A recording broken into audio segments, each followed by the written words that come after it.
In a beautiful gallery, coffee with a pleasant atmosphere, a meeting of two people in a well-lit place, wives and mistresses of one man, the Duchess turned to Mrs. Cyr Thorson because she felt that the girl was distracted by something. Sarah said that she came here because she wanted to tell her something.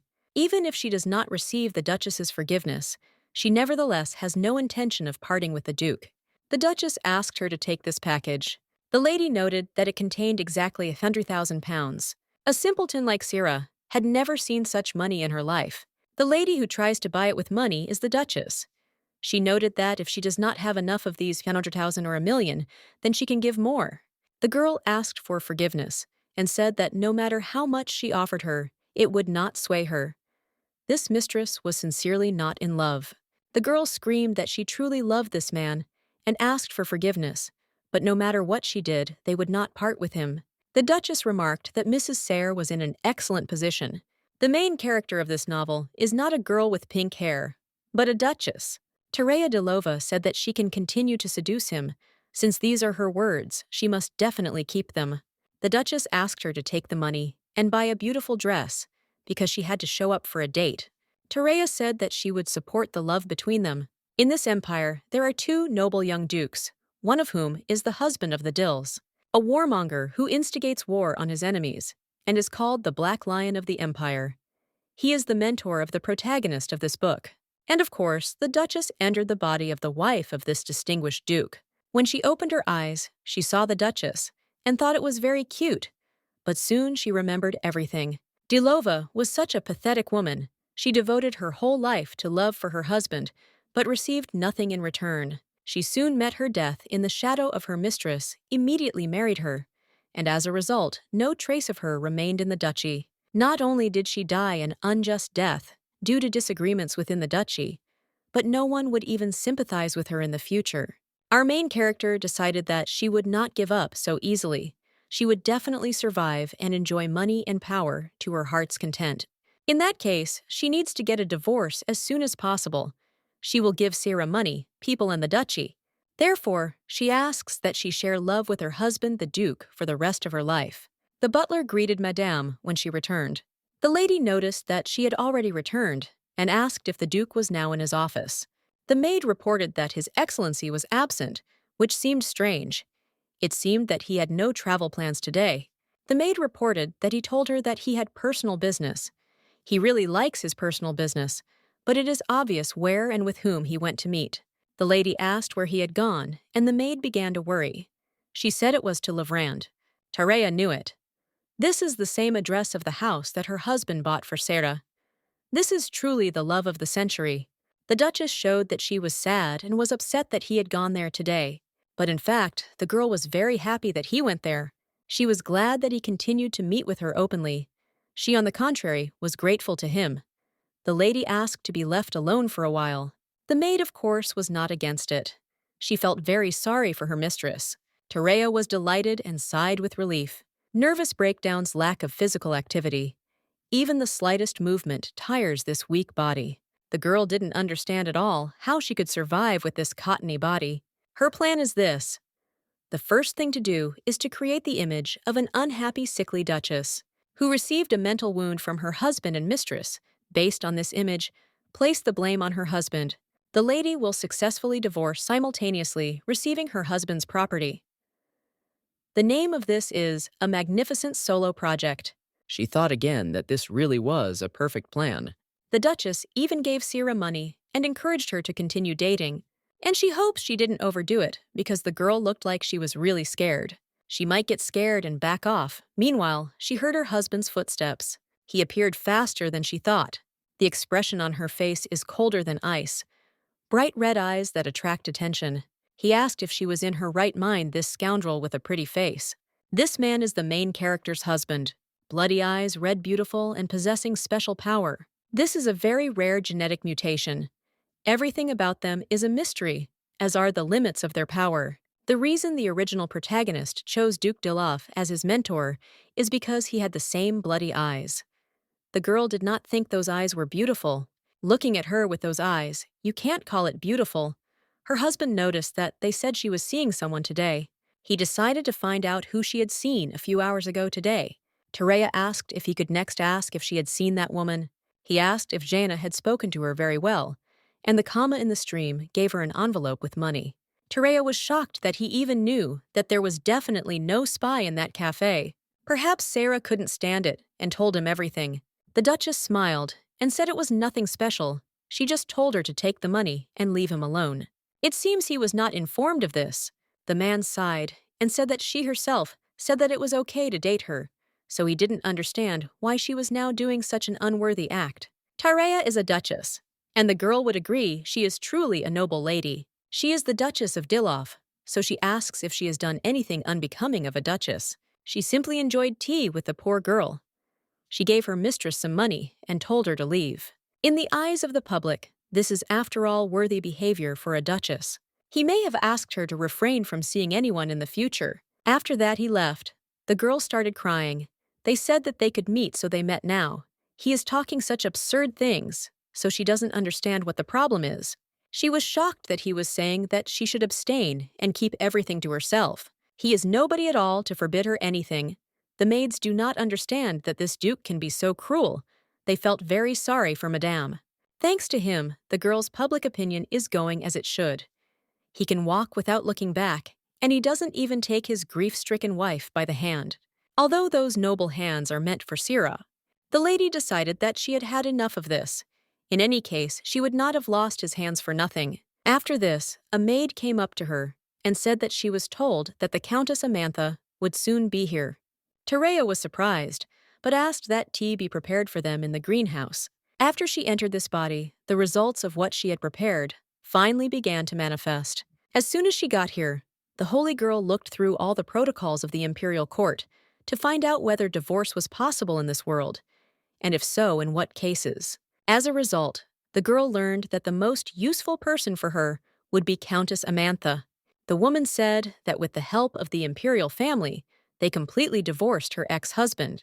It's because she's the only woman who regained her title after the divorce and appeared at the imperial banquet. Now's the time to draw her conclusions.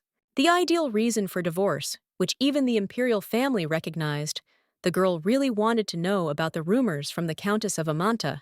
Terea noted that it was as if it hadn't happened. If it was hard for her, then she might not tell her, but the Countess said that almost everyone already knew about it. In this world where even the emperor has courtesans, a duke having a mistress is not grounds for divorce. However, it is shameful and vulgar. Then the lady understood. This must be a difficult conversation, so she is grateful to the Countess for telling her about it. The Countess was very grateful to the Duchess for her concern. Terea, meanwhile, was happy because it was bingo. The emperor received a letter and asked what it was about. It was a letter from the Duchess of Diloff. The operation thought it was something unusual, since it came from that quiet duchess. The unfortunate woman reports to His Majesty the great emperor beautiful days under the sowing sun and lushly growing trees. All this thanks to the generosity of His Majesty. But perhaps His Majesty knows that her husband is so handsome and perfect that any woman in the empire would desire him.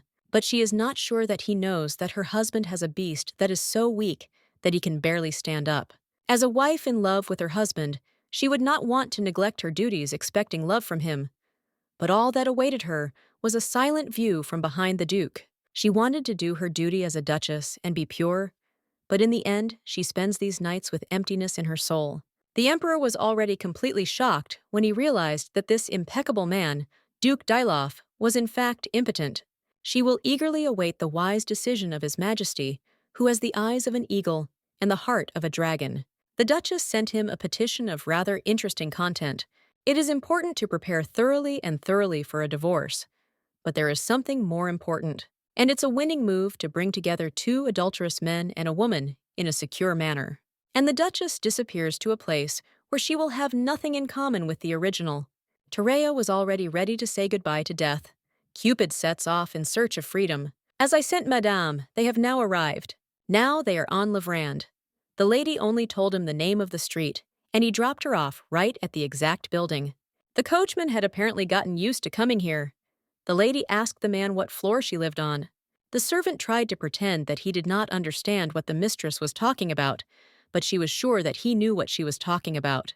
Terea decided that since he wasn't saying anything, it meant she lived in this building. It's quite a big cozy nest for dirty love. The girl opened the door with a smile and was glad that he came. But when she opened her eyes, she realized that this was not her Duke. They were acting as if they had been in love for thousands of years. Tareya noted that they had not seen each other for a week. Gallery in the village square. In order to see her freely, he bought an entire house and introduced a maid so that she would not get her hands dirty. Since that's the case, why not bring her to the duchy right away? Then she can quickly get away from there because it's a win-win option for both of them. Tareya noticed that Mrs. Sierra was looking at the painting, so she turned to her. This is a painting of a woman spying on her lover. This means that the ring on the man's ring finger is the same as the one on the woman outside the window.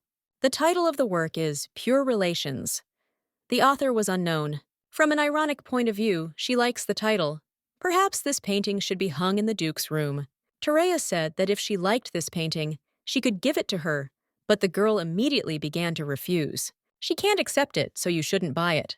The lady thought that this girl could just accept it, and that's it. It seems she even has a conscience. Tareya asks what trait of her husband she likes. The girl lowered her eyes and said that the Duke loved her very much. Tareya even said that this is an outstanding love and a very good positive trait. Sarah noted that if you really love a person, then you will like everything about him, and believed that Madame simply did not love the Duke. Tareya said with a smile that, of course she loves him, and even very much. Sarah didn't quite understand why the lady told her that, considering that she loved him. The lady just wants her beloved husband to be happy with the one he truly loves. If possible, she should come out safely and cleanly. And so the girl hopes that they will have a happy ending. The label of an adulterous man and woman will haunt them for the rest of their lives. And she cannot be sure that their love will endure this. And in order for love to continue to burn, one must endure adversity. The girl began to think about whether she really loved the Duke because she supported them. In the future, she really wants these two to rub shoulders with each other. She'll just add a little spice. The reason the Duchess came today is because Sierra needs to know something. After some time, this will be talked about throughout the empire. The girl did not understand what was being discussed, so the Duchess told her that he was impotent. Everyone was very surprised when Duke Dilov entered at that moment. The man approached Teray and said that they needed to talk. He then also hugged his lover. It was just awful. When he's with his wife, the first thing he does is grab his mistress. He has such unusual behavior. Tareya noted that this was very strange. Now he should be dealing with state affairs at the imperial palace. That's why she doesn't understand why he's here right now. The Duke felt that now was not the time for affairs of state. He said that it would be better for Sire to go home now. He warned her to be careful who she dates, so he came running because she dared to drag his precious girl away from the nest. The lady remembered that she had to look after her own, so she suggested that her husband go to another place. She really wanted him to walk more slowly because he was practically running. He doesn't seem to know that the Duchess has poor physical abilities. He acts like he doesn't care at all. He turned back and noticed that his wife was still lagging behind. Perhaps her legs were short. She got angry at this and said that she never thought that she would hear the rudest words in her life from her husband. Come to think of it, she particularly remembered one scene when she was reading the original work. The Duchess, who was always forced to look at her husband from behind. One day when he turned back, she happily said that she liked to follow someone, and that someone will always be her husband. It's a shame that such a phrase is for this scoundrel. Anger made it even more difficult. The girl wanted to get into the cart rather.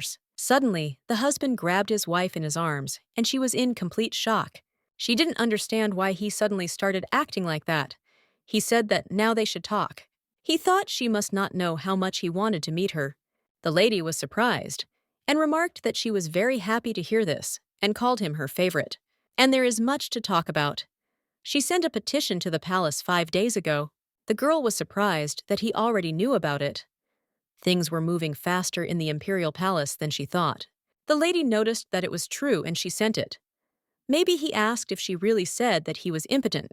The lady pretended to be surprised and asked what kind of unworthy word that was. She doesn't know where he heard it, but it made her heart ache when she heard that he had such a sexual dysfunction. The Duke got very angry and asked someone for the sexual father function. Someone sent the information she had provided in the petition to the newspaper as an anonymous report. Because of this, it was published this morning and spread throughout the empire as the secret of Duke Dilov. The Duchess did not understand at all who had committed such a senseless act. Of course, it was her playing with the public will lead to a sure victory. When she wrote the petition to the emperor, she sent another copy to the newspaper with the same content, but she did not think that it would spread so quickly. Now it was the influence of the most ardent man of the empire. Her husband wanted to know why she wrote a petition containing such false information. The lady asked again what he was talking about and what false information this was. The Duke was shocked that she had never checked this, and she doesn't know if his sexual dysfunction is false or not false information. That's right, she definitely read about it. This scoundrel forced the Duchess to be alone. The man hesitated. He even made her spend her wedding night alone, and now he thinks his excuse will work. The gentleman told her to check right now.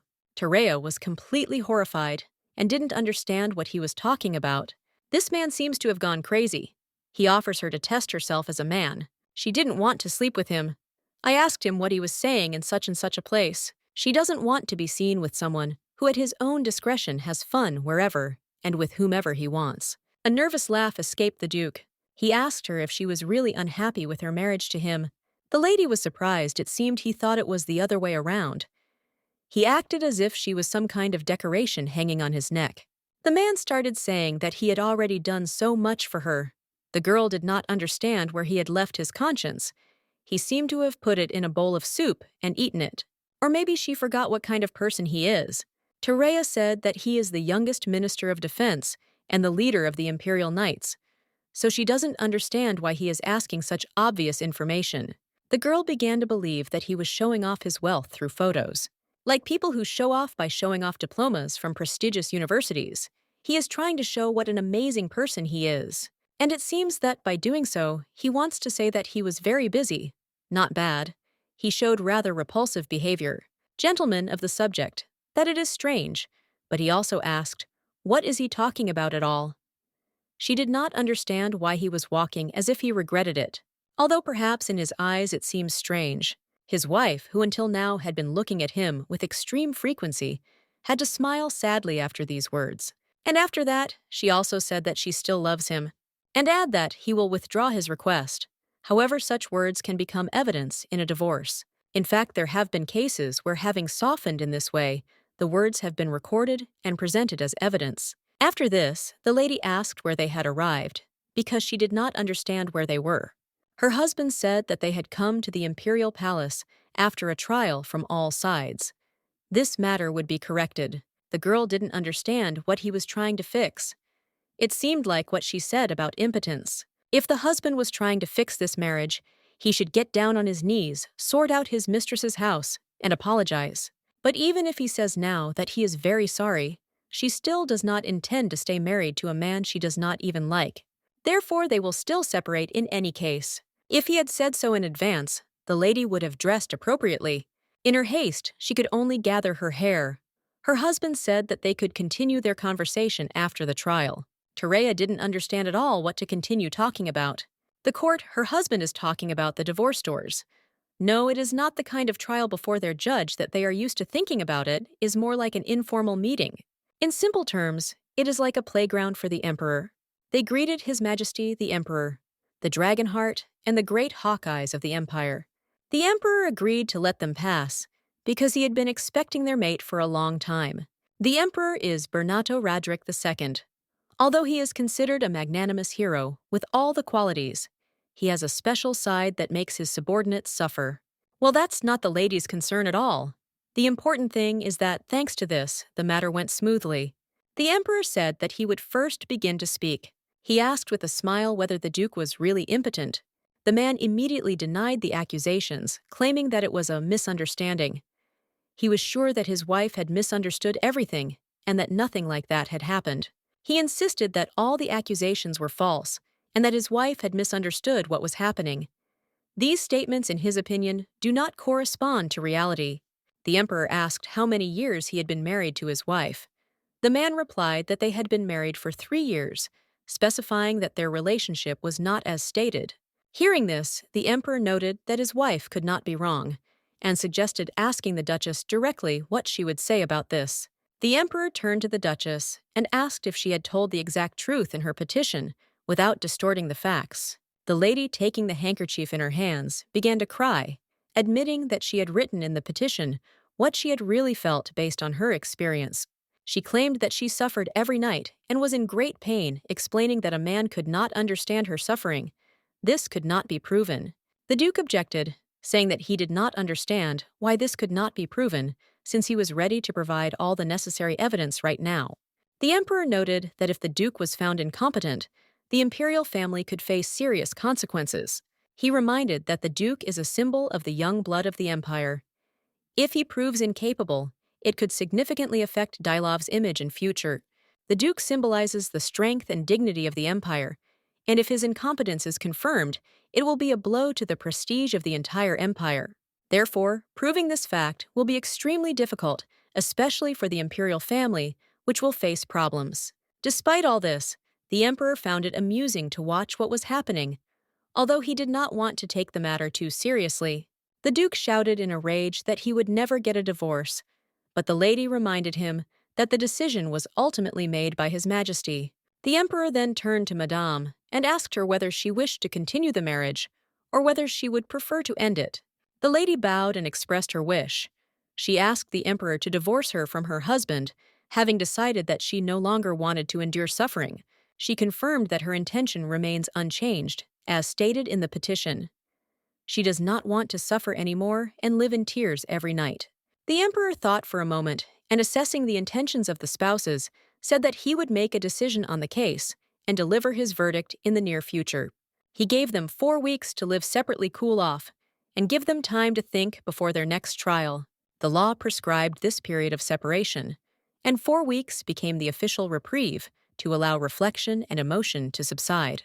4 weeks is not such a long time according to the Emperor, but in their case, it should give them some time to make decisions. The lady decided that she would use these 4 weeks wisely to prepare her next step to do everything necessary for her well-being. The maid informed Madame that the tea she usually drank was ready, and she could relax and rest a little before the next events. The lady was very grateful to her faithful maid Rose for the care she had shown. At that moment, she was sitting with a newspaper that spoke of the period of grace for the Duke and Duchess. After the court hearing, Tyrant sipped her tea leisurely. She followed the events closely, knowing that to protect her weak concept, she had to remain in the shadows. The lady was aware that it looked formal and elegant, but she enjoyed the process itself. The tea ceremony awakened not only the senses, but also dopamine, which brought some relief. Despite all this, the taste of tea was not ideal for her. She thought that perhaps it was missing coffee, which was her favorite drink. To be fair, of all the things she considered her consolation, the absence of coffee was especially noticeable.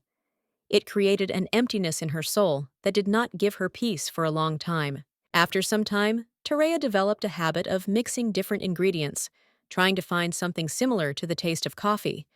And finally, she succeeded, which awakened tender feelings in her soul. This new taste gave her a sense of relief, as if it were relieving her of her misfortunes.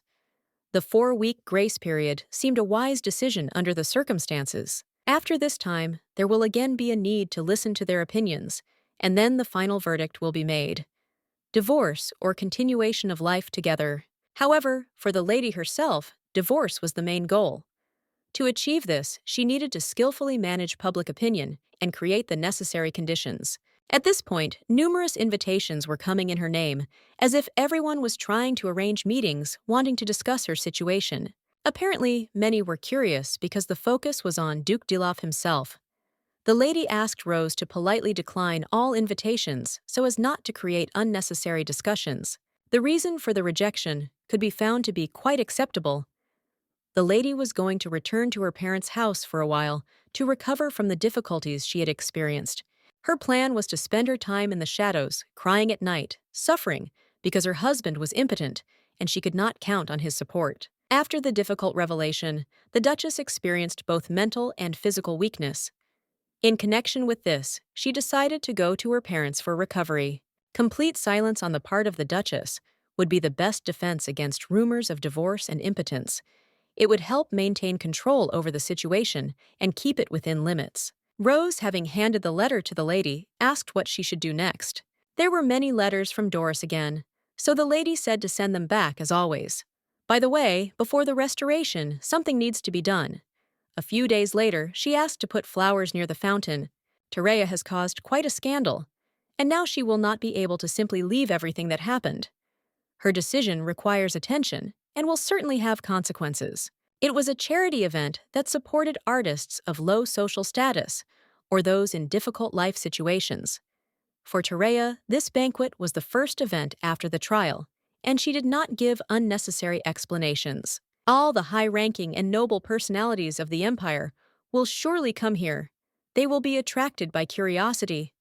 This will be an event that will not go unnoticed, and everyone will try to be informed. This event is a great place to introduce new information that will get everyone interested and thinking about what is going on around them. The couple often organizes charity events together to improve their community engagement and promote important causes that can impact many people. But this time, Tareya's husband went on a business trip and said they could discuss everything after she returned. This put her in a waiting position, but she decided not to postpone the events. In fact, it was just as well the Duchess finally showed up at the charity event, which was a major moment in her life after a long hiatus. Tereya, who had been in hiding since her exposure, was alone at the event without her husband, Duke Dilof. This attracted even more attention and made it clear to everyone that something had changed. It was like adding fuel to the fire. It made the interest even more intense.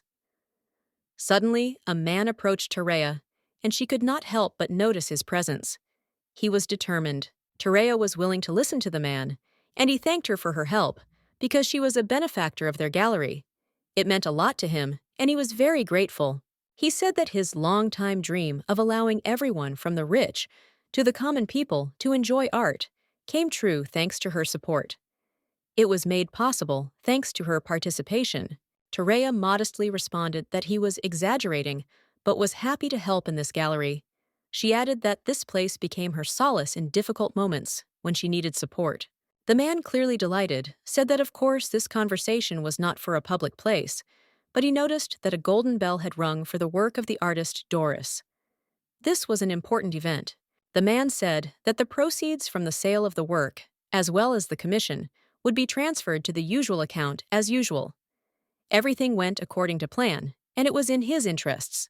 A golden bell meant that a work by an artist in whom Tereya had invested had exceeded the auction house's expected price, a sign of success and growing interest. After she decided to get a divorce, Tereya began actively investing her time, money, and effort into creating a channel of circulation and communication to support the work of various artists. Tereya gave her full support and investment to those who had talent regardless of their social status. She believed that everyone should have a chance to succeed regardless of their background. If a work by a renowned artist was sold to someone who recognized its value, Tereya would receive a profit proportionate to her investment. It was a fair result of her efforts. It wasn't exactly like a commission, more like a pension, and Tereya was very grateful for the news. Everything was going well, and she felt satisfied with her investment. The man also reminded that it was still a secret, and he understood the importance of confidentiality. By the way, Doris continued to send letters to Tereya, keeping in touch with her. The man said that on this issue, he wanted to express gratitude to his sponsor, but the lady clearly separates the personal and business, not allowing them to mix. Therefore, she conveyed that she did not intend to meet or exchange letters. The gentleman understood her position perfectly well and did not insist on changing her decision. The event discussed the events concerning the postponement of the Duchess and Duke, which attracted the attention of all those present and aroused interest. All present were stunned when the High Treasurer, Marco Orante, appeared at the event, unexpectedly appearing in the company. This noble man was known for his independence from scandals and rumors, preferring not to participate in dirty gossip, remaining pure before society. It was extremely shocking, especially considering that the matter involved Duke Dilof and the Ministry of Defense, which traditionally opposed the Ministry of Finance. Apparently, the Marquis did not miss the chance to take advantage of the situation to tease the Duke, who was clearly not in the best position. Tereya expressed her gratitude to everyone present at the charity event, appreciating their support and attention to such an important event. She was the host of the banquet, as was Duchess Delova, who had prepared the artist's work, which she happily presented to all who came. The Duke did not go on a business trip and watched everything that was happening from a remote location, carefully monitoring the atmosphere at the event. The party took place in an outdoor area decorated with works of art, creating an atmosphere of cultural celebration and inspiration. Many people came who were invited to participate in such an important charity event. Among them were famous personalities. However, among all the guests, only one person enjoyed the atmosphere and truly enjoyed what was happening at the banquet evening. Everyone except Duchess Diallo was trying to sniff out something and find out what was going on behind the scenes. It was written all over their faces. Countess Amantha approached the Duchess, and the lady greeted her with joy, hoping for a pleasant conversation and an opportunity to communicate. The Countess was glad to see her mistress in good health and wanted to say something, but decided that this was not the most appropriate place for such conversations. Terea laughed and noted that it was a great place for artists to forget about formalities and talk without tension. The Countess was in complete shock when the lady suggested forgetting about formalities, because this meant that more important topics could be discussed. The Countess thought that now she could boldly speak about what had been bothering her for a long time, and the Duchess was clearly in the mood for a frank conversation. The Countess believed that she could now discuss the subject openly, and she eagerly waited for her mistress to begin the conversation first. The Countess began to ask anxiously if the Duchess was really all right, as if she cared about her condition, but in fact was completely unaware of what was going on. She didn't realize that the Duchess was going through the same experiences as she was. Terea realized at that moment what the Countess was talking about, but she remained silent. When Terea understood what the lady meant, she was slightly surprised, but decided not to explain anything so as not to reveal her feelings. The Countess continued to say that the Duchess was very poor and unhappy, as if trying to justify her behavior and make everyone feel sorry for her. Terea couldn't help but laugh. Despite her desire to remain serious, her hands were shaking, but she still did what was necessary. The gentleman addressed the lady with the remark that this charity event would become an important and significant event, attracting the attention of many people. Everyone around him agreed with him that this event would certainly prove satisfactory, since it was bound to leave a vivid impression.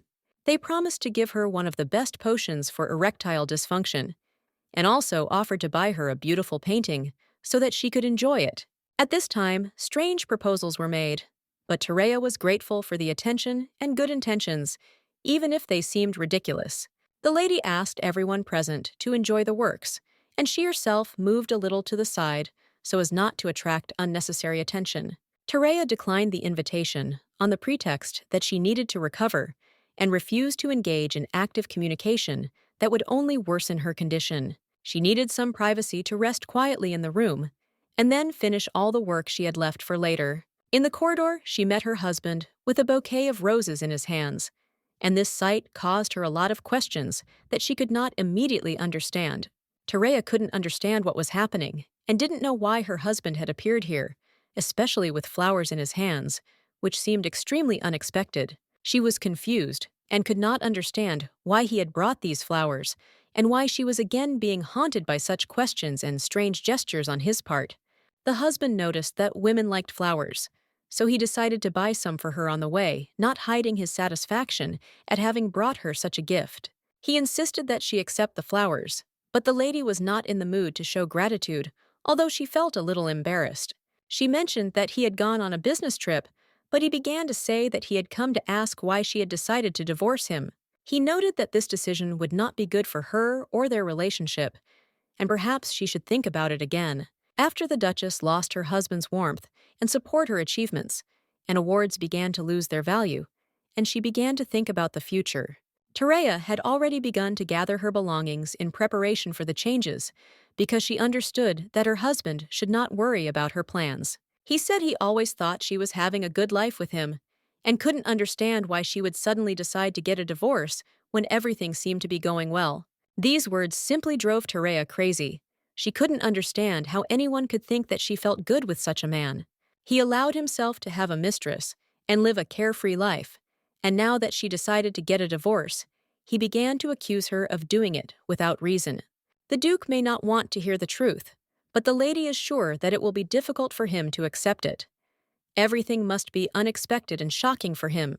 If she had truly lived well, she would not have filed the petition. This decision would probably have been a consequence of her dissatisfaction with her current life. Terea said she wasn't going to answer his questions anymore. He had to tell her himself why he'd never tried to understand her point of view. It amazed her. He had left his beloved woman, and now he was standing in front of her and asking such questions. It was strange how he didn't realize the absurdity of the situation. He tried to explain that he didn't really love that woman, but his words only made the situation worse, further emphasizing his insincerity. She was horrified by what he had just said. His confession was beyond her comprehension, and she couldn't understand what was happening. It was scary to hear him say that he said he didn't love Sira, and it was like a blow to her. How could he say that without thinking about the consequences? Terea sighed heavily, full of anger. She didn't care. It didn't matter whether he loved her or not. Either way, their marriage would end in divorce.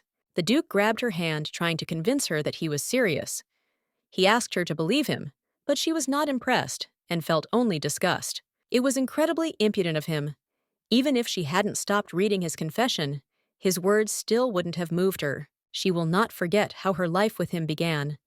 The story of the main wife was full of pain, and it does not matter how long she lived with him. Despite all the privileges, she was not happy. Even in the best place, everyone envied her position, but inside she suffered. The reason for her misfortune was him and his mistress, especially her husband, who did not live up to her expectations. The oath of happiness is an empty word. Not even a dog should be given it. His actions were as absurd as trying to draw with crayons in Siberia. Now he came and claimed that he doesn't love her, asking her to believe him. In her place, he wouldn't believe him. His actions don't inspire confidence. She noted that if he really wanted her to believe him, he should have said so sooner. He continued to apologize, but she was unmoved. But the lady responded calmly, saying that she did not need an apology. He could have kept it to himself. Beautiful flowers were something he could give to that woman, not to her. Terea was not interested in his attempts to please. She had finally cut ties with him. Terea felt relieved and satisfied with her decision.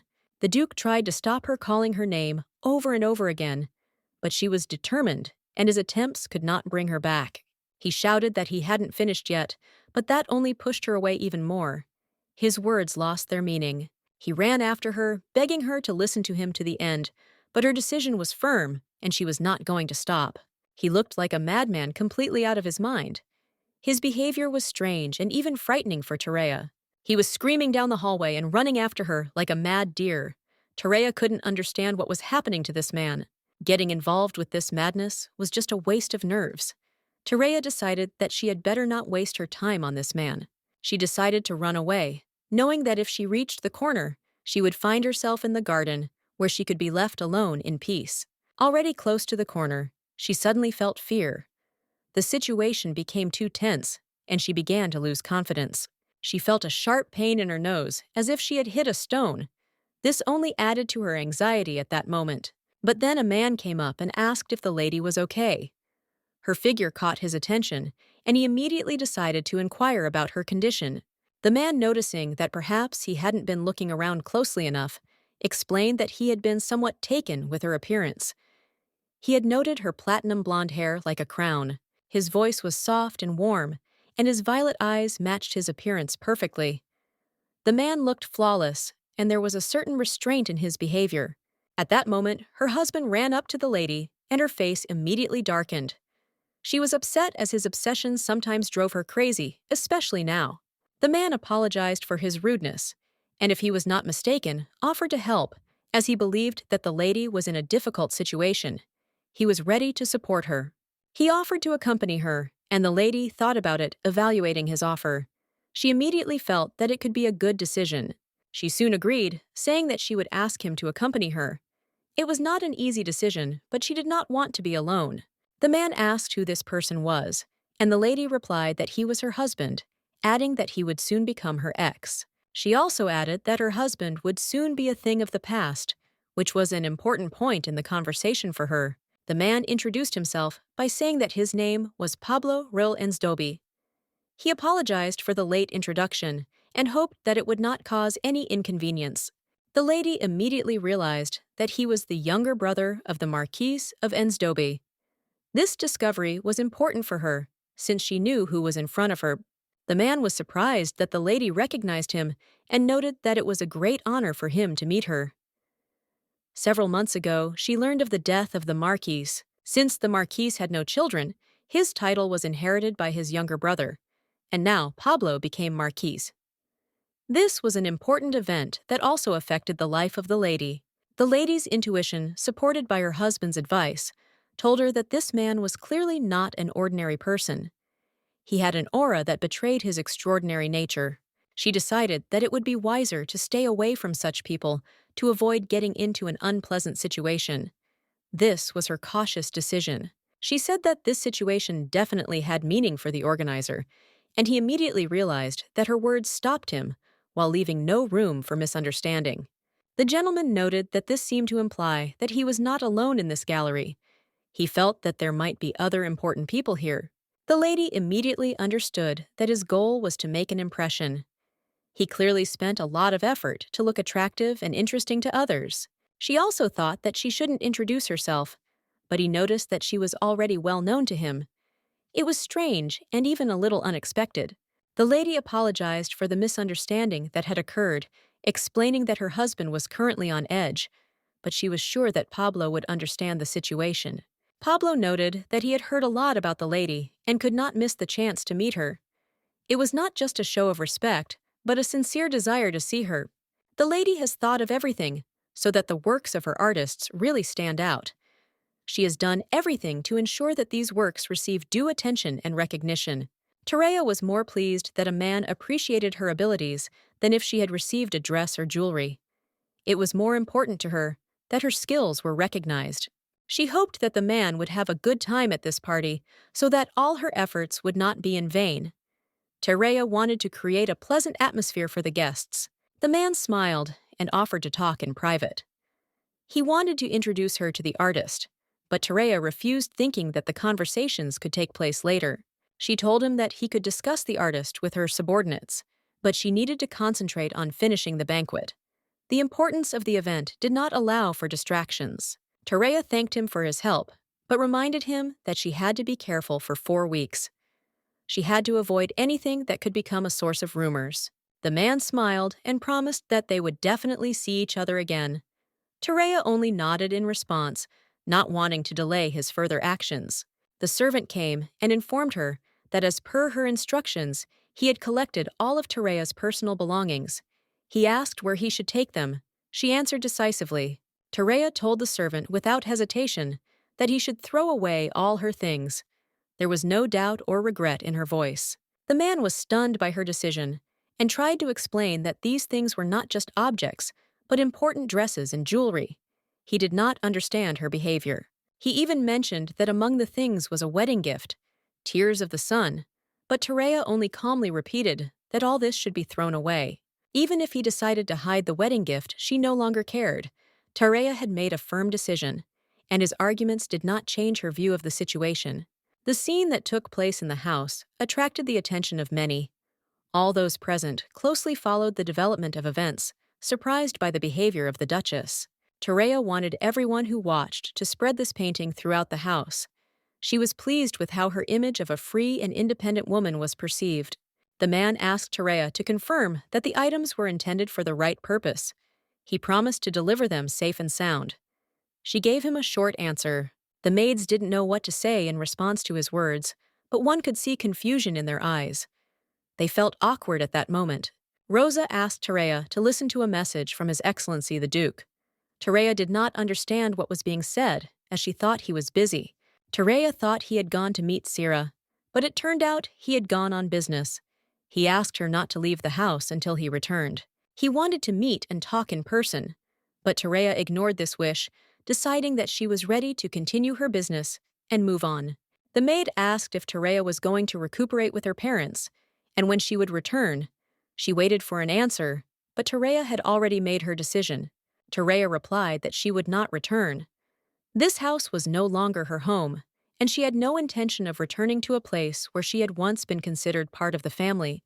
Thanks to the maid, Rose the Duchess felt calm and comfortable. The maid provided her with the necessary care, and in gratitude, the Duchess decided to leave her a parting gift. In addition, the Duchess asked that the maid delay the announcement of her departure to her husband as long as possible, as this was important for her plan.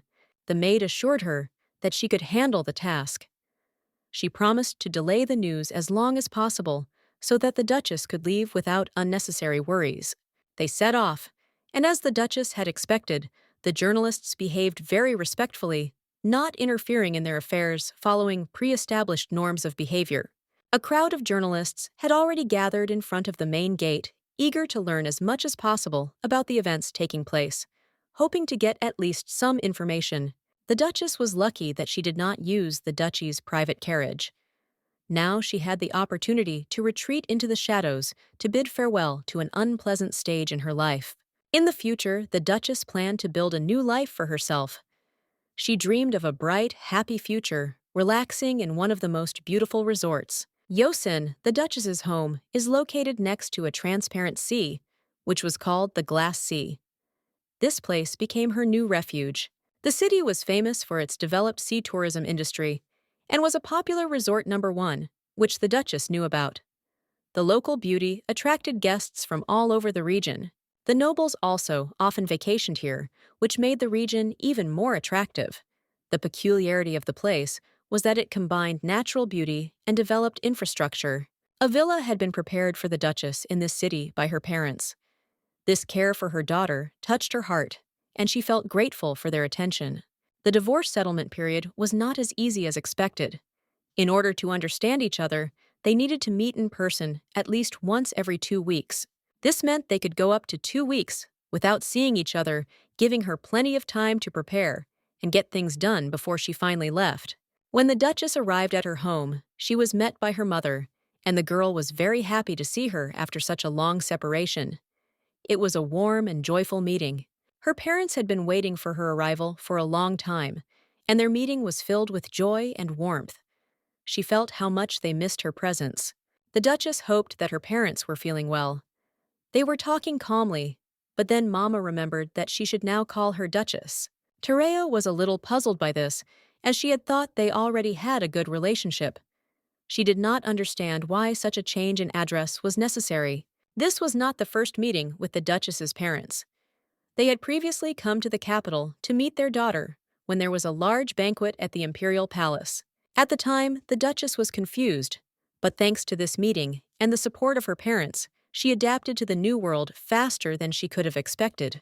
Her parents assured her that they would always love her no matter the circumstances. These words warmed her soul and gave her the strength to move on. Thanks to the tenderness and care of her parents, the Duchess was able to quickly get used to this world and gain confidence that helped her cope with difficulties. The father was sure that Teresa was hungry after the long journey, and so he offered her something to eat, believing that it would be a good start for her after such a difficult journey. Mother also agreed with his proposal, her heart breaking when she saw how much thinner Teresa had become, as if she had become even thinner since their last meeting. After this, she was served her favorite dish, veal cooked to her taste, which immediately filled her soul with warmth and comfort.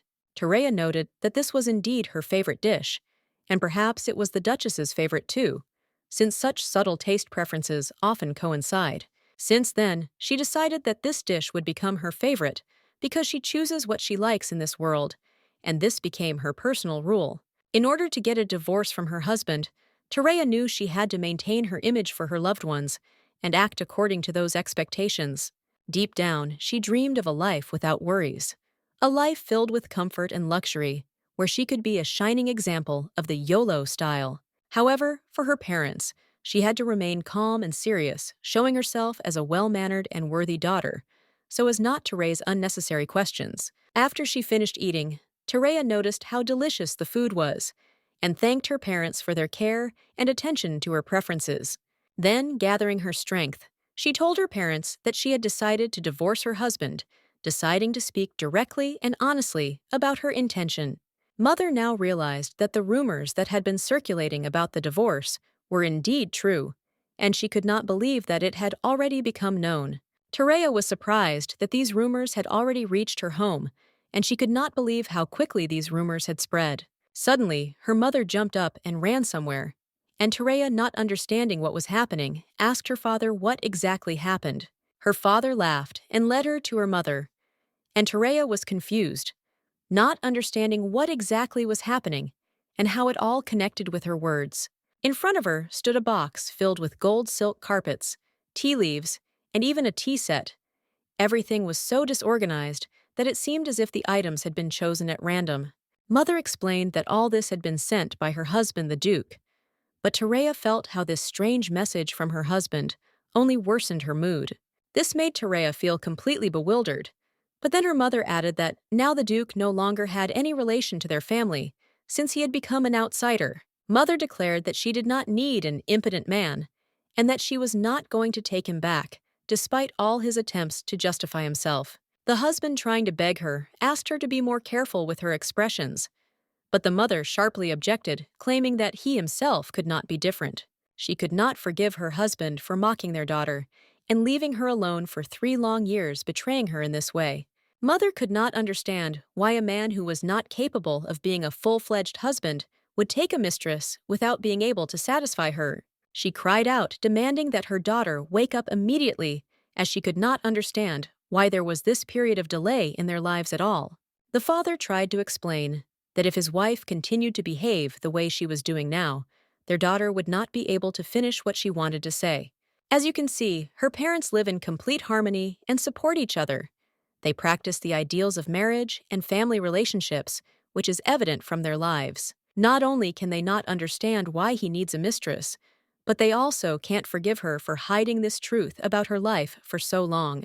Living alone in the duchy, without friends or acquaintances, if not for the support of her parents, she would have no one to share her experiences with. The unfortunate woman is indeed the true Terea. However, our heroine does not share her fate and has completely different views. In any case, her parents fully support her decision and opinion, respecting her choice in the current situation. The father insistently asked her to get a divorce as soon as possible. The girl laughed and replied that she would certainly fulfill his request.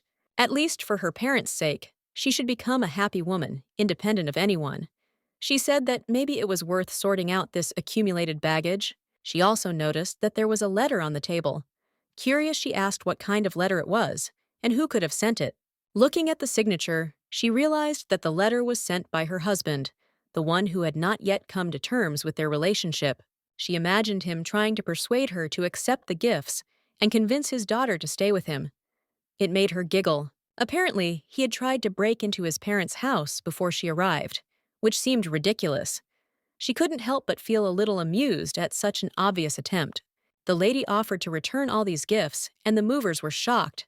Their reaction was quite predictable. They did not expect such a turn of events. But Terea decided that instead of returning the gifts, they could send them to Livron 3, so that they would end up somewhere else. Soon after the divorce proceedings begin, many expensive and luxurious gifts arrive at the house of the Duke's mistress. These luxury items are difficult for ordinary people to buy, and everyone around will most likely be perplexed when they see such gifts made for a mistress. Walking along the beautiful shore, enjoying delicious food, a whole week of wonderful life has already passed. Everything seemed perfect. Her parents constantly offered her various entertainments. Her mother took her to a massage. Her father suggested having tea in a cozy setting. Terea was happy to be here. She knew she should have come to her parents and enjoyed this time a long time ago. Meanwhile, the Duke continued to send gifts to his mistress, despite the fact that the divorce process had already begun. The Duchess's condition gradually worsened, and rumors of her illness spread, giving rise to talk that she might not return from her parents' home. Everything was going according to plan, but she couldn't relax. Terea knew that if she wasn't careful, something unexpected could happen that would disrupt her plans. Although Terea was feigning weakness at the moment, she knew she had to prepare for a possible threat. She kept herself in the shadows, ready to scream at any moment if the situation called for it. Suddenly, the Duchess, who no one expected, made a growling sound like a low roar of a dragon. It sounded loud and threatening, attracting the attention of those around. The servants began to argue, discussing that by order of the Count, any visits were forbidden at this moment, and this was an important rule that they must follow despite all the circumstances. Terea did not understand what was happening. she noticed that all the knights were in confusion, and among them there was an unexpected guest. It was the Duke, and his presence caused general confusion. The Duke loudly declared that he had arrived later than planned, and he wanted to talk to Terea without caring about the rules and circumstances that might interfere with this. He insisted that she listen to him, and there was determination in his voice. He was ready to explain his position despite the complexity of the situation. Terea already knew that he had appeared again. Annoyed, she ordered the servants to step back for a while so that she could have space to talk to the Duke without prying eyes. The Duke knelt before her, as if that would persuade her to listen to his words. He said he would explain everything until she understood what he wanted to say. He continued to ask Terea to listen to him until the end, and only then make a decision based on his sincere and, in his opinion, reasonable words. Terea couldn't understand what had happened to him. His actions contradicted everything she knew about him, and he acted out of character, making her wonder about his motives. Although she had once allowed him to be near her, she never ceased to be surprised that he acted so stupidly, acting contrary to her expectations and common sense. He couldn't understand what his wife was really feeling, and although he couldn't tell her all the details, he felt he had to protect Sira no matter the difficulty. Terea, in turn, asked him what this had to do with her, and insisted that he should take care of Sira's protection himself without involving her in his affairs. He noted that if she decided so, it would be better if Sira moved into their mansion. Then they could live together, and it would be much easier and more comfortable for everyone, Terea, the Duke, and Sira. That's how he imagined it. He was sure that they would all be happy if they were in the same house, and life would be much better. These words shook Terea to the core. She realized that he must be going crazy, and she couldn't believe that he seriously believed that this would solve all the problems. Terea said that she would rather leave his house. She was sure that they could live happily ever after. But now her decision has changed, and she has decided to leave to find her own way. At that moment, he grabbed her hand abruptly, unexpectedly, for her Terea was not prepared for such an action, which left her confused and made her feel vulnerable. He asked her to think again, explaining that their relationship was important. But she was hurt by how hard he squeezed her hand, making her think that his intentions were not so simple. In reality, Sira is of great importance to his abilities, and her presence is not accidental. All her actions and decisions are closely related to his power, something that has been hidden from her for a long time. He promised to tell her everything and offered to reconsider their divorce. He was ready to reveal all the secrets so that their relationship could continue and not end tragically. Terea, taking her hand back, said that he had just promised to reveal everything, but she was not convinced. She felt that he was hiding something despite his words. She didn't understand why she should believe him, especially if every time she had to peel him like an onion, revealing more and more hidden sides of his personality. The husband in turn asked her if she should reconsider the promise he made in the Frisia garden, hoping that it would help restore their relationship. He was ready to do anything for her love. Terea replied that she did not remember the promise, and asked if there was any reason to remember it at all, if it no longer had meaning to her in light of current events. Tears appeared on her husband's face, which she had not expected to see. He was clearly touched by her words, and perhaps realized that the situation had become critical for both of them. He actually started to cry because her words about divorce hurt him. He didn't want to lose her, but he knew that for her, it was over, and their future wasn't so clear. The father invited his daughter to drink a new tea with them, which had a wonderful aroma. It was a moment for a little respite, while everything around was tense. A few days ago, in their last conversation, she thought that their relationship had reached its end point. She no longer saw the point in continuing her life with a husband who did not understand her. Duke Dilof even shed tears, but at that moment, he could not express his pain in words. His emotions overwhelmed him, and he did not know how to cope with what was happening around him. Terea felt his presence everywhere. In the garden, in the stables, at the fertilizer site. He was there wherever she went, and it gave her a feeling of suffocating pressure. Terea was very keen for him to go home.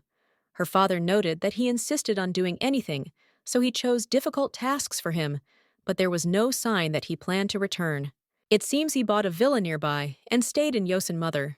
said that in any case, if that bastard that is the Duke were to stay here, it would not do her any good. True, if a rumor spreads that the husband came here despite the fact that he is impotent, then there will be talk about his care. He feels regret, sadness, and pain. He is experiencing all of this right now. They say that the cruel Duke, who cut off the heads of his enemies on the battlefield, rode after his wife. Everyone would say that even if he doesn't have any seed, but since he's so desperate, you can continue living with him. That's why you need to get ready for the trial as soon as possible. We need to slowly return to the capital. And this is already sad. She will return soon, so there is no need to worry. Parents said that when she comes back next time, it is not me that is not offering for the first time in a long time to go together and see Lorena. This is the cousin of the mother's half-sister, Countess of Toronto. Lorena's son recently returned from his studies abroad in the kingdom, and when she was little, she often followed them around and called them Big Brother. The lady merely smiled nervously. She could not know this in Romania.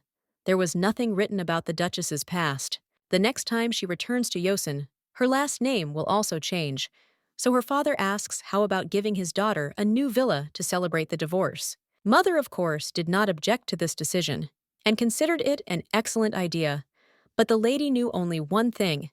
Thanks to them, she was looking forward to returning here again.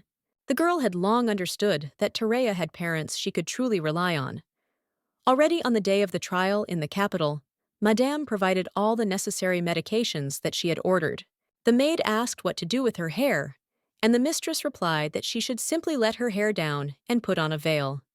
This was decided, and the girl accepted the offer. This was the last day she had been waiting for. She was dressing up to appear before everyone as a duchess, befitting her position and status. This day was her goal. She was the main character of rumors. The truth about her remained unknown, but her name was increasingly heard among those who discussed the events and rumors surrounding her. She was a good-natured, but also unhappy woman. However, this did not mean that she had to look pitiful or helpless in any situation. Her husband asked her if she had slept well that night. He was trying to understand how she was feeling, and her answer was important to his assessment of the situation. The lady replied with a smile that she had had a good night's sleep. She noticed that he himself looked as if the night had not been particularly pleasant or restful for him. The place of the trial was in the imperial palace. The lord and lady went there to meet the emperor and to witness what was about to happen. Terea was pleased to know that the familiar silence in this place would be the last. This feeling was something important to her at that moment. The Duke turned to his wife and informed her that a divorce would be impossible, as the emperor would never allow such a step. His words left her in thought without giving her a clear answer. She couldn't understand what exactly this man was saying. He was saying things that didn't make sense to her, and she waited to see how the situation would unfold. The Duchy of Dilov's married couple had arrived. They had come to see who would win this important matter, and they were not going to leave without results. The emperor allowed them to come closer, as the trial was already beginning. Everything was ready for the process to continue, and everyone present was expecting something important. All the necessary attendees had already gathered at the court site. The emperor, with obvious delight, was preparing to conduct the most interesting and long-awaited trial of his reign. The lady, of course, understood why the ministers had gathered here, but she was not clear why exactly the crown prince had been invited. This question troubled her. She began to think that perhaps he was simply bored and had decided to come to observe what was going on without any other important purpose in it. But at the moment, it was better for her not to think about the crown prince and leave him aside, since it didn't really matter to her current state. In this world, divorces among nobles are extremely rare, as each of them has their own status that is not easily lost. This makes the very idea of divorce scary and hard to accept. The process begins with the submission of a petition, which is submitted to the emperor and his closest advisors for consideration. The time frame for consideration of the petition is determined at their discretion. The wait is so long that already at this stage, many applicants abandon their intentions to get divorced, faced with bureaucratic difficulties. However, there are rare cases where the obstacles can be overcome. At the beginning of the process, a special 4-week period for reflection is assigned, and this is the first step towards the goal. The final stage requires incredible skill. You need to demonstrate brilliant acting skills, as well as the ability to clearly and convincingly argue your position. It's like the final point of a long journey. That's why Duchess Terea is determined to do everything in her power to achieve her goal. The Emperor, smiling at the complexity of the matter, suggested bypassing the formalities and immediately proceeding to discuss the main issue, saving everyone time. He asked Terea directly if she had thought through her decision.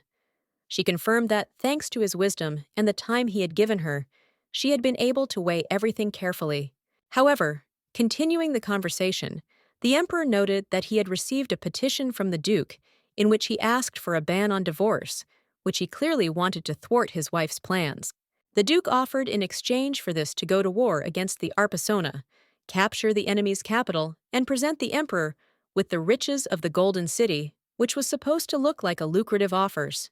This impudent attempt of the Duke, brought to light, greatly angered him, and he could hardly restrain his indignation at the fact that the Emperor was so openly voicing the details of their deal. The Emperor, however, explained with great frankness that he could not conceal such questions. He decided that it would be right to ask the Duchess's opinion herself. Terea understood the Emperor's true intention. The divorce would not take place today, but thanks to his actions, everything went differently than the Duke had expected.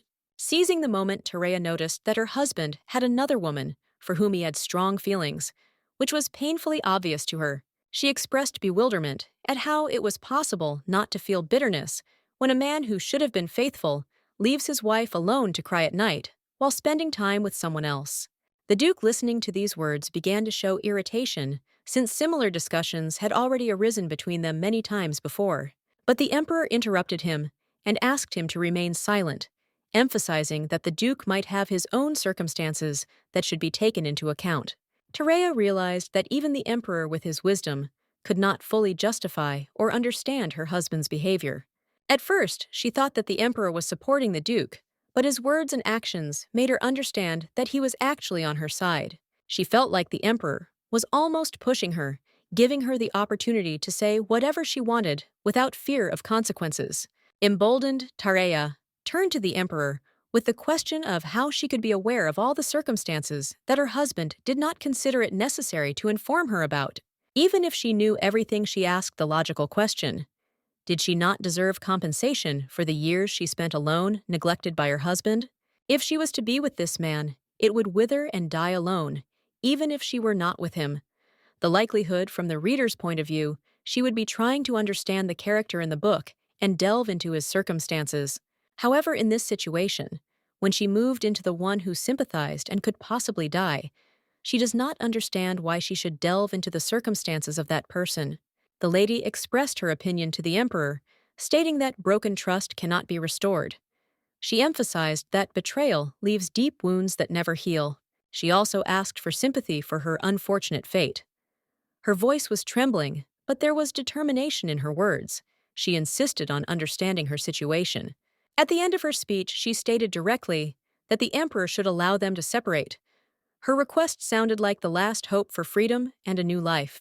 The Emperor listened carefully to both sides. Then he noted that their views and feelings were so different that it was impossible to improve relations. In conclusion, the Emperor concluded that such marital relations could no longer be restored. His voice was firm, his decision final. The divorce was officially granted.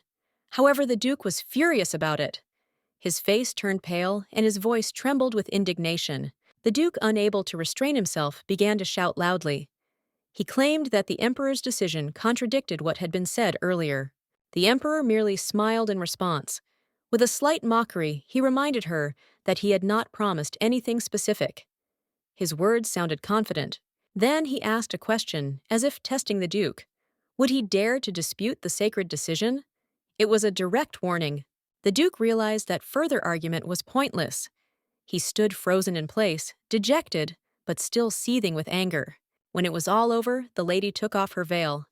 She realized that she was no longer the Duchess of Deal. It was a moment of liberation. Addressing the people of the empire, she announced that her name was now Terea Arnazeda Yosin. Her voice was full of dignity. She proudly added that she was now the great hawk eyes of the empire and the heart of the dragon. She thanked the emperor for his wise decision. Then she confessed that today was the last day she would spend with the duke. She was happy, but there was a bitterness hidden in it. However, she did not hide her true feelings. She confessed that life with the duke was disgusting, and she did not want to see him anymore. The emperor, having concluded the process, rose. He threw down the gavel, declaring that the court was closed, and left with an unwavering air. Her hair dyed blonde, especially for the event lasted only a few hours, which was surprising given the high cost of the drug. However, the effect was so noticeable that blonde hair became fashionable in the empire. Tereya's influence was undeniable. In the port near the border, local newspapers published her picture. The Duchess's unusual golden hair became the topic of discussion. This hair became a symbol of new life. Instead of the previous silence, Tereya hoped that her future would be bright and shiny. One man was sure that his brother was visiting the empire for the first time. This was an unexpected discovery for those around him. The man explained that his brother had returned after a long period of work abroad. His return was an important event in the family. The brother noticed that he had not asked the question by chance. He was curious, but not surprised. It concerned a scandal that had become the most high-profile event in the empire. Tereya was in a great mood. Her new view of the world had even changed her attitude towards others. Now feeling free, she watched people with interest. A servant approached the heroine, politely inquiring about her plans for dinner. His manner of speaking betrayed professionalism, and the lady herself did not hide her good mood. Tyria said that she would come down to the dining room in 10 minutes. The servant understood her words without further clarification and quickly left, leaving her alone. Now that her title had changed, Tereya was no longer called Duchess of Delova, but simply addressed by her first name, Lady Tereya, symbolizing her new life. The girl enjoyed the changes. Her days were full of care. Letters of consolation, gifts 3 meals a day of good nutrition, and deep, healthy sleep became habitual for her. She didn't even believe that this was her reflection in the mirror. Her skin became healthy, her face was radiant, and a slight weight gain gave her a more lively and joyful appearance. Her parents, who owned vast lands, built 5 villas in her name. It was a symbol of their love and care, which helped her forget about the past. In addition, her parents provided her with financial support to strengthen her body and soul. After many years of communicating with the parasite, this became a salvation. However, it was time to interrupt her thoughts. She should go down to lunch and not rejoice in her current state for too long. But at that moment, an unpleasant voice rang out. Her ex-husband showed up and declared that he could not come to terms with the divorce, which caused her another fit of irritation. This man, whom she thought had disappeared from her life forever, turned out to be alive. He appeared before her again, as if he had forgotten his inglorious past. Immediately after the divorce, the Duke stalked her when he came to Yosin. He demanded to talk and did not allow her to return home peacefully, disturbing her peaceful life. This man remained the only one who poisoned her new perfect life. He was like a pest, disturbing her happiness. However, his behavior did not go unnoticed. He was reminded that this kind of behavior was not allowed here, especially towards the lady. The Duke was given strict orders to leave so as not to cause trouble. This was a clear order to protect Tereya's peace. The emperor, wanting to ensure her safety, officially allowed her to drive away her ex-husband. In addition, she was provided with distinguished knights to guard her. One of the servants reported that the Duke continued to call Tereya his wife. However, she made it clear that she no longer had any connection with him. Tereya decided that she would never pay attention to him again. This man had become a complete stranger to her. After she made arrangements with Lorena, Tereya went to a cafe in the center of Yosin to have some tea and take her mind off her worries. Countess Taranto greeted her sister with joy. Tereya felt genuine joy from their meeting and immediately felt how important she was to her loved ones. There was a man sitting next to the countess who caught Tereya's attention. She was momentarily distracted, wondering who it could be and why he was there. The countess asked how Rhea was, which surprised the girl.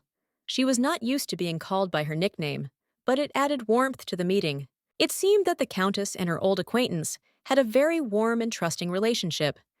This is what inspired Tereya, with confidence that the lady would be more friendly and open. So Tereya smiled, trying to look sincere, and remarked that she really did enjoy being here. Then she asked the countess with interest how she had been living all this time. The Countess, smiling thoughtfully, began to tell him that quite a while had passed since their last meeting. Remembering her son, she asked if the girl remembered him. The young man standing nearby remarked with a hint of humor that he had been waiting impatiently for his mother to introduce him so that he could extend his hand to Terea. He introduced himself as Tartion, and the Countess added that she was sure Terea must remember him. Terea heard the explanation that because of their mother's friendship, she knew for sure that their names were chosen specifically to resemble each other. The Countess noticed that they were often referred to as brother and sister, although this was unexpected news for Terea, since she had not known about it before.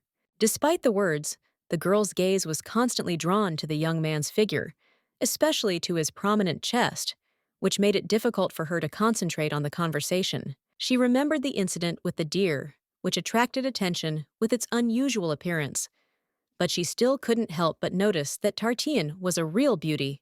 However, although he was attractive, his figure still embarrassed her a little, causing her to feel awkward. Tartine joked that her intense gaze could burn his face. Terea felt that she might have seemed rude and quickly apologized for her behavior. He just smiled and assured her that it was no big deal. He then remarked that he was surprised to see her again after 13 years and asked if he could call her Rhea. Their mothers enjoyed watching their respectful and polite manners with each other, finding it incredibly touching. An hour passed, but Taria still couldn't understand why she was becoming more and more uncomfortable being around Tartion. For the next while, they hardly spoke, only silently drank tea, as if both were absorbed in their thoughts. The scene was reminiscent of the behavior of children who were allowed to meet in the presence of their parents, despite the general silence. Soon the women announced that they were going to the Yosen mansion and decided to find out what the young men were planning to do. Terea was at a loss for what to say. However, Tartian smiled and assured her that he could talk to Rhea for a while before leaving. The parents nodded approvingly, left them alone, and wished them good company, as if they saw something more in it. Terea felt completely lost, not understanding why Tartian had decided to stay. She hoped with all her might that her mother would come back for her. The guy calmly apologized for the suddenness of his proposal. Terea, having calmed down a bit, asked what exactly he wanted to talk about. Tartian gently suggested that she shouldn't be so wary of him. He suggested that they simply reminisce about their childhood together, since they had similar memories. He recalled how, when they were children, she always followed him around, calling him brother, and so he really saw her as a little sister. During the 13 years he spent abroad, studying at the best academies and learning the wisdom of distant lands, memories of the past were the support that helped him move forward. Terea was slightly surprised at his words, but she held back her emotions. She said with a slight smile that they could stop there. The guy apparently didn't immediately understand what she meant, but he thought about her words. The lady, noticing his confusion, added that next time he should call her exclusively Lady Terea. This correction made a strong impression on the young man. At the end of the conversation, she noted that she was sincerely glad to meet him. However, the young man could not fully comprehend what was happening. His thoughts were confused. Terea understood that despite their childhood friendship, everything had changed. After she had inhabited this body, the past had become unimportant, giving way to the present. No matter how precious the memories of the past were, they no longer belonged to her. She felt that trying to pretend that she remembered everything would only harm the real owner of this body. Realizing this, she firmly said that she was asking for forgiveness and that it was better to cut all ties right now before things went too far. After that, the girl felt relieved. She had finally escaped from the unpleasant situation, but as it turned out, she would not be able to return home right away. Terea remembered that a branch of the capital's gallery, which she had long wanted to visit, had opened nearby. This thought prompted her to linger a little and look there. On the way, she accidentally bumped into a young man who was holding a bunch of flowers in his hands. He dropped them out of surprise, creating a small fuss. The flowers scattered, and the guy immediately started apologizing, asking if the lady was okay. He seemed genuinely concerned about her condition. Terea was shocked when she realized that the knights of the capital were hiding here in this very gallery, which made her wary. She noted that the guy seemed to be in a hurry and asked if he was okay, carefully watching his reaction. The young man looked at her with gratitude. The lady noticed that he was listening attentively and that it was important to always look the interlocutor in the eye, which the guy took note of. The boy introduced himself as Gerald. He thanked her for her help and added that he was very glad to meet them. His sincerity was touching. Tereya watched him carefully and seemed to understand who this child was. Duke Dilov proposed to capture the capital of Arpasona and conquer the legendary Golden City. His words sounded confident because he was not used to making empty promises and always achieved his goals. The reason for his success was his abilities, which exceeded the normal human capabilities. The Duke could do what others considered impossible, and he was nicknamed the Warrior with Bloody Eyes. His army was considered one of the most powerful. Victory invariably followed him, and his blood-red eyes inspired fear in his enemies and aroused respect even in the emperor himself. In addition to his fighting talents, the Duke had many other exceptional abilities that made him virtually invincible. However, Tereya, without finishing the book, only knew that in the original story, only two people had bloody eyes. These people were Duke Dilov himself and the main character of the work, who was now standing right in front of her, causing her surprise and confusion. Tereya's gaze was full of amazement, and the boy, the main character, did not understand why the lady was looking at him so strangely, as if he was a mystery. According to the plot, there were still about 3 months left for the events to develop. By the time he became an important character, her role as a secondary heroine would already be over. In 3 months, the boy will become known as the prince, who was secretly the emperor's child. The struggle for the throne will begin, and he will become the key figure in this drama. Before his arrival at the palace, as the book said, Duke Dilov took the boy as an apprentice, which became an important turning point in his life. Thus, it can be assumed that the boy followed that deer, no matter how strange this coincidence may seem. He should be 16 years old now, but his fragile and small appearance was completely out of keeping with his age, which surprised Tereya. She thought that a man who was unable to take care of even his own wife would hardly be able to properly take care of a child. Suddenly, the boy felt ill and began to fall, but Tereya managed to catch him, preventing him from falling. She was surprised at how light he was, as if exhausted. The holy man noticed Tereya holding the boy, but did not intervene. He had a high fever. Tereya didn't remember his illness being mentioned in the book. She began to suspect that something strange had happened to him. The thought flashed through her mind that the Duke might have been starving him. She had already decided that she would definitely accuse him of child abuse. Tereya loudly declared her intention to bring the Duke to justice, believing that he deserved punishment for his actions. She screamed for a doctor to be called immediately. The boy asked her to move away, but she did not immediately understand what he was saying. She demanded that he repeat it louder and explain exactly what hurt so that they could help him faster. The boy was embarrassed, but continued to ask her to move away. At that moment, Sarah came running and abruptly interrupted them. Sarah ran up to the boy, throwing Tereya aside, and rushed to take care of him, clearly considering his condition a priority. The woman immediately rushed to the boy, hugging him as if she wanted to protect him from the whole world. Her actions showed genuine concern and anxiety. Tereya watched this scene, not understanding what was happening at all. Everything looked so strange and illogical that she could hardly comprehend what was happening. Her thoughts were interrupted when someone came up and asked if she was hurt. His caring voice brought her back to reality for a moment. Meanwhile, the woman who introduced herself as Sarah turned her attention to the plants and began examining them. She also asked the boy if everything was okay. The boy, without embarrassment, replied that thanks to Tereya's intervention, no one was hurt, including the lady herself. His words sounded sincere and calm. Sarah, hearing the mention of lady, was surprised and looked towards Tereya, clearly not expecting such a turn of events. Tereya, still stunned, asked when the doctor would arrive. She was told that another guard had already gone to fetch him. She was shocked when she realized that the Duchess was standing in front of her, and the man who had just been selling flowers noticed in horror that all the plants had disappeared. Meanwhile, the boy noticed that the cocoa was surprisingly tasty and asked curiously why the mentor forbade him such simple pleasures. Sarah explained that this was for his health.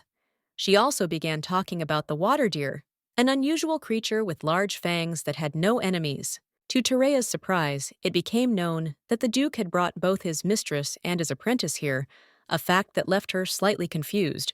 Sarah tried to talk to Terea, asking her to listen to her, but she snapped that she no longer bore the name Dilova and should now be called Lady Terea. Sarah apologized, adding that she was truly sorry that their love had to end in such a way. Her words sounded sincere, but they failed to change the tense atmosphere. Terea smiled slightly and asked if Sarah understood the meaning of the term over self-awareness, trying to remain calm. She added that even without Sarah's intervention, she would have gotten a divorce. Moreover, this is her family's territory, and she does not want to be in an awkward position because of this communication. Sarah admitted that she was unaware of such subtleties and merely followed the Duke she loved, which seemed honest but naive. Terea coldly reminded her that her words sounded strange. She asked why the Duke whom Sarah loved so much was trying to justify himself to her. These words left Sarah completely horrified. Terea, without holding back, added that she did not understand why she needed all this at all, because there was no love left between them. She is a little annoyed that they treat the affair as a beautiful love and put it on display, although in fact their opinions differ. She is not interested in this, and she does not even want to know about it. She really wants them to just leave her alone and say that it is certainly not a sin to follow your loved one, but you can't cause trouble for others. And so she asks Sarah to really admit that she is causing her inconvenience, and she can also convey to her lover that she wants to leave Yosen. And then, regardless of what the truth was, Terea decided to believe in their mutual love. She was sure that this was the feeling that bound the hearts of Mrs. Sarah and her companion. She did not wish to interfere with such a significant and tremulous feeling, which Mrs. Sarah seemed to guard as the greatest value. It was her gift of fate, and Terea did not want to destroy it. Terea could not imagine that a man she respected would dare to appear with a mistress without any shame. Such an act seemed unthinkable to her. She pondered whether she should ask the emperor to forbid them from visiting these lands. But knowing how quickly the palace made decisions, she decided to send the letter to the crown prince. The lady felt sincere gratitude to the men who had rendered such necessary assistance. She was glad that she had been able to use the comfortable living room, which was conducive to relaxation. One of the men noted that the gentleman would probably be happy to know how this little support helped her. At the moment, he was in an art gallery. The man added that if she had no other plans, he would suggest visiting a gallery in a week, where both old and new works were to be exhibited. After a long time, the man decided that he himself would not mind looking at the paintings. He was impatient for what he would see and what impressions it would give him. A week later, Terea found herself in the gallery. The exhibition representative paid attention to all the works, from masterpieces of recognized masters to works by emerging artists who promise a great future. However, what attracted her most was the work of one unknown author. His painting was mesmerizing, causing genuine interest and deep emotions in Terea. The canvas was incredible. The harmony of color transitions, the rendering of the smallest shades and rough brushstrokes, all this created a unique sense of energy emanating from the painting. Having learned that this artist had many works, Terea had high hopes for him. She felt that he had great potential. Terea's attention was also drawn to a man standing nearby. His presence seemed unusual to her. He did not look like an ordinary visitor. Surprised, Terea decided to come closer. After all, today was only a preliminary opening day, and only invited representatives could get access here. Perhaps it was an art historian or connoisseur who had received a personal invitation. Everything indicated that this person was not there by chance. Looking closer, she noticed that the stranger was also fascinated by the work of the same artist. It dawned on her. Maybe they both shared this artistic passion. Suddenly, Terea felt as if she had met a kindred spirit. Smiling, she approached him and asked if he had come to admire the paintings like her. The man responded coldly, dryly, confirming that this was what had brought him here. His indifferent gaze made it clear that he was not interested in communicating. And it was all for the best. Terea decided that their conversation could be limited to art, which was perfect for the occasion. She noticed that the painting was truly impressive. Although it depicted familiar grass, sky, and wind, the author saw them in a special way, in a completely different light. Thanks to this, Terea was able to feel the emotions that had long troubled her, but remained unclear. Now, As if through the prism of experience, she gained the ability to recognize feelings previously hidden from her understanding. These words, like magic, attracted the man's attention. He looked up and looked straight at Terea, as if trying to catch the hidden meaning in her words. His interest was genuine, which was evident in his gaze. The lady continued to speak, explaining that it was this particular feature of the painting that had immediately caught her attention. She emphasized how art can touch the heart, even if its meaning is not obvious. The man, clearly fascinated by her words, remarked that the work was truly magnificent. After a pause, he asked if she was familiar with the work of the artist, whose work was opening up new horizons for them. The woman replied that she was seeing his work for the first time. However, she noted that the artist has a gift for inspiring even those who finance this gallery. His skill is undeniable. The man suddenly realized that the lady in front of him was the Lady of Yosen County. He introduced himself as Enoch Vigor Beleg, making it clear that it was an honor to communicate with her. Terea smiled. She was glad to hear that she could address him simply as Beleg. The informality won her over and made the acquaintance seem even more pleasant. Together, they looked at the painting where the brushstrokes resembled Van Gogh's style. In front of them stretched the night sky with bright stars, which was mesmerizing in its depth and energy. Terea noted that despite the beauty of the painting, she did not like its title at all. She felt that it did not have the harmony that was inherent in the painting itself. Beleg, looking at his watch, said that it was time for him to leave. This painting turned out to be his last in the gallery. Having said goodbye, he quickly disappeared into the crowd. It had been a long time since Terea had enjoyed looking at a picture so fully and without regret. She thought that, after such an evening, it would be nice to go for a massage, to relax before returning home. Suddenly, she noticed someone walking towards her. This person moved with genuine joy, which immediately attracted her attention. It was Tyrant. His appearance came as a complete surprise to Terea, since she could not imagine him in such a setting. Confused, she asked what he was doing in this gallery, because his presence here seemed strange, and even a little frightening to hers. Tyrant explained that he was friends with the son of Viscount Giorgio, who was the local representative. That was why he was here completely by chance. Terea smiled reservedly, noting that she was glad for such an unexpected coincidence. She wished him a pleasant time and not to distract himself with unnecessary conversations. However, as soon as he called her by her nickname again, she flared up in anger. Her repeated requests not to use that name were apparently forgotten. Tyrant casually mentioned that he had heard that Lord Enoch, the Minister of External Affairs, had arrived.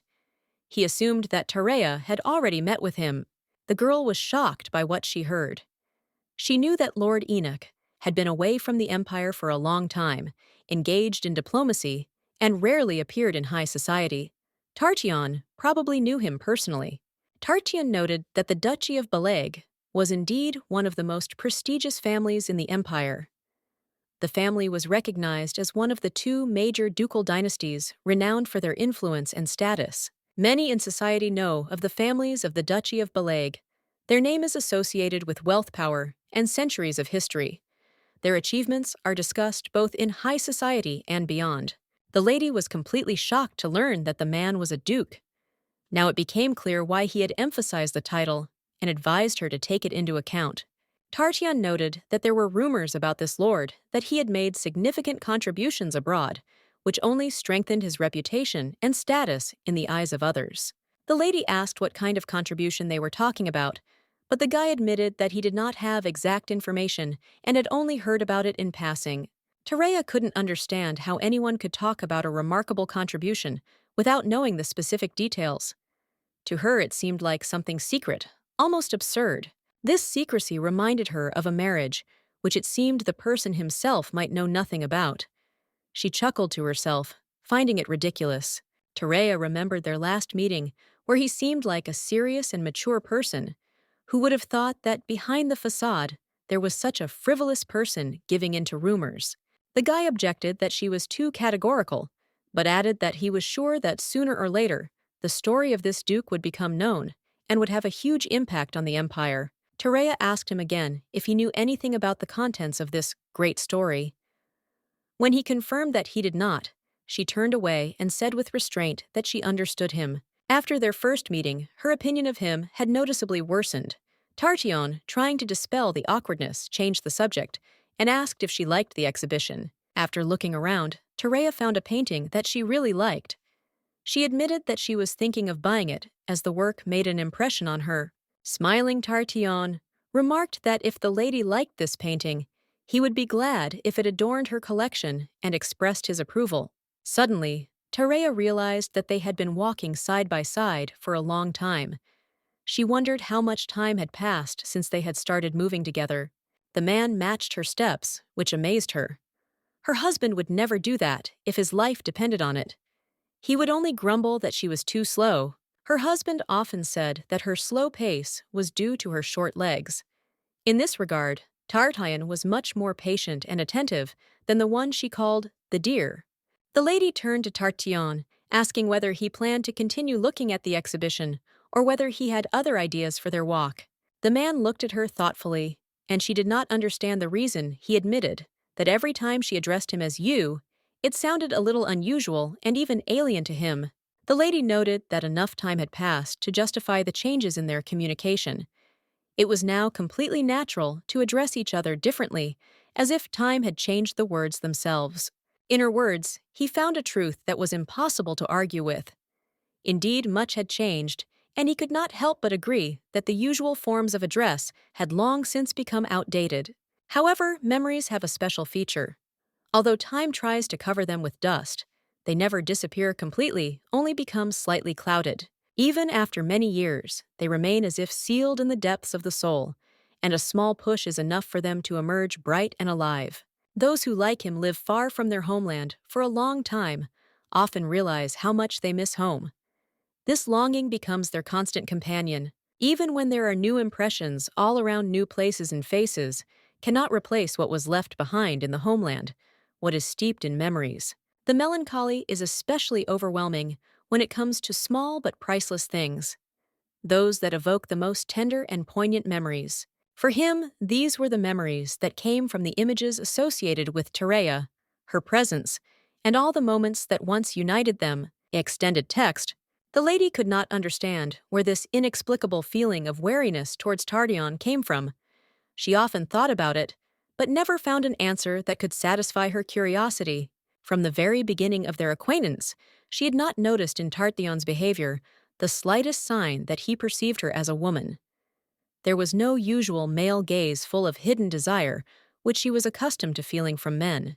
Perhaps he was telling the truth when he said he saw her only as a little sister. His words sounded so sincere that she had no reason to doubt them, although the feeling of unease remained. She decided to show that she understood his words and trusted his intentions, so she calmly said that she understood what he was trying to convey to her. It was for this reason that she allowed him to call her Rhea. It was a sign of intimacy, though not the kind based on attraction. Upon hearing her permission, Tartion could not hide his joy.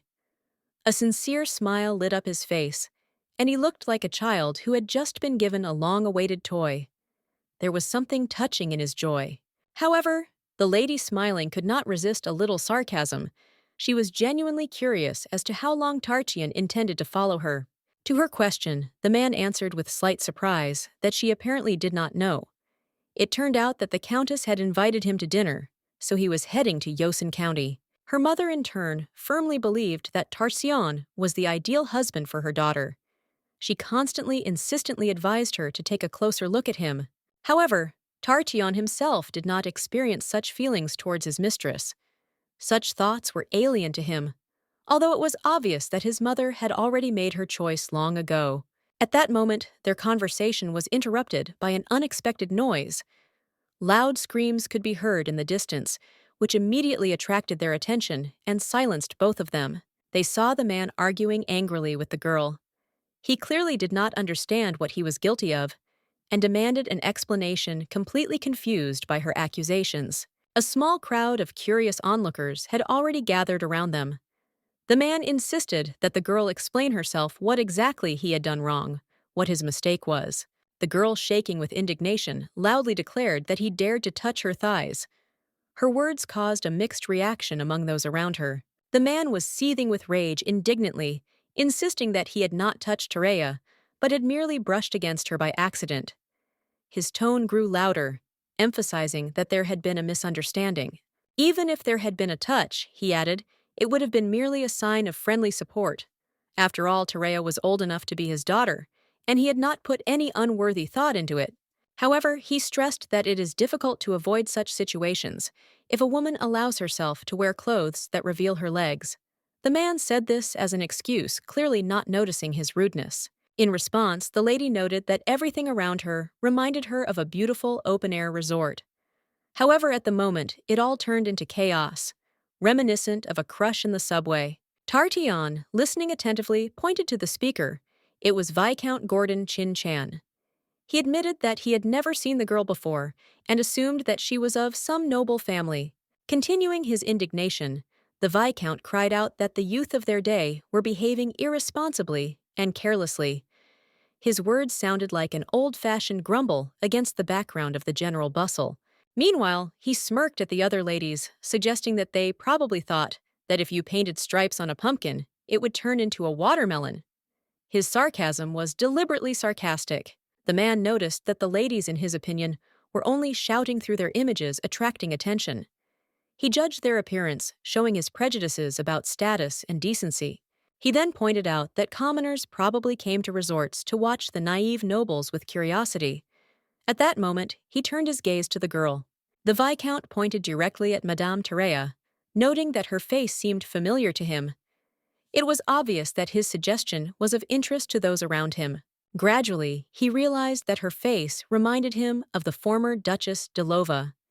He began to talk enthusiastically about the rumors that were circulating about her in the capital.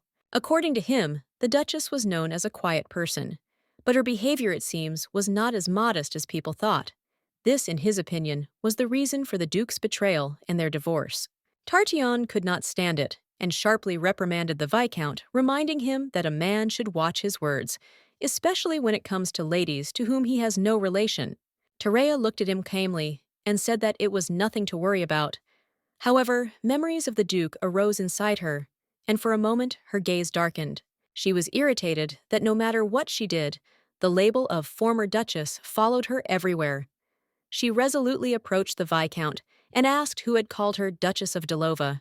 In fact, she is the only daughter of Count Josin Terea Arnizade Josin. Her lineage has always been tied to the county, not the title of Duchess. But the gentleman seemed to be too rude. It did not matter to her who she was, a duchess or a count's daughter, because his manner of communication left much to be desired. Terea knew the man was beneath her, so she began asking questions, trying to find out where he had learned his mannerisms, words, and actions. Her interest was genuine. To make him understand the seriousness of the situation, she even called him by name. This was supposed to help the man realize that she was not going to tolerate his behavior and demanded respect. Terea was determined that this man would not use his manners. No matter his position in this world, status always matters, and she intended to demonstrate that. People looked at Terea with arrogant respect only because she was young and female, but she knew perfectly well that in her case, age should not play a key role. In this world, titles were more important than age, so Terea decided to use her position to punish the one who treated her so disdainfully. The man looked worried and asked if she really believed her title had any meaning. He doubted its power and did not appreciate her status properly. He stated that respect for her parents made him leave. In his opinion, she was just a small girl who was not yet mature enough to make serious decisions and actions. Terea didn't quite understand why he behaved this way, but there was something about his behavior that was unpleasant. She couldn't understand how he could remain like that until the end, without changing his manners. As the Viscount had said, his view of the situation was simple. Her title was merely temporary. Her name borrowed, yet believed that she was not worthy of his true respect. Then the red-haired girl approached Terea and thanked her for her help. She was sincerely grateful that Terea had intervened and helped resolve this difficult issue with an unpleasant person. The red-haired girl understood that it was always difficult to intervene in such situations. However, she was grateful to Terea, considering her actions important and timely in this difficult situation. Terea replied that she did not consider her actions to be anything special. She thought that she simply helped because the girl suffered because of a strange man who knew no boundaries. Terea promised that if the girl decided to go to the police, she was ready to help punish the Viscount. The red-haired girl thought about her offer, promising to think about it. Terea noticed that her new acquaintance could very well be a famous person. She didn't know who she was, but she felt that the red-haired girl could have a great reputation. The people around her obviously knew the red-haired girl. Terea was surprised that she didn't recognize her. After all, she herself was the main character of the scandal that shook the entire empire, and her face should have been known. Terea, despite her high birth, has been absent from the empire too long to be aware of what is happening. She is the daughter of the lord of these lands, and all the inhabitants know her. The girl realized that she had not introduced herself to her benefactor, and decided to immediately correct this oversight. She realized that this was important for establishing trust. Her name is Raya del Clatier. When she told him her name, the guy looked stunned, asking again, not believing his ears. He clearly did not expect such an answer. During the carriage ride, the guy continued to admire, saying that it was all simply amazing. But the lady, not understanding his delight, remained calm.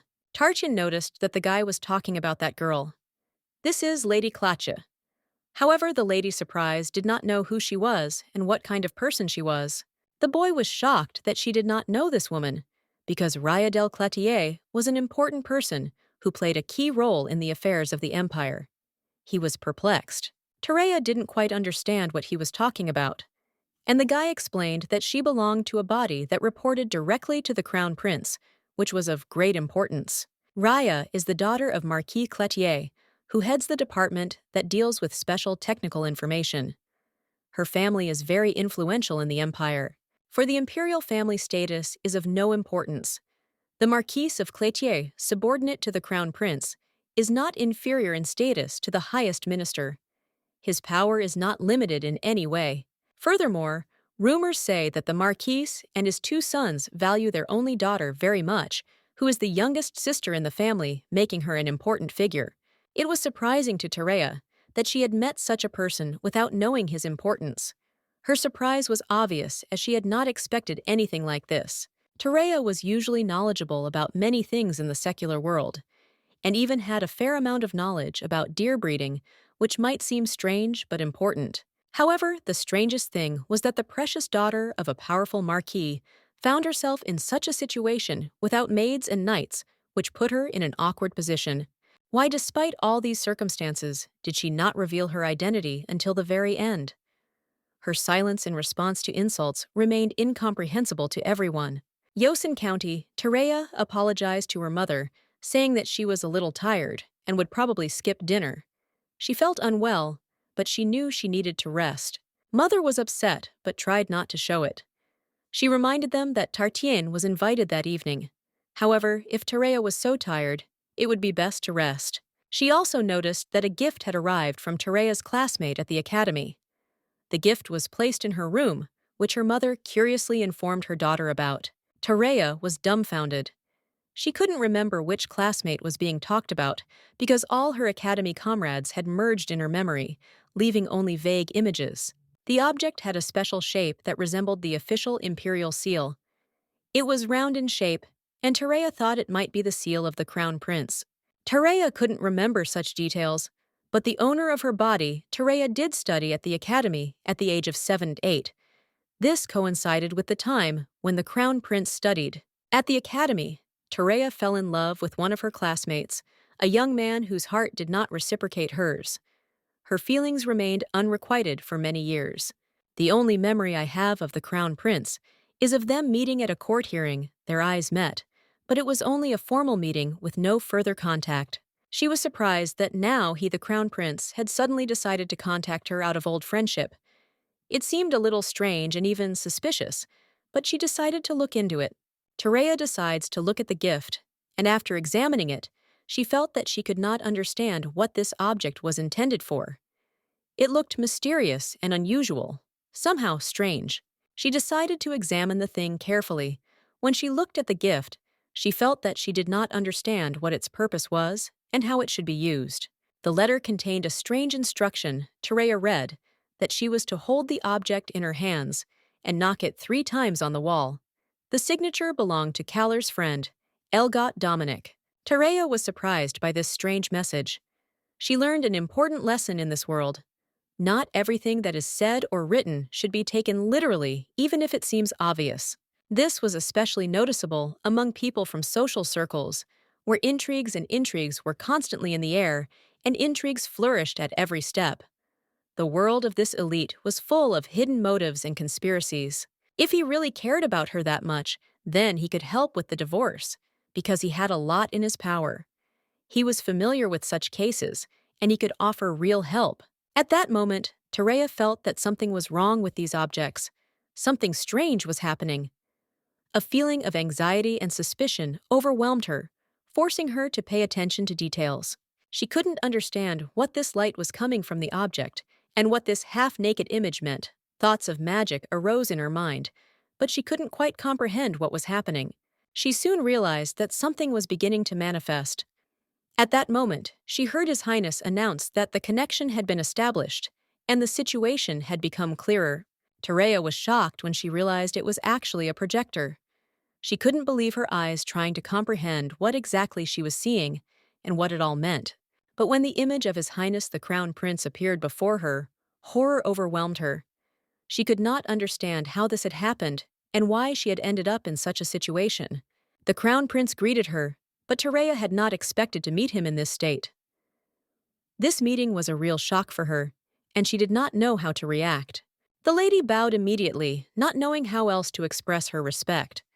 The prince noticed her gesture and suggested that she greet him more simply, without unnecessary ceremony, as if it were obvious. He said that if he wanted to observe all the formalities, he would have invited her to the palace, and not used such an unusual way of meeting. Everything was much simpler than she thought. He addressed her as lady and then asked if he could call her Rhea, as he had before. She thought they were just classmates at the academy, but it turns out their relationship was much deeper. Therefore, she noted that despite their personal relationship, he was still a high-ranking person, and she had to remain polite no matter the circumstances. The Crown Prince noticed that she was as flawless as ever, but he said that she had been having even more headaches lately. This remark did not leave her indifferent, and she thought about it. There were rumors in the capital that her ex-husband had gone to Yosen. The Duke was his friend, and therefore knew his character very well, which added another mysterious detail to the situation. They said that if he bites once, he will never let go, as if it were something crazy. The prince is right. Actions of this kind always have long-term consequences. Indeed, the Crown Prince was right. The lady even wanted to praise him for his accuracy, but she understood that she had to wait a little before agreeing with him. However, the Crown Prince himself showed concern for the lady and asked if everything was all right with her. Despite the presence of the Knights of the Empire, he was worried that they might leave. In that case, the Crown Prince did not know how the Duke would deal with the lady, since her status was now lower than his, and this complicated the situation. The lady knew that this was true, and that despite her current strength, she was still dependent on her status in this world. It was important to understand how this affected her actions. If the Duke decides to use his status against her, she, as the Count's daughter, will be helpless. All that remains on her side is her ability to cope with difficulties. Terea knew there was nothing she could do in this situation. Even if she stood her ground, her position did not allow her to compete with those of higher status. The prince explained that he did not mean to hurt her with his words. On the contrary, he was glad that she remained the same. He even saw that she had changed, but only for the better. He was glad of her changes and saw nothing wrong with it. His concern was something else. He wanted to help her despite her difficulties because he believed in her strength. The lady was surprised and asked him again how he was going to help. The prince said that the divorce was possible, thanks to the influence of his father, who helped in this situation. He added that the Duke had been negotiating with the Majesty for some time, trying to make a favorable agreement. These deals could change a lot for her. The prince asked her if she knew about Article 14, Section 8 of the Imperial Divorce Law. The lady replied that she had studied such laws very well and was familiar with it. Article 14, Paragraph 8 provided a 3-year period for possible reunification after divorce. This gave a chance to rectify the situation if the parties were ready for a truce. If the reunification is successful within this period, the divorce record will be deleted. This meant that the divorce would be considered invalid and past mistakes could be forgotten. However, if reunification does not take place, the divorce will be final, and a repeat divorce in the future will be prohibited. A sanction in the form of an administrative warning is also possible. Litigation related to this law is transferred to an official court organized by the imperial family. This increases the emperor's influence in such matters. Tereya realized that this sentence could be changed by the will of the emperor himself. She realized that fate was decided not only in her hands, but also in the hands of His Majesty. According to the Crown Prince, the divorce was intended as a kind of entertainment for the emperor himself. He perceived the situation as a game in which the emperor might be interested. If the duke managed to win the emperor's heart, there was a good chance that the final decision would be reconsidered. Everything depended on whether he could win his trust. Tereya was sure that her husband, whom she jokingly called dear, would not succeed. She did not believe that his efforts would bear fruit, and his attempts were in vain. To prevent such conversations from happening again, Tereya wanted to tear it all out by the roots. Her patience had run out, and she did not want to hear this empty discussion anymore. Now she just wanted to take a bucket of water and pour it on him so that he would disappear from her life. She was ready to do anything so that this man would no longer appear in her world. Tereya thanked the Crown Prince for the information, which was extremely useful. She knew that such news could play an important role in her further actions. The court could not be so simple that the divorce would be decided without effort. However, for her, the moment of idle waiting had not yet come. She had to act decisively. This time, Tereya decided to finalize the divorce process. She had to find a way to make it all over once and for all without the possibility of going back. Tereya was determined to make every effort to finalize the divorce. This was exactly what the Crown Prince had expected, and she had no intention of disappointing him. If the Crown Prince didn't mind, Tereya decided to ask him one question. It was already late at night, but he would probably listen to her, and then they could finish the conversation. Tereya wanted to know why the Crown Prince was helping her. After all, after the divorce, she was just a count's daughter to him, and it seemed that her help was pointless. Even if the Crown Prince saw her as a political asset, Tereya knew that in the end, nothing would come of his actions. There would be no long-term benefit. The prince, a little surprised, replied that he was simply fed up with the duke's behavior. Tereya was shocked. Such simple words shook her to the depths of her soul. Tereya suddenly realized that he was partly to blame for her marriage not being stopped. She realized that his actions in the past had played a role too. The communication device became a true secret of the imperial palace. In his department, it was called a masterpiece demonstrating its uniqueness and complexity. He gave her this special gift, Tereya thought. Even though they were classmates, perhaps she should not have accepted such an important and secret device.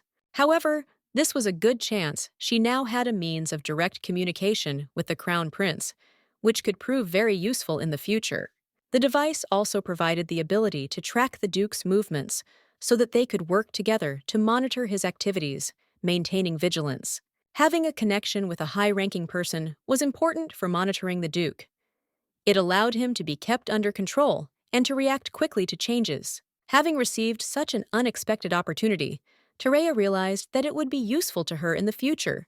She was ready to take this chance, no matter how it affected her life. The lady was surprised to learn that the Countess of Toronto would not be there. She did not expect that her plans could change so suddenly. Tereya could have simply returned home, but Tartian stated that since she had already visited the county, he would not let her go so easily, offering to continue the meeting. He offered to go with her, but the lady began to say that she had to go to lunch with another person. This was presented as a reasonable excuse for leaving. The man expected her to refuse, but Tereya realized that a week ago, she would have done the same. Now she realized the importance of communicating with people. He was surprised by her decision, and Tereya, deciding to add a little information, told him that she was going to open her own business, hinting at her plans. She also emphasized that this was the reason she wanted to meet the Countess of Toronto. The Count's house was successful in trade, and this was the period of its prosperity. Of course, there was more friendship to be developed, and the gentleman noted that by talking about this, she seemed to be inviting him to become part of her business idea. The lady was surprised by what was happening, and replied that, of course, it was not so. However, the guy claimed that they were blood relatives and she was trying to get rid of him. The lady noted that they were related to him only on one of the 5 levels of kinship, but he asked her not to say so. In his opinion, their relationship was much closer. He winked at her, and she couldn't help but laugh. Together, they laughed, realizing that moments like these were easier to take with humor. Terea thought that it would be best for her to ask a close relative for help, rather than rely on a stranger for help in such a situation. Tartian added with a smile that he was looking forward to the next step, and was ready for any situation that unfolded before him, no matter how difficult it was. When the servant saw that Mr. Toronto had arrived, he was full of joy knowing that everything was going according to plan, and the meeting had finally taken place. The guy asked if the expected guest had arrived. He was told that he was already in the waiting room and was ready to meet him at any time.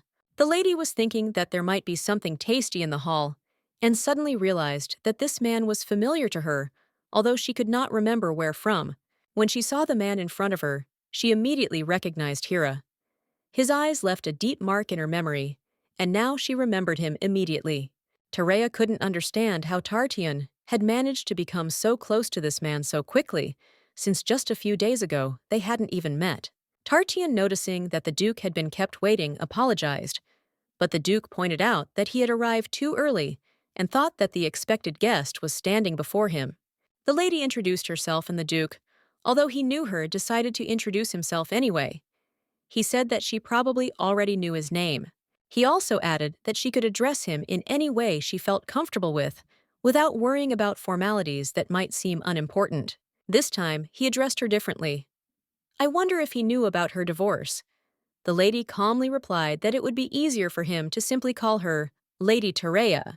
Tartian was surprised to learn that they already knew each other, and the Duke reminded him that they had met earlier in the gallery. That day, he wanted to enjoy the silence and the paintings. If his behavior at the time seemed rude to her, he sincerely asked for forgiveness, hoping that she was not offended and did not retain unpleasant memories. Tartian and Terea felt a little uncomfortable when His Majesty began to kiss the lady's hand, which was unusual and not entirely usual for them. In the Empire, this method of greeting was not accepted, and Terea could not understand when this changed. She remembered that before she left for the Empire, this was not the case. It was said that much had changed with the arrival of the current Empress. Come to think of it, it used to be customary in the kingdom to greet a woman by kissing the back of her hand, a gesture symbolizing respect and politeness. Terea noticed that since they had already finished the greeting, he invited her to sit down, since this place was famous for its delicious food. And indeed, the establishment was known among the locals for its exquisite dishes. Terea approached His Excellency, asking for his purpose in coming to Yosen. She was curious as to what could have brought him here at such an important moment. And his answer was her next step. The Duke explained that he had come to Yosen because he was looking for something special, namely a painting which he wanted to buy. He was invited to a local gallery where he said there was the very work that interested him. However, when he returned, the painting had already been purchased by another person and was no longer available for purchase. This surprised the Duke, who had hoped to acquire it for his collection. Mrs. Terea, of course, thought that their tastes in art were similar, but she had not expected that they would be interested in the same work. This discovery confused her a little, but she could not help but agree. This meant that he was not her ally, but rather her rival in this art historical quest. The question of which of them would acquire the painting became a matter of honor for both. The Joseon County family has always supported artists, helping them organize exhibitions and promote their work. This tradition has strengthened the galleries and local art communities, including the place where they met. This support made it easy for Terea to find work in the arts. It also gave her the opportunity to be at the center of cultural events and bring attention to local talent. He couldn't defeat her even if he used all his connections and resources. The painting would still remain with her despite all his efforts. This had been decided even before their conversation. The gentleman could not help but notice that his interest in her was actually much more personal. He wanted to talk to her again and convey some request, the details of which he was leaving for later. He was very brave, but somehow his behavior did not make her hate him. Perhaps there was something deeper in his intentions than just a desire to beat her in an art criticism debate. Terea thought that since they were both art lovers, they must be looking forward to the upcoming arts festival. Both the Duke and she agreed that it was an important event in the life of the city. He had been looking forward to the opening of the festival, but now that he had met her, the Duke was glad to see her despite all his worries. After a short conversation, he seemed ready to digress and leave her alone. Terea informed Rhea that their carriage was having problems, and she decided to go and inspect it. It was her decision to act independently, regardless of the difficulties. On second thought, the dinner was truly amazing. Terea enjoyed the time spent in the company of someone with whom she shared common interests. The conversation was easy and pleasant. However, everything changed the moment her husband appeared behind her and suddenly declared that he had been looking for her for a long time. There was something insistent in his voice, as if he was full of determination. He grabbed her hands, and Terea felt her heart freeze in surprise and fear. When she looked up, standing before her was Duke Deloff, a man she did not want to deal with. The Duke spoke immediately, demanding that she listen to him. He grabbed her arm, trying to pull her away. His actions were decisive, and Terea barely had time to understand what was happening. He was unwavering, despite all her protests. What was important was that he did not stop and continued to insist on his own. It was as if he was inexorable, as if he did not know what refusal was. When the Duke released her hands, he spoke words that made Terea freeze. She must now listen carefully to him, for much depended on it. Everything seemed strange and frightening. He said that the reason he was seeing Sira was not because of love or romantic feelings, as she might think it was all because of the boy who was next to her. Terea realized that everything the Duke did was to protect this boy. He hid his true purpose, but now she knew that his actions were motivated by this very thing. The Duke confessed that he was the secret prince of the Empire, and his main task was to protect this boy for 15 years. This revelation shocked Terea, making her think about what was happening. Terea couldn't believe what was said. She screamed, expressing her bewilderment, certain that the Duke had gone mad. His words sounded so incredible that they seemed more like delirium. She couldn't remain silent, because everything that was happening could end fatally. The Duke's statement in the middle of Yosin was like a sentence that threatened their safety and life. However, the Duke explained that this was precisely why he had suggested keeping the information a secret. He wanted her to understand the seriousness of what was happening and how important it was to keep such things secret. He explained that when the prince entered the palace, where the position of crown prince had already been established, a power struggle would begin. The empire would be divided, and everyone would strive to become the new emperor.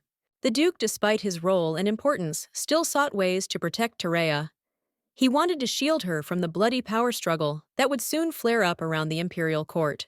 The gifts that had been carefully prepared for Terea were promptly returned. She was not given the slightest chance to explain her actions or defuse the situation despite her best efforts. The divorce was finalized without any chance for him and Terea to resolve the misunderstanding, leaving her in an emotional vacuum. The breakup was finalized without any attempt to understand each other. After he lost her, his life changed drastically. He began to feel a strong sense of loss, realizing how deeply her absence had affected him, leaving him completely alone. The void that her departure left was unbearably heavy for him. It wasn't just the absence of a loved one, but also the realization that he himself was to blame for her decision to leave. He only realized the importance of her presence when she was finally determined to divorce. It was a moment when his realization led him to deep inner struggle and burning regret. After everything that had happened, he had changed. He had begun to feel a strong attraction to her persistent character, which had seemed too decisive to him before his view of her had now changed dramatically. Terea was in deep shock when she heard the words that her ex-husband had just said. It was completely unexpected for her, and she could not understand what exactly he meant. She didn't want to hear that he was suddenly attracted to her, because everything that was happening seemed completely ridiculous to her. Her head was in a mess, and she couldn't understand what was going on in his thoughts. He wasn't interested in Terea as a person. He was admiring the new woman who now inhabited the girl's body. This was absolutely not what she expected to hear, and she couldn't accept it. The thought that space travel might be part of her new life had just flashed through her mind. But that thought was instantly overshadowed by the reality of what was happening to her personal life. Even if he was the lowest and most terrible person in the world, his only desire was to express his sincere pity and try to atone for his guilt before her if she would forgive him even a little. He knew that if she didn't accept him, he would do anything to convince her to come back to him. All he could do was try to get her back into his life, despite all the mistakes of the past. She couldn't believe that this look was an expression of remorse and a desire to atone for his guilt. For her, it was simply a gesture of despair, which she was not ready to accept, not believing in the sincerity of his intentions. If this had been the moment for Terea, if she could have felt his pain and worry, she would have believed. But now she felt nothing but disappointment and emptiness in his words. Seeing her husband continue to see his mistress, Terea felt her soul dying. As a duchess, she suffered daily, watching this merciless process of destruction of her life. She was different. When he said he was going to make amends, he didn't know that her feelings wouldn't change, and he could try as much as he wanted, but his attempts would fail. There is no other Terea in this world who could be the object of his atonement. That is why she said that he could try to do something, but the result would not change. He could try through the court, use any means, but she had no intention of reconciling. She was not going to return to him, no matter his efforts. Even if he prays and cries for hundreds of days, there will not come a single moment when she will forgive him, because she cannot forgive in the name of the real Tarea. In the end, he felt regret. But even if his intention was to clear up the misunderstanding, she didn't think he should reveal information about the main character of the work. On the one hand, this could be seen as a betrayal, because someone could hear, and this could influence further events, but she preferred to leave it without comment. Suddenly, she caught on a rock and felt herself losing her balance, preparing to fall. But Bailet, who was nearby, immediately managed to catch her. When she saw him, she was in complete shock. She thought he had left, but his presence was not the only surprise. He was smoking, this confused her. She thought he had left and did not expect to see him, especially with a cigarette. But soon she realized that these were not just cigarettes, but something more important and connected with his illness. The gentleman noted that these were not cigarettes, but some other object that he used. Because of an illness, Bailet was forced to use it to cope with an ailment that affected his breathing. He had a nasty illness that sometimes made him short of breath, and despite its presence, he continued to use this remedy to alleviate his condition. While he was using this item, he decided to watch the lady and her ex-husband for a while as he passed by. He saw them interacting, but he didn't know what they were talking about. Terea wondered what Bailet might have seen during this time. He probably observed her and her surroundings, but he didn't know the full truth about her relationship with this man. He couldn't hear their conversation and didn't know what they were talking about, but right now she felt it was better not to look back so as not to show her vulnerability. It seemed that the person she disliked was still around. This fact worried her, although she knew she could do nothing about it. He thought she didn't want to see him. She hesitated, not knowing how to react to this situation, because it was hard for her to be around him. She noticed how Duke Dilof's eyes were full of menace when he spoke of atonement, and she realized that his words concealed not only reproaches, but also the intention to obtain her forgiveness. He looked like if Terea continued to resist, he would still get his way, even if he had to resort to threats to do so, as if that was the only way he could get her. Terea tried hard to remain calm, pretending that she was not afraid, despite the pressure she felt and everything happening around her. However, if he had acted even more aggressively, and if there had been no one around to stop him, the situation could have become dangerous for her.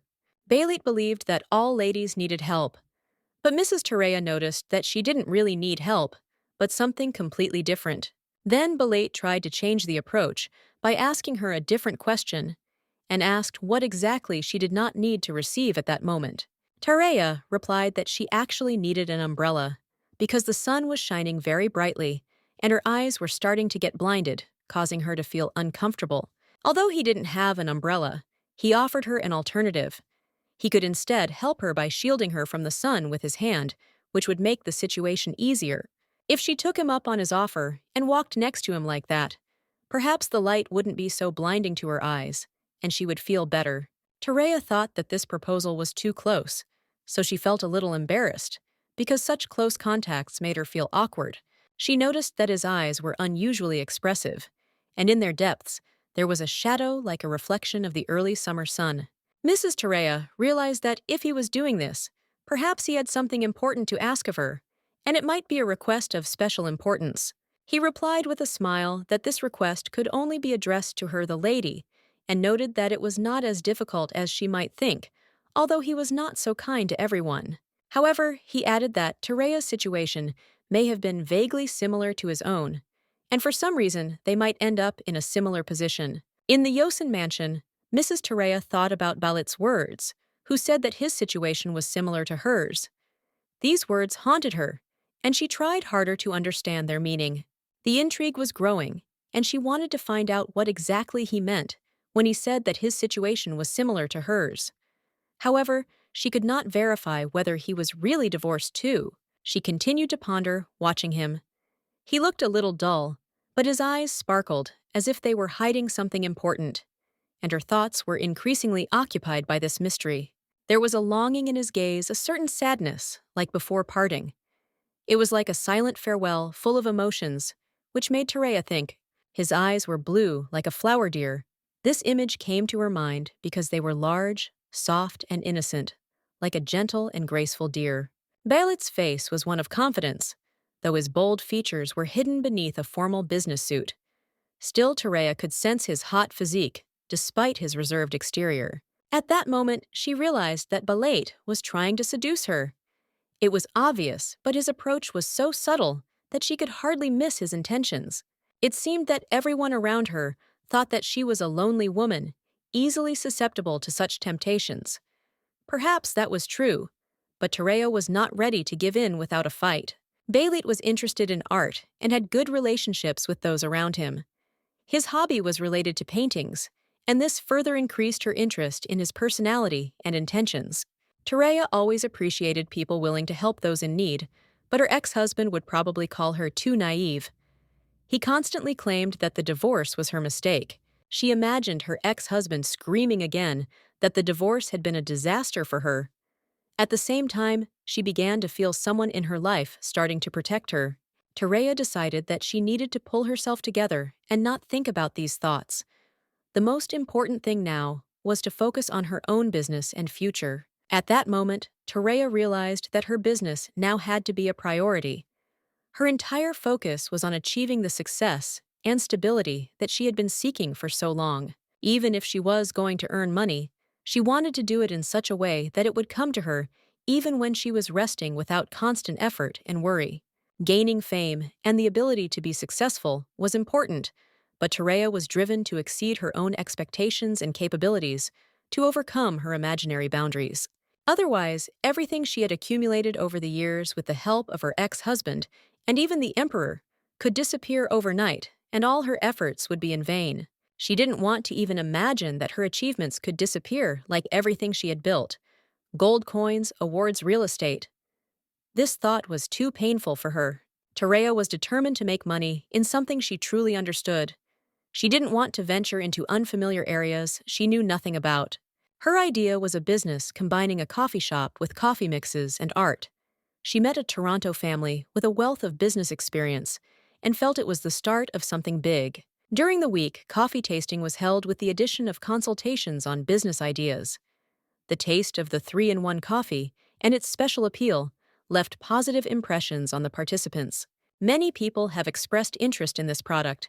However, it should be noted that the concept of galleries combined with cafes is already being actively developed and implemented in different places. There were many cafes in the city where she lived, and among them, there were establishments that enjoyed great popularity thanks to word of mouth and active promotion through social networks. She acknowledged this as a noticeable trend, but in the world of social networks, such parties could be organized by absolutely anyone, since these networks are easy and accessible for any organization. In this situation, she needed to come up with something unique that hadn't existed before in order to stand out from the crowd of competitors and attract attention to her idea. And then an idea came to her mind: to organize not just an event, but an entire festival connected with social networks, which could become an event for the entire empire and attract many spectators. At this event, she planned to make a name for herself by offering everyone present Yosin's coffee mix, which would become a symbol of the event and a source of discussion among all participants. This would be great advertising. Everyone would start talking about the delicious mix, and the popularity of the drink would quickly spread through word of mouth and social media, creating a buzz around the brand. After the launch at this event, coffee shops would open all over the empire, attracting attention, and people who tried the new mix would no longer be able to resist its unique taste. To implement this ambitious plan, she needed to prepare something important, so she decided to turn to her mother for help, realizing that she could not do without her support. The mother, thinking that her daughter had left on important business, was surprised to hear that in fact, she had simply come with a request that had nothing to do with business. The woman asked with interest what the conversation would be about, not understanding what exactly was so important for her daughter at that moment. Terea made a request to her parents that shocked them. She wanted the Yosin family to come under her control, and she would take them into her own ownership. At that moment, she realized that in addition to enormous wealth, she lacked one thing: a title that would give her real power and the opportunity to move forward. The parents were completely stunned by her request, not expecting such a decisive step from their daughter, which could radically change their lives. Terea doesn't see divorce as something bad or shameful. For her, it's just a part of life. But she understands that others may think differently. Some may judge her choice and see it as a flaw. Some may see her divorce as a stain on the Duke's reputation. Some see such things as a real social scandal, worthy of condemnation and discussion in society. Despite this, amidst all these harsh looks, Terea longs to preserve her eye, her face. Despite everything that is said about her, her inner world remains untouched by these accusations. As a daughter of the Yosin line, she decides that she will continue to live by this proud name. It is not only her heritage, but also a symbol of something greater than just a family name. She is proud of it. Her parents supported her decision to continue to use the Yosin name. The title is important, even though it is below the dukedom. Her parents were happy to see her remain loyal to the family and its traditions. The title of Yosin could give her some advantages. Although it is inferior to the title of duke, it is a protection for her from possible attacks from others, such as the water deer. Deciding to continue with the name Yosin, she decides to throw a lavish party. It will be an event that will not only attract attention, but will also become an important milestone in her life and the life of her family. She plans to invite not only local nobles, but also guests from neighboring lands, as well as the capital. It should be an event that will leave a mark on the hearts of many, attracting the attention of all the nobility. The main goal of the party will not only be to entertain the guests, but also to create noise. She wants it to be talked about for a long time after the event, and for it to become a topic of discussion among many residents. The party will be held to celebrate the succession of the Yosin title. However, despite the significance of the event, she feels it is too weak to generate any real interest or discussion. She realizes that there are already many precedents for female heirs, and she needs something more to stir up interest. Terea feels that her plan may not be flashy and attractive enough. Terea wants to create something more exciting. She wants an event that will keep people talking and remembering it, not letting it cool off. She comes to the gallery expecting to see paintings, but instead, her gaze falls on Mr. Baliga. She is surprised to see him here in this place, as if he too had been invited here. The lady greets him, surprised to meet him again in the gallery. It seems strange to her, but perhaps it is only a coincidence, albeit a very curious one. However, the man notices that this is not a coincidence. He was waiting for her here in this gallery because he has been interested in her for a long time and wants her to understand this. Terea was taken aback by his words. She was shocked that he was looking at her with such a look as if he was actually interested. Her heart sank in surprise. He was not just being nice, he saw something more in her. She refuses his suggestions, saying that she is not interested in him. However, the man decides to come closer and directly tells her that she should perceive him as her lover in the future. Mrs. Terea was in such a state that she could not even understand what the man standing in front of her was saying. It was as if his words did not reach her mind, and she was completely confused. The young man noticed that his words sounded too unexpected for her. He decided to explain what exactly made him show interest in her personality and why he became so attentive to her. It might seem like an act of arrogance, but with his considerable talent and high status, he believed that he knew almost all the information except for one small fragment. In his profession, gathering information was not just a job, but a part of his daily life. However, recently, his abilities encountered an unexpected obstacle that he could not overcome. The painting that he and Terea saw together was a real mystery to him. Despite his meticulous search, he could not find a single useful detail that could reveal its origin. The artist's name remained unknown, as did his origins. There were no records of contacts, and the work itself left no traces that could help solve its mystery. The only clue left was the gallery where the painting hung. However, the gallery owner, a viscount, refused to say anything, and the lead was useless. The only source of information about the artist was now Lady Terea. She could reveal all the secrets of this painting, but only if she was willing to share her knowledge. What is beyond his reach, the key to the solution lies in the hands of Lady Terea. She has the same passion as him and finds herself in a similar situation, which makes her extremely interesting to him. The elegant and bold Lady Terea caught his attention.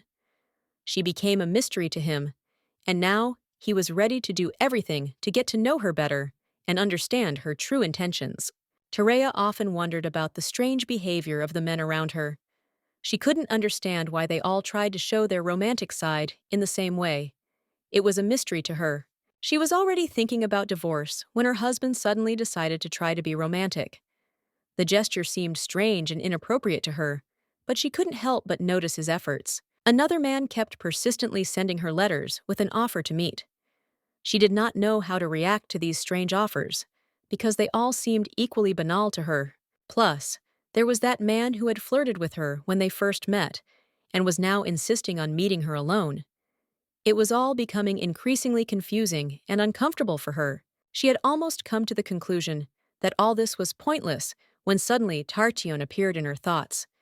His appearance completely changed her mood and set her priorities. She wanted to tell him that he had become a light for her in this dark kingdom, where all men seemed the same and expressionless. His peculiarity attracted her attention like nothing else. The Duke assured her that everything that was happening had its meaning, and that she really needed it. However, the lady still could not understand what exactly was being discussed, and her confusion only increased. Terea realized that this man was ready to help her. He could limit the approach of her ex-husband and become a barrier between them, thus creating the necessary space for her life. In the end, he turned out to be a man who could be the perfect cover for her.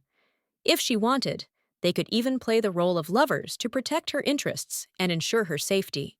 He decides to satisfy his curiosity about Terea, and she in turn will receive protection in the form of a shield, which will be very useful to her in the future.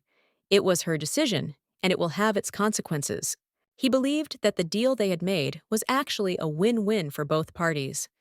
His words were true, and both parties in the situation were happy. Each got what they wanted.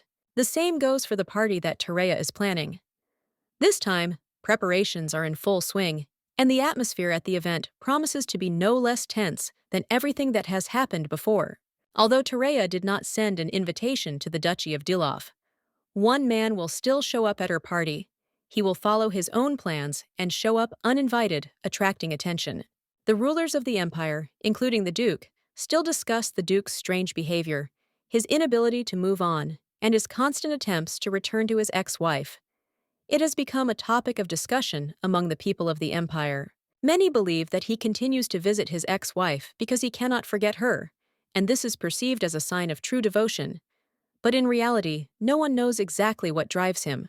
When he finally shows up at the party, all eyes will be on him. His appearance will cause a lot of interest, and will become the main topic of discussion, because no one expected his visit. This man, who had lived abroad for a long time, and was not very well known in the empire, will now find himself in the spotlight again. Its mystery and attractiveness add a special charm to this event, which promises to be unforgettable. Terea was already beginning to think that if Duke Belate did show up at her party, it would be a real challenge for everyone involved. She would be preparing for unexpected turns of events. The guests' attention will be divided between two prominent personalities, and talk about who is organizing such an important party will become the main subject of debate. Finally, everyone will find out who the party organizer is. It will be the former Duchess of Delova, but her relationship with her ex-husband was long in the past, and her current relationship with another duke will cause a shock. This unexpected turn of events looks like a script for a crazy drama that could leave everyone in shock. Every new discovery makes heads spin, and no one can predict what will happen next. The lady seems pleased with the decision and agrees to accept the offer. Her confidence that everything will be fine seems unshakable, although her relationship with the heroes becomes increasingly complicated. The man confirms with a smile that the deal is done and everything he has planned will now be fulfilled. His words sound like the final chord in an already complicated case that has attracted the attention of many. Their presence at the party itself is quite an event, and it does not go unnoticed, especially considering that the two dukes are involved in a love triangle that is attracting more and more viewers and discussions. The party promises to be as popular as the Duchess's divorce trial, but being open about their relationship in public, much less revealing that they are in a relationship, is becoming increasingly dangerous. Rumors will soon begin to circulate behind Tereya's back. People will say that her relationship with Duke Dilof began long before the official divorce, that they were secretly dating. Some will start spreading rumors that nothing worked out with Duke Dilof, and so in order to avoid loneliness, she immediately switched to another duke. Of course, public opinion will not help her, especially if she loses the court case for annulment and divorce. Everything will be decided only in court. Tereya needed to come up with a suitable story, because in a noble society based on arranged marriages, there are always those who seek true love and passion. Based on the clichés often used in novels, she had no doubt that there would be no reputational problems if her story touched people's feelings and resonated with them. Her task was to negotiate with Beleg.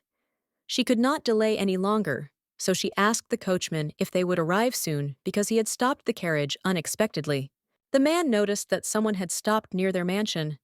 It was strange, and Tereya decided to see who it could be at such a late hour. She looked out the window in surprise and saw the daughter of the Marquis of Clatier standing at the mansion.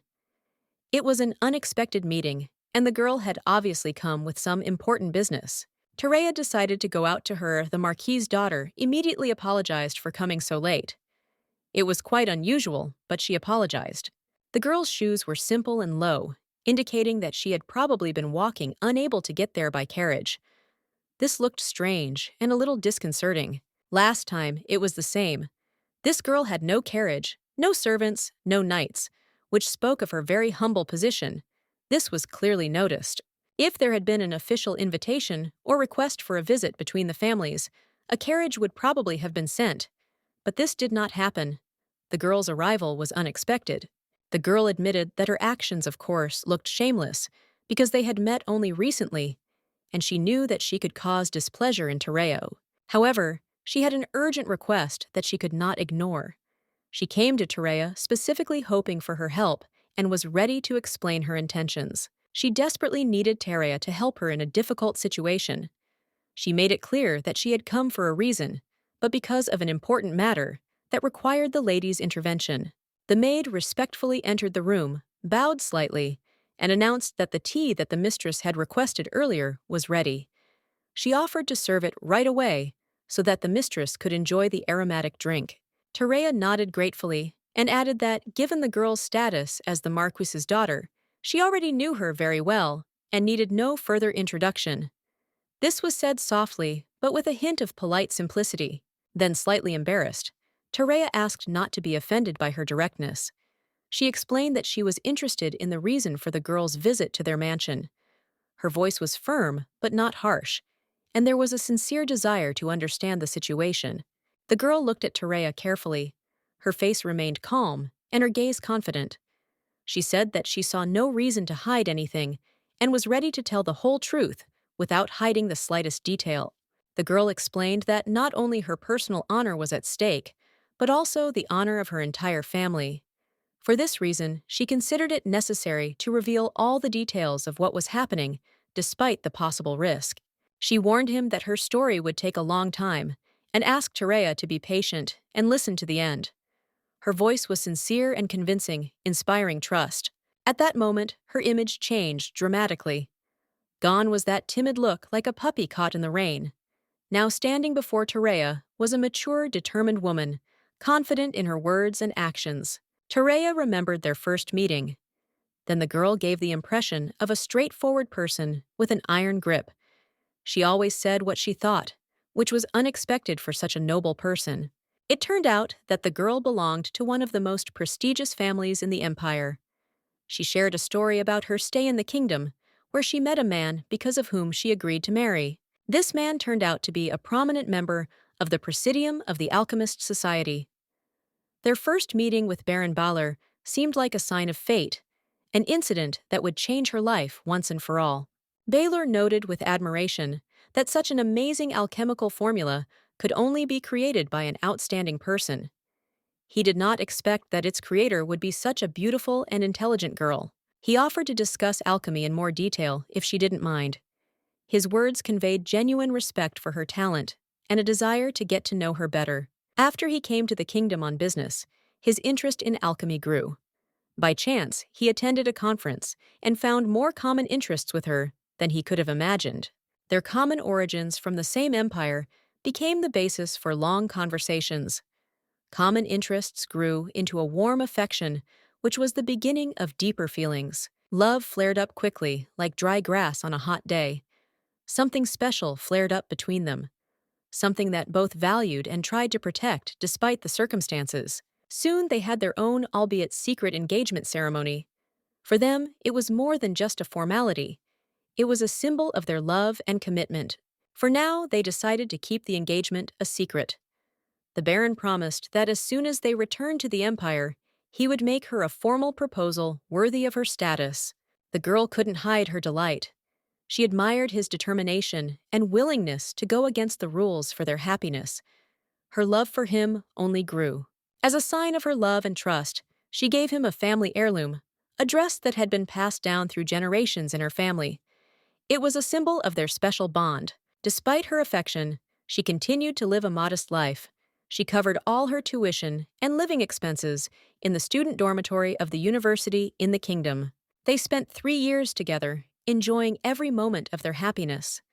It seemed that their love was unbreakable and would withstand any trials. But Terea couldn't figure out what had gone wrong. A girl from a prestigious family, you'd think she'd know where such decisions would lead her. The truth turned out to be bitter. For 3 years, he led her by the nose, pretending that he sincerely loved her, but she was naive. She gave him jewelry, a house, and money. Whoever finds out will immediately understand that he sucked everything out of her just like a mosquito. Terea reported that there had been no news from him since his return to the Empire. His sudden silence worried the girl, as she did not understand the reason for such a sudden change. Terea often wondered about the fate of the relic he had taken with him. Questions about why he wanted it and what might have happened to it haunted her. Their different status and strict family rules made open communication impossible. But despite this, Raya, being in love, looked for ways to find out at least something about him. One day, Taria overheard that he had come to Yosin for some important business. However, it turned out that he had not arrived alone, and this news surprised her even more. Hearing this, the girl decided to take action. She did not hesitate and immediately decided to go to Yosin to find out everything herself. While packing, she discovered that the relic wasn't the only thing missing. Her suspicions grew when she realized that even more important things were missing. Gone are the notes detailing the alchemical methods she had worked on for years.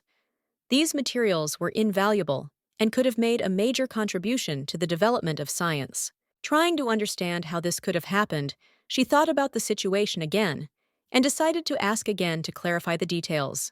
The girl said that her notes were of great value.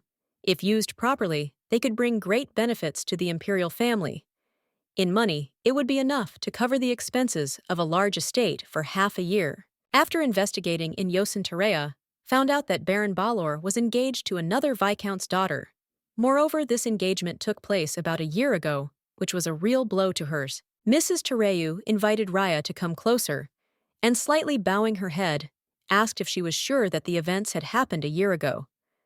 After all, at that time, they had been in a warm and trusting relationship. Raya was a little confused by this question, but the lady, noticing her confusion, confirmed her words. There was sincerity in her voice, and she watched the girl's reaction, a little embarrassed by the reminder of the past. But inside, Terea was seething with anger, directed at the Baron. She knew of his actions that had left her disappointed and betrayed. This anger filled her eyes and strengthened her resolve. The Baron, in turn, assured in words that status did not matter to him. However, deep down, he held a different opinion. His hypocrisy was obvious to anyone who could read between the lines. In fact, he believed that the Marquise would not approve of their relationship.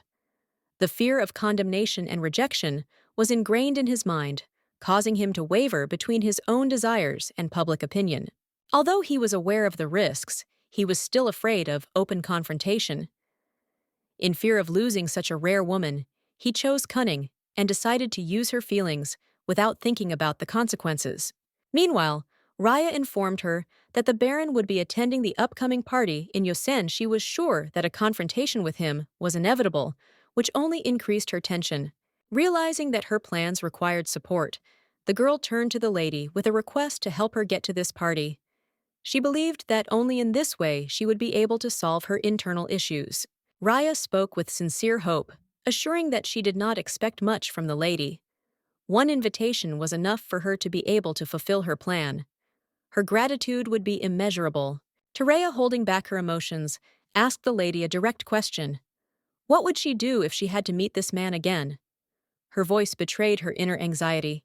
To this, the lady replied that she did not know what she would have done.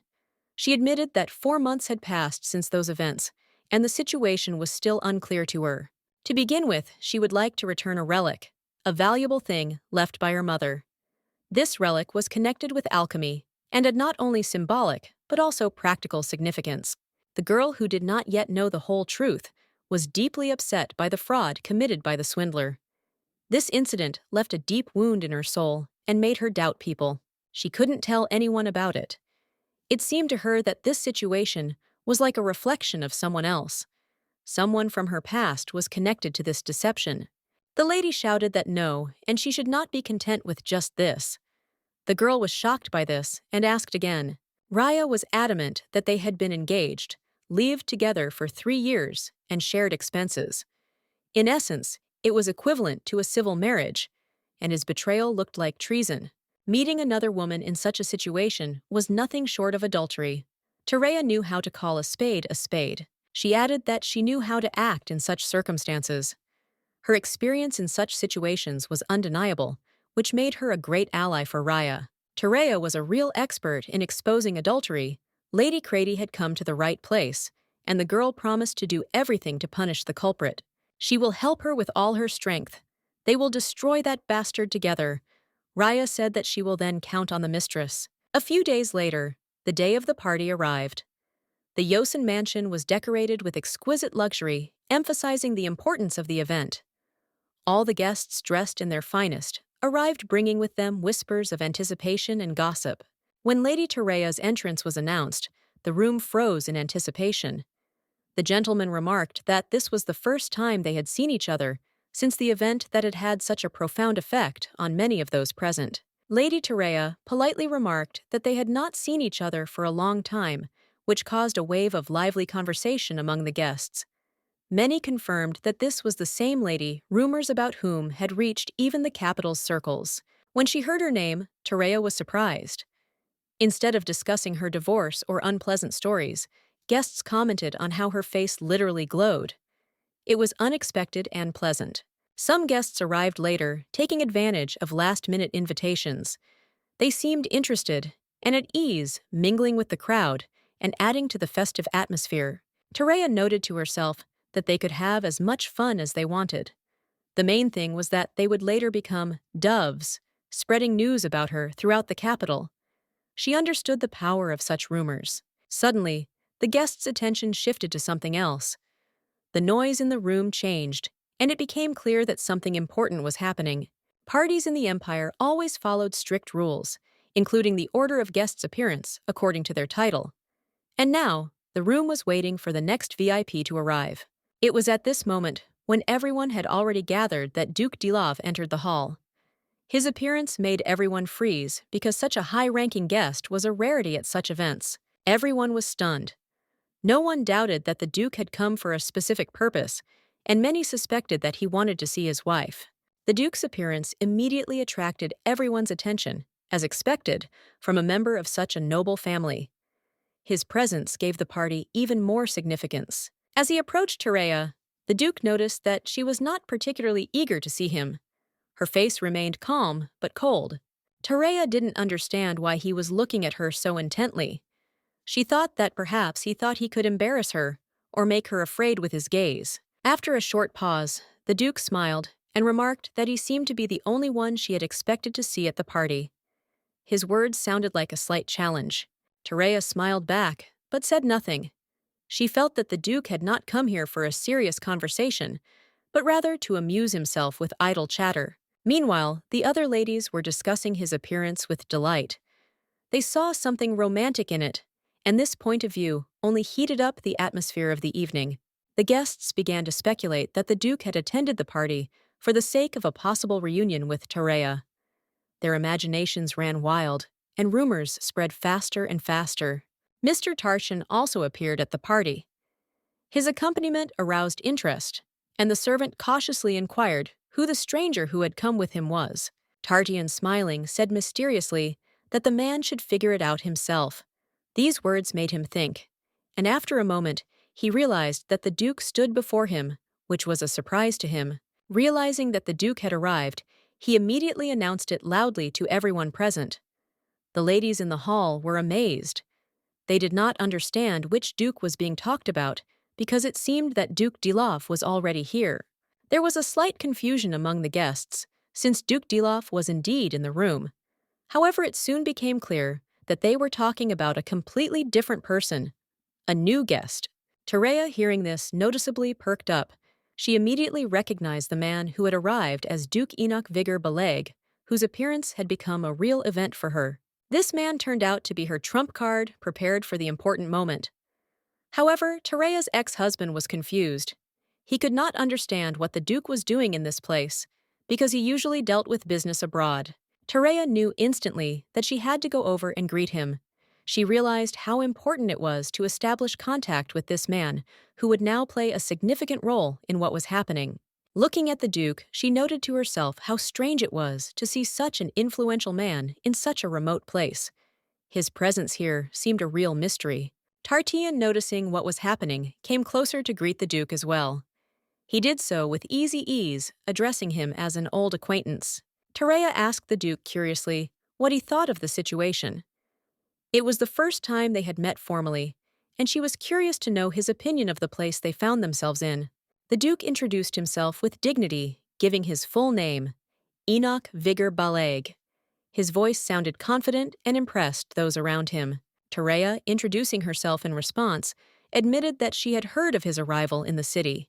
She expressed genuine joy at meeting him, and could not resist asking how he had ended up in this place. During the conversation, she suggested that this moment be considered their official acquaintance.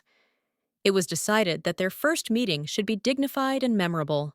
The Duke was especially taken into account by Terea's friend, who promised to do everything possible to make the meeting as comfortable as possible. He admitted that when discussing business with the Duke, he immediately thought of her. As a sign of respect and as a gift, he decided to invite the Duke to the party. Afterwards, he asked Terea, with a smile, how she liked his surprise, trying to see her reaction. Terea, realizing her brother's cunning, noted that he, as always, had shown himself to be a true fox. However, she asked him not to go too far, maintaining a reasonable balance. At the same time, Tartian did not miss the opportunity to take care of his own benefit. He cleverly emphasized the business aspects of their cooperation with the Duke, trying to present himself in a favorable light. Thanks to his position and connections, he even boasted that he was able to invite the Duke to a banquet organized in honor of his beloved younger sister, which finally attracted the attention of those around him. This was also to increase Tartian's value. The Duke was confident that his actions were well thought out and would bring the desired effect. His strategic mind was evident in every step, and this could not go unnoticed. He hoped that his efforts were appreciated and expected to hear praise. His gaze expressed cautious optimism because he had put in a lot of effort to make everything go perfectly. The lady realized that the Duke was more like a faithful dog than a cunning fox. Behind his charisma and courage, there was an unexpected sincerity that even amused her a little. Suddenly, unexpected rumors began to circulate in society. Rumtu was doing business with the Duke of Balat. No one could have imagined such a union, since the Torontos were considered the main trading family. It was well known that the Toronto madam had a special care for her relative Lady Terea. This support was visible to all, and an aura of respect and trust had grown around their relationship. It seems that Terea and Toronto's son have developed a particularly warm relationship. Their closeness has provided an opportunity to distract from the deer incident that was the talk of the town. The operation was a success, and the lady did not hide her joy. She felt satisfaction with how everything had turned out, and a feeling of a small victory smoldered inside her. However, a surprise awaited her immediately after this. The Duke suddenly addressed her with a very bold gesture. The lady was shocked because they had not discussed anything like that. The Duke took her hand and kissed it without hesitation. This action horrified the lady. She could not believe that such a thing was happening right before everyone's eyes. Her confusion was shared by the crowd, who were all clearly shocked. The lady tried to comprehend what was happening and what exactly the Duke had in mind. Coming closer, she asked him directly what he was doing and how he dared to touch her so openly. Her voice was firm, but there was bewilderment in it. The Duke replied that there was no need to worry. Everything he had done had been sensible. He had noticed the lady's burning gaze and had decided to live up to her expectations, even if it seemed reckless. The people around began to discuss the Duke's actions animatedly. Everyone was surprised at what he would do next, since it had already become obvious that he had kissed the lady's hand. This gave rise to many guesses and gossip among those present. Terea, sensing the general interest, decided to ask the Duke what steps he planned to take now. There was curiosity in her voice mixed with a bit of caution. The Duke calmly replied that she should not worry. He intended to skillfully distribute the attention he had attracted, in accordance with her wishes. His confidence clearly made an impression.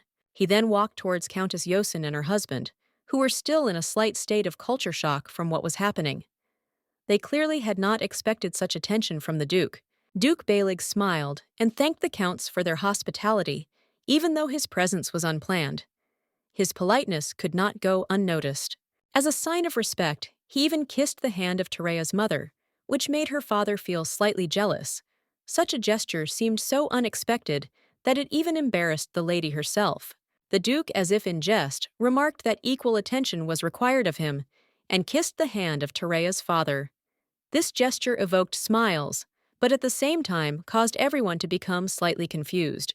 The couple greeted the Duke with restraint, both of them blushing visibly. It was difficult for them to hide their embarrassment at such an unusual greeting. They thought the Duke might do something even stranger. But in the kingdom, kissing the back of the hand is just a sign of respect, even if it seemed overly formal. Now it became clear to everyone why the Duke had done this.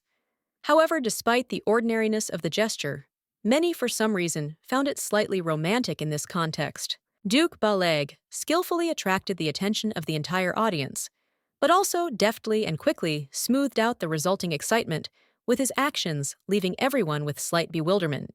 Terea suddenly realized that the Duke was not just a diplomat, but also a master of situational management.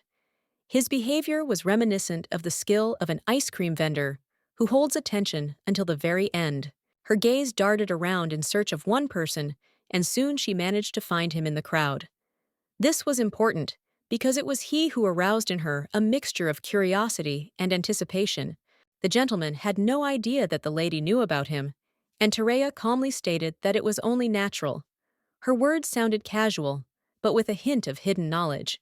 Terea's attention was drawn to the alchemical elevator device brought by the Baron Yosen, as a tourist town with many hotels could benefit greatly from such inventions. In recent years, alchemical elevators have been installed in buildings higher than 3 stories, making them increasingly popular.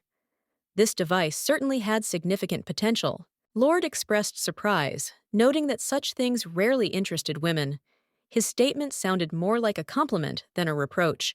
He assumed that most women were indifferent to alchemy, but meeting Terea challenged his stereotypes.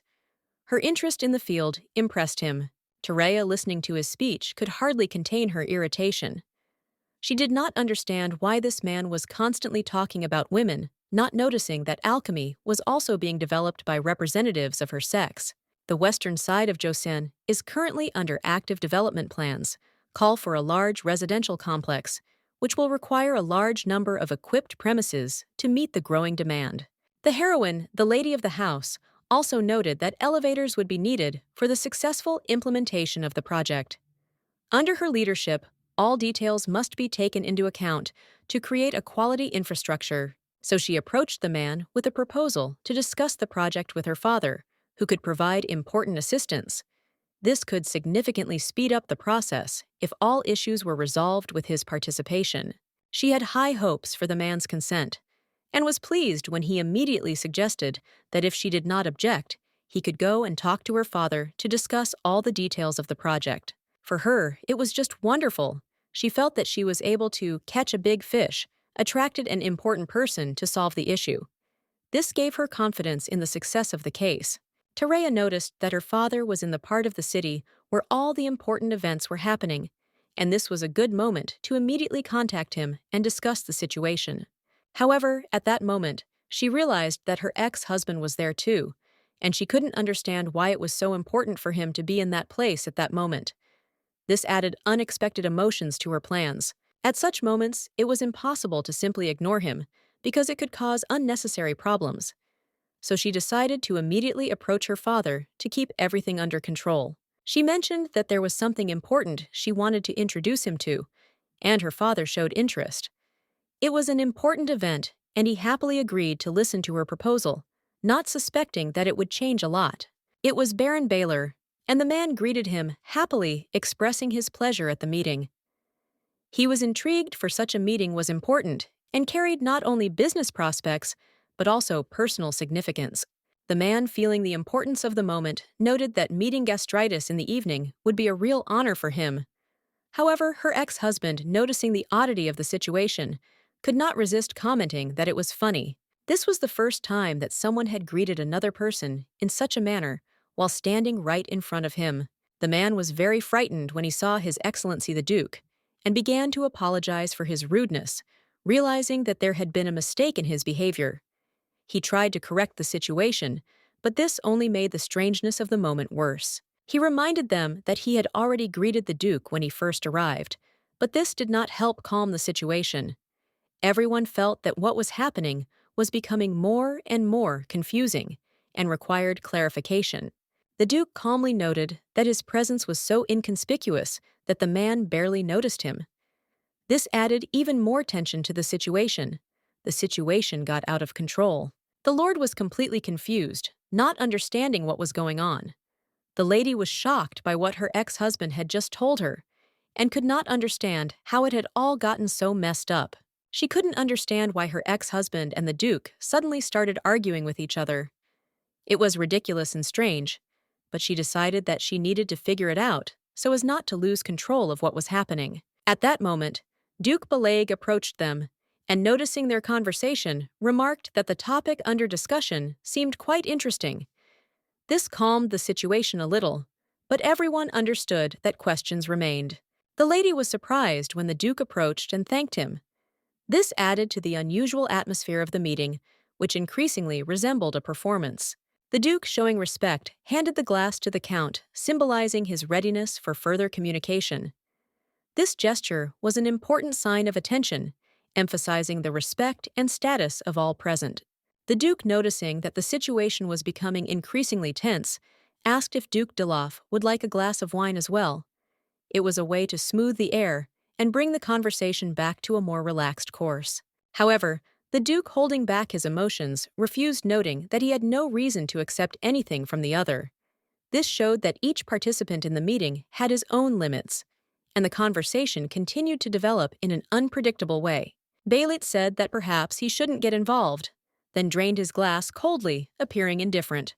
His words were fragmentary, but the message was clear. He had no intention of interfering. The lady was absolutely delighted. Her admiration was sincere because Belayet really knew how to surprise. He always had the talent to maintain the atmosphere, being able to remain reserved and expressive at the same time. Dilov noted that this was the first time in a long time that Duke Balit had appeared in the Empire. This event was significant for all present, since Balit did not often appear in society. Balit was already holding out his glass, and seemed ready to approach the strange family members. His gesture was not just polite, but rather a demonstration of intent, although he remained reserved and calm. He himself noticed that he had not greeted him properly.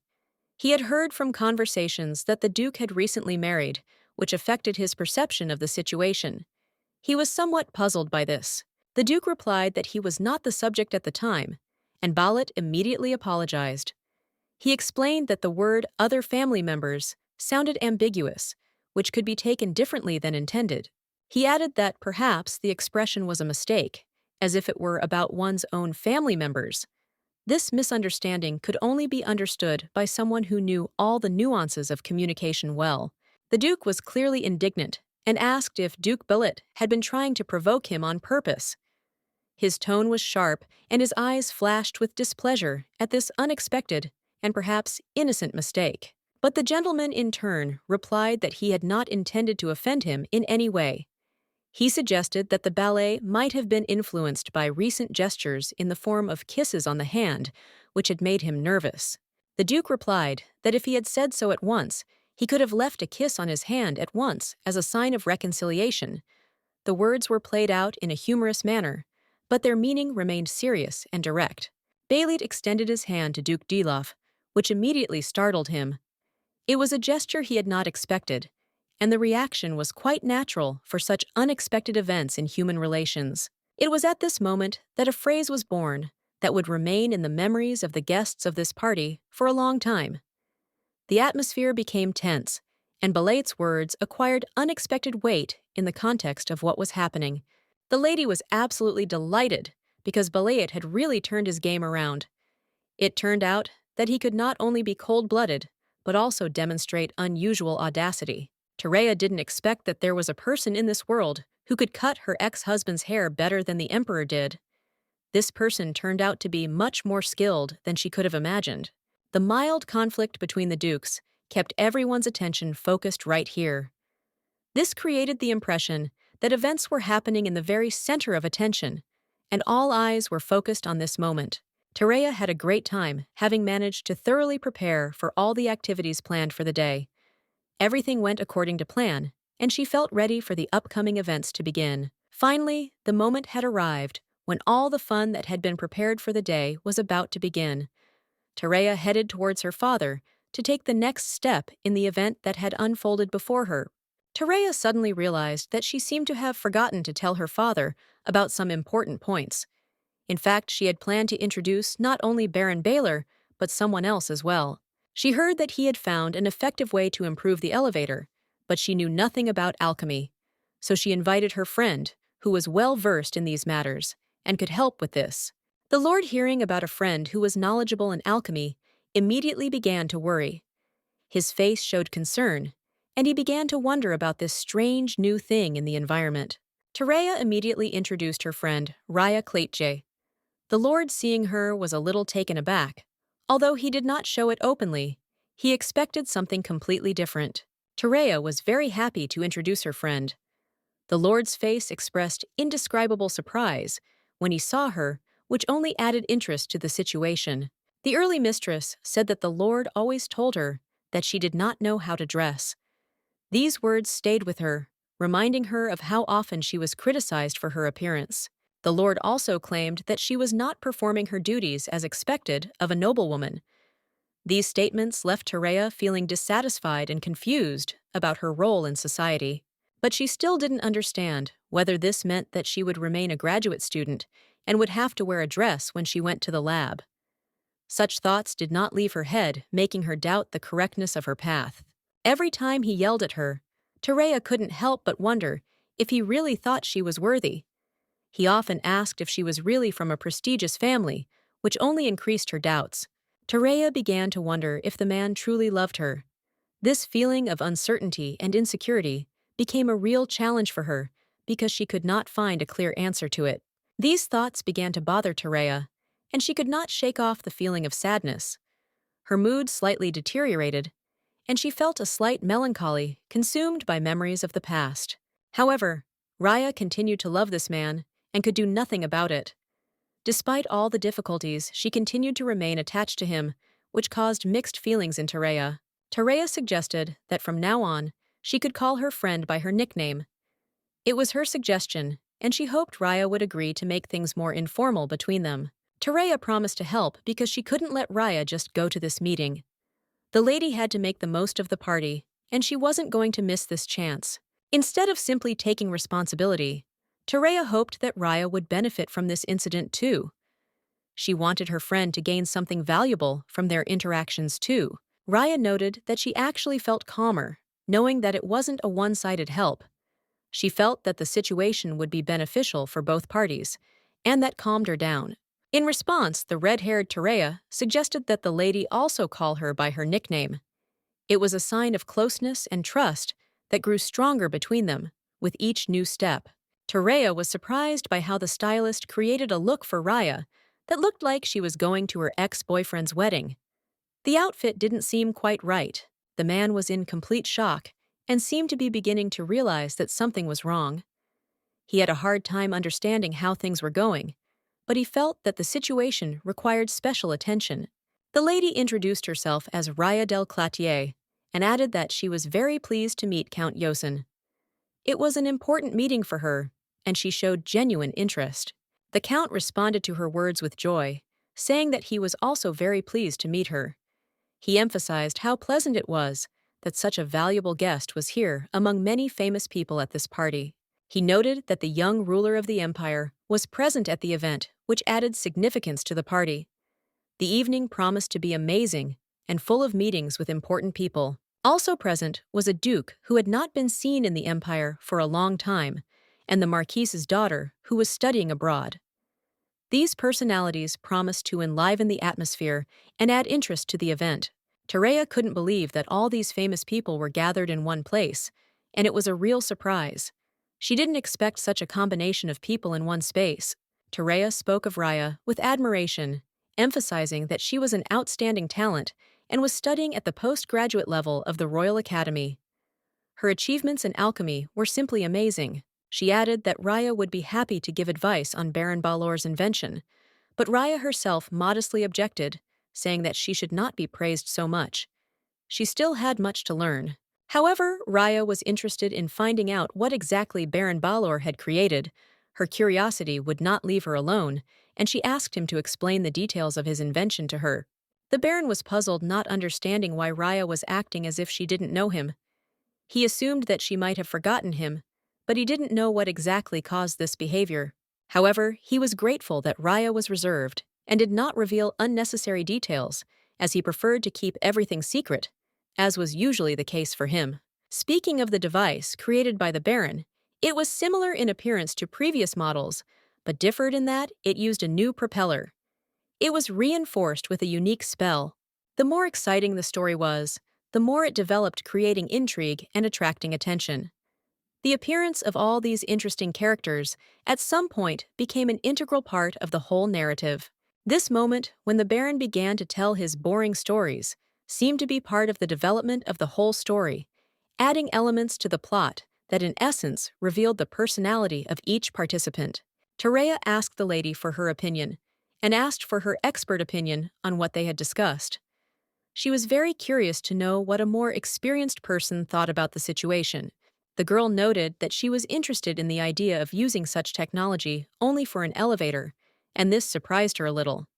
However, if she were to do this, she would approach the matter completely differently in her own style. The man laughed and noted that she probably didn't know that the method they were talking about was still in development. He planned to gradually develop it and implement it in the future when it was ready. However, the main thing he lacked was financial resources, and that is why he managed to meet with Count Yosin, who could help in solving this issue. Without his help, many things would have been impossible. The woman amazed him with her achievements, and this was surprising because her success in such a complex field as alchemy was far from typical. She was already able to study alchemy abroad, which was her great luck. Even though he had only met her that day, the man was very impressed with her personality and accomplishments. He noted her skill and persistence in seeking knowledge even in such difficult areas. He tried to ignore her, and then started acting as if this method was his own invention. He explained everything as if she was a newbie, which really hurt Tereya. But she knew that people like Dilov were not only in her circle. At this point, the Baron suddenly interrupted the Marquis's daughter, which was extremely impolite and did not correspond to the norms of noble ethics. Such behavior simply could not go unnoticed, and everyone noticed it. People generally don't like to get into these kinds of dead-end situations, but they also expect that eventually the plot will somehow resolve itself at the climax, creating a spectacular ending with a satisfying resolution. The more the tension builds, the more powerful the effect of the final explosion will be. And Tereya, sensing that the situation is about to get out of control, decided to add fuel to the fire to speed up the denouement. It was too much, and Tereya decided it was time to change her strategy. She needed something refreshing to calm her nerves, as she couldn't look at that blank face any longer. She was very irritated. The lady wanted to ask something, but Tereya, taking her hand, said that she was grateful for her words, although it seemed to her that they were said with not the best intentions. There was a hidden threat in these words. The girl was shocked that such a rude man had come to the party, and she couldn't help but notice how hard it must have been for the lady to bear his presence. She felt worried about her. Raya was very grateful to Tereya for her help up to this point, but now she was going to act independently, starting from this second, solving all the issues and problems as she saw fit. She turned to her friend and said that she wanted to give her one sincere piece of advice, as an experienced alchemist who knows a lot about such matters. She was ready to share her opinion and offer a solution. Tereya knew it was best to avoid this man. He was known as a real con man, and it was clear that his intentions were far from pure. The man got angry at her words and immediately asked who she meant. He tolerated her intervention, but with each word she exposed him more and more. The lady noted that, as the Baron had said, the whole process required great expense, but it was unlikely that a man could sign such an important contract, leaving only a few lines in it. She immediately suspected him of dishonesty. Seeing how he intended to use this method only for personal purposes, she, as an experienced alchemist, could not help but doubt his honesty. The man began to ask her irritably if she doubted his abilities and the creation of this method. He assured her that despite her high position, she could not accuse him of slander. Tereya firmly replied that she was merely stating the truth. She saw no point in hiding the real state of affairs, and she did not understand what he was talking about. The man continued to insist that if what she was saying was true, then the method she was talking about was not his, but someone else's. He was trying to shift the blame to someone else. He stated that once she revealed the truth, everyone would know about their relationship, and it would be a serious blow to both of them. He tried to put her on the spot. Tereya confirmed his words without hesitation. The method was indeed hers, and she had been creating it for 3 years, ever since they had taken their marriage vows. She claimed that he had stolen not only their house money and her things, but also her designs. Everything she had created now belonged to him, and it was unfair. Tereya was in awe of how determined her friend was to defend her. She couldn't help but admire her courage and determination. The crowd was in complete shock. The marriage vow, which lasted for 3 years, shocked them. During this time, the man declared that he had never seen a more boring and despondent woman. He manipulated her by claiming that only he could offer her his hand, because according to him, no one else would be interested in her. He took her designs and jewelry with him, although he himself became engaged to another woman, the daughter of the Yanadong family. The man continued to insist that his engagement to Lady Yanadun was a lie, shouting that he did not understand why she would say such things. He tried to justify himself by saying that the engagement to Yanadong's daughter was not legally binding and that he did not understand what she was talking about. When he realized what he had said, the crowd concluded that he had actually been lying, pretending not to know Lady Clatier. It was all part of his deception. It then became obvious that all his words about alchemical methods were lies. The man insisted that his words were not true, claiming that the engagement with the Yanadong family was a personal matter and did not concern her. Raya was beside herself with anger. She looked at him and asked in a sarcastic tone how he dared to talk about his duty to her when he was already involved with another woman. After all, he had taken a marriage vow. Then she narrowed her eyes and with a hint of sarcasm asked, should she explain to him what society thought about this? Didn't he himself understand what his behavior was called if he acted contrary to moral standards? After the party, as word spread, he was given the unflattering nickname of a marriage swindler. A stigma that was hard to shake became his new companion. The very thought of him filled Terea with such intense disgust that it was as if a fire were burning inside her. Her anger and contempt filled every part of her being. The man, meanwhile, showed no signs of guilt, approached the lady, and with a polite smile asked if she was okay. If she was feeling unwell, he was ready to offer her a cup of tea to calm down. The woman was slightly surprised by such a sudden offer. She asked again what kind of tea he meant.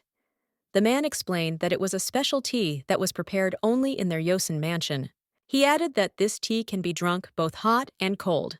She was surprised to hear that the tea can be served cold. For her, it was a complete surprise. When Terea tasted the tea, it was much sweeter than she expected. The drink was unexpectedly delicious, which made her smile despite her recent worries. People around were also interested in this tea. Its rich color led many to think that it would be bitter, but after trying it, they realized how wrong they were. The taste was soft and pleasant. Even though for many it was their first experience with such a drink, the taste was surprisingly familiar and close, as if it was taking them back to pleasant moments of the past. However, the lady was puzzled. Where did this tea come from? Why hadn't she heard about it before? The mystery of the drink's origin caught her attention, making her think. At the same time, it became clear to her that such conversations, about relationships, money, or intrigues, are usually discussed only behind one's back.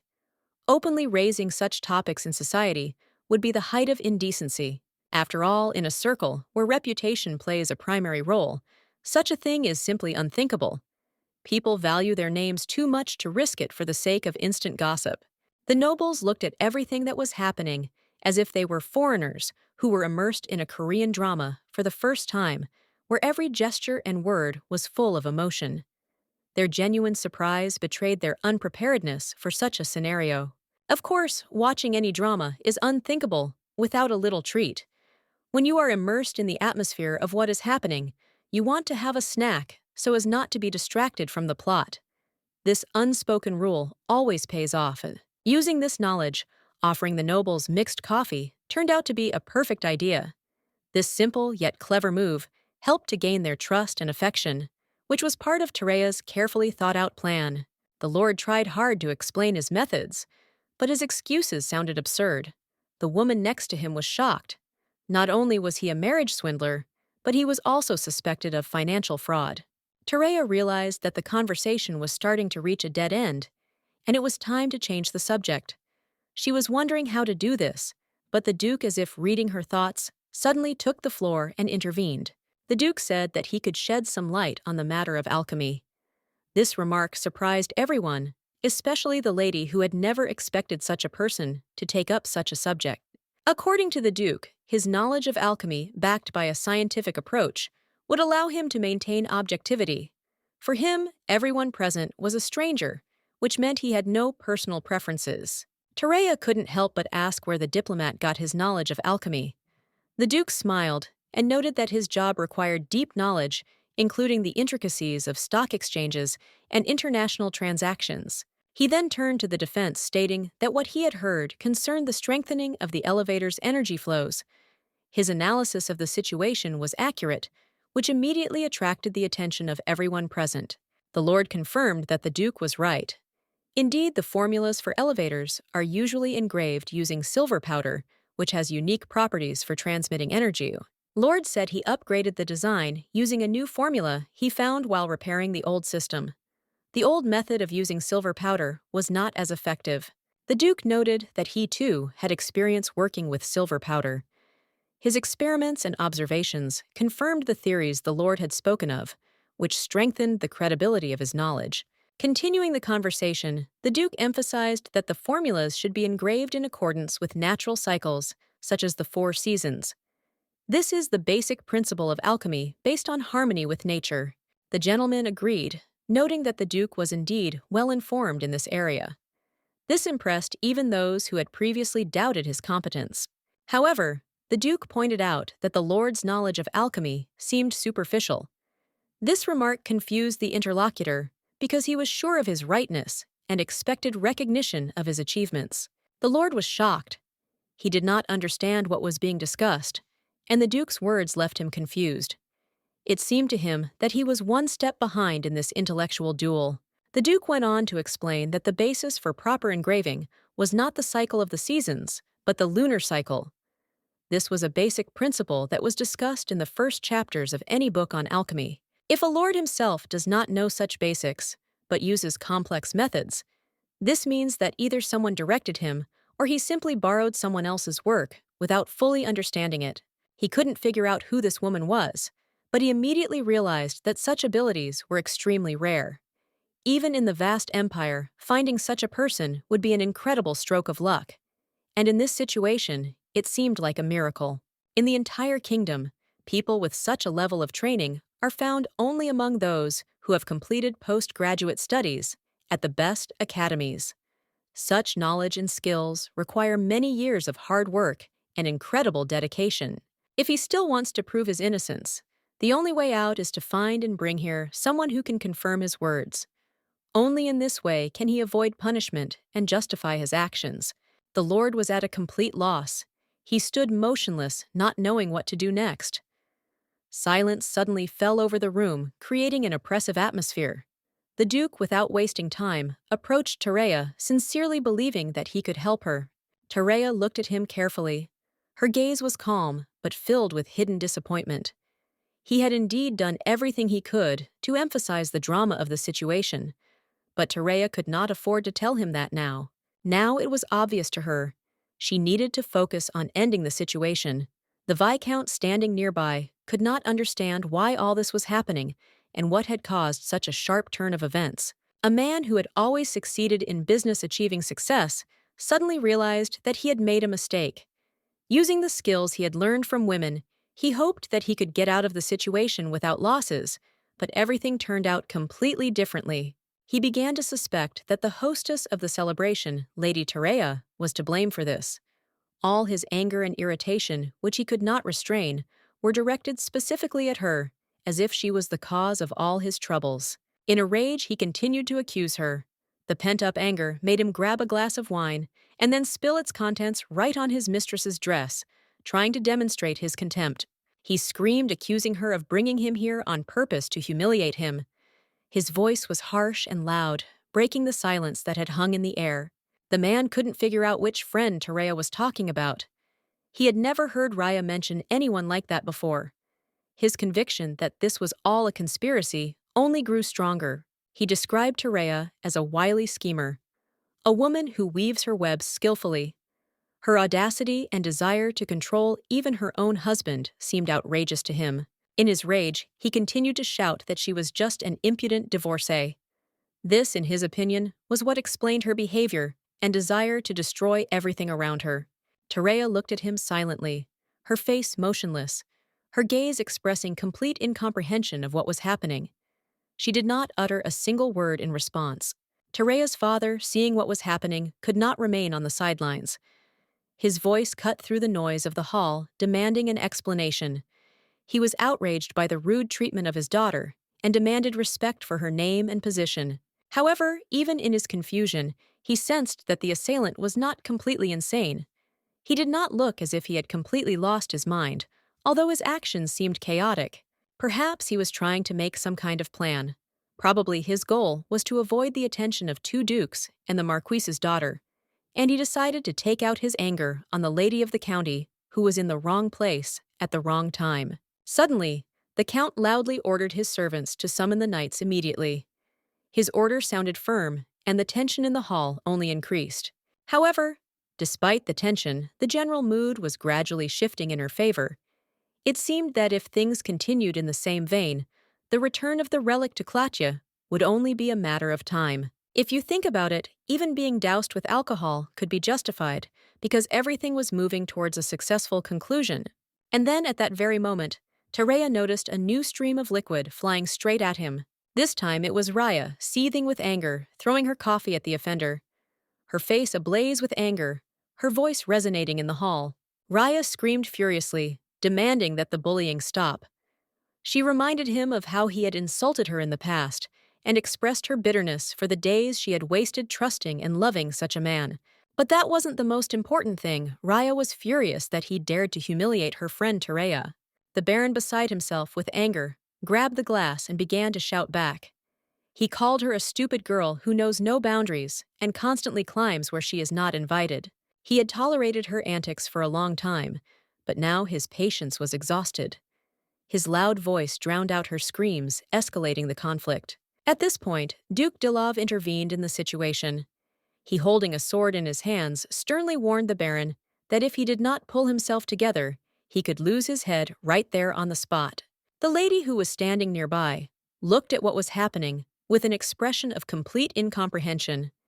This absurd conflict seemed to her as absurd as a theater played out before her eyes. Duke Balig continued to silently watch the chaos unfold, his face calm and impenetrable, as if everything that was happening was part of a carefully planned spectacle, the outcome of which he wanted to see through to the end.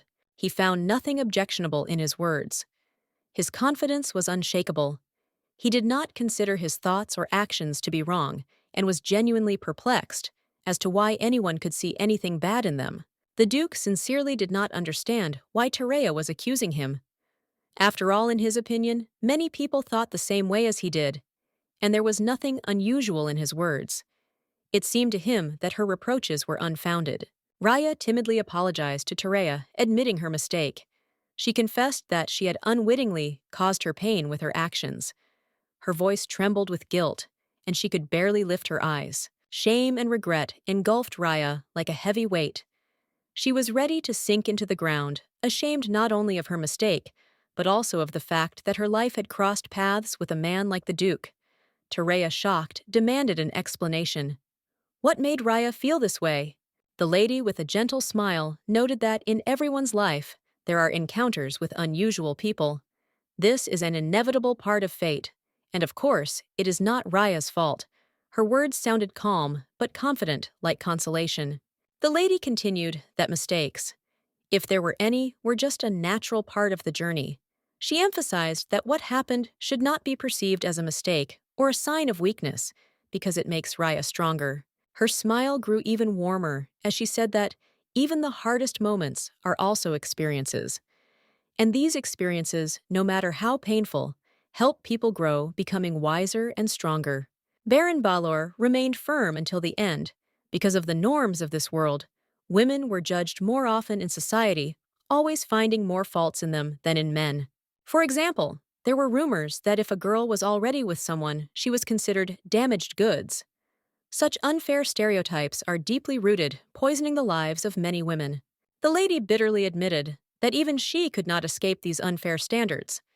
However, she was not going to accept them as truth, and her spirit remained strong. She firmly stated that if society perceives her as a failure because of her divorce, then that is their right. But she does not see herself that way and will not let that belief break her. The lady decided to prove that it is possible to endure.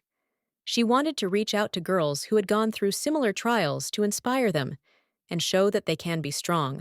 She also wanted to support mothers who had gone through similar situations. Her message was clear. They had done nothing wrong and deserved respect. The lady firmly declared that she would rise so high that no one, including her ex-husband, would be able to make her bow her head again. Her determination was boundless. She wanted to become so strong that her ex-husband couldn't even dream of getting close to her. Now she would be out of his reach. Her goal was clear. Even Duke Delaf would be forced to listen to her and acknowledge her power. He would not be able to ignore her words, no matter how excellent his ears were. The lady decided to become a countess. It was a symbolic act, a declaration of war against her ex-husband, who once considered himself stronger than her. A few days later, Raya spoke of her mistress with delight. Her admiration knew no bounds. For her, Terea became the embodiment of strength and inspirations. Terea mentioned the very party where her idea for the business was first born. She said that the basis for her idea was a unique coffee mix that she was drinking right now, enjoying its taste. She added that she plans to hold a business briefing soon to share her plans. She was asked to prepare and approach it with enthusiasm, as many are looking forward to this event. When Terea said this, she felt goosebumps. The excitement and trepidation of the upcoming event mixed with pride in her achievement. She expressed gratitude for the support, but still apologized for dragging him into her affairs without prior permission. Her sincerity was evident in every word. Raya assured her that there was nothing wrong with that. Thanks to Terea's initiative, she managed to get the family heirloom back. She added that Terea was not just a friend, but a close person, so she could count on her. Tartion, for his part, assured that the Toronto family would always support her. He also admitted that he was surprised to learn that the Crown Prince was also on her side. To attract more sponsors for her business, Terea decided to act strategically. She thought it would be worthwhile to reveal her connections and gain official support. At that party, Terea publicly announced that the Toronto family and the Crown Prince were already sponsoring her project, a move that caught the attention of everyone present. Although she had not discussed it with the prince beforehand, her words were true. The sponsorship did provide her with the support and resources she needed. If the guests had been a little more perceptive, someone might have suspected that her words were a little unconvincing. However, they were too engrossed in what was happening. The public was so fascinated by the situation that they did not pay attention to the details Terea wanted, not only to strengthen her friendship with Tartian and Raya, but also to build a long-term business relationship with them. She was serious and promised to live up to their trust. Terea wanted their support to become official, and they would move toward success together. The lady had always been a goal-oriented person, and Raya fully confirmed this. She agreed with Tartion that Terea was worthy of all their support. Tartion noted that their support was unwavering, even without words. Raya added that they were counting on Terea and her continued success. Terea was surprised by such unanimity, but later smiled. She did not expect such sincerity and devotion from her friends. However, she still felt a little awkward. At this time, Raya curiously turned her attention to the person next to the lady. Terea, noticing this, clarified that another of her sponsors stood before them. When the man removed his hood, everyone saw that it was Duke Belag. Tartion was stunned. He had not expected him to appear, especially in such a place and at such a time. It was unexpected and seemed to throw him off balance. The girl, on the contrary, reacted vividly and quite emotionally.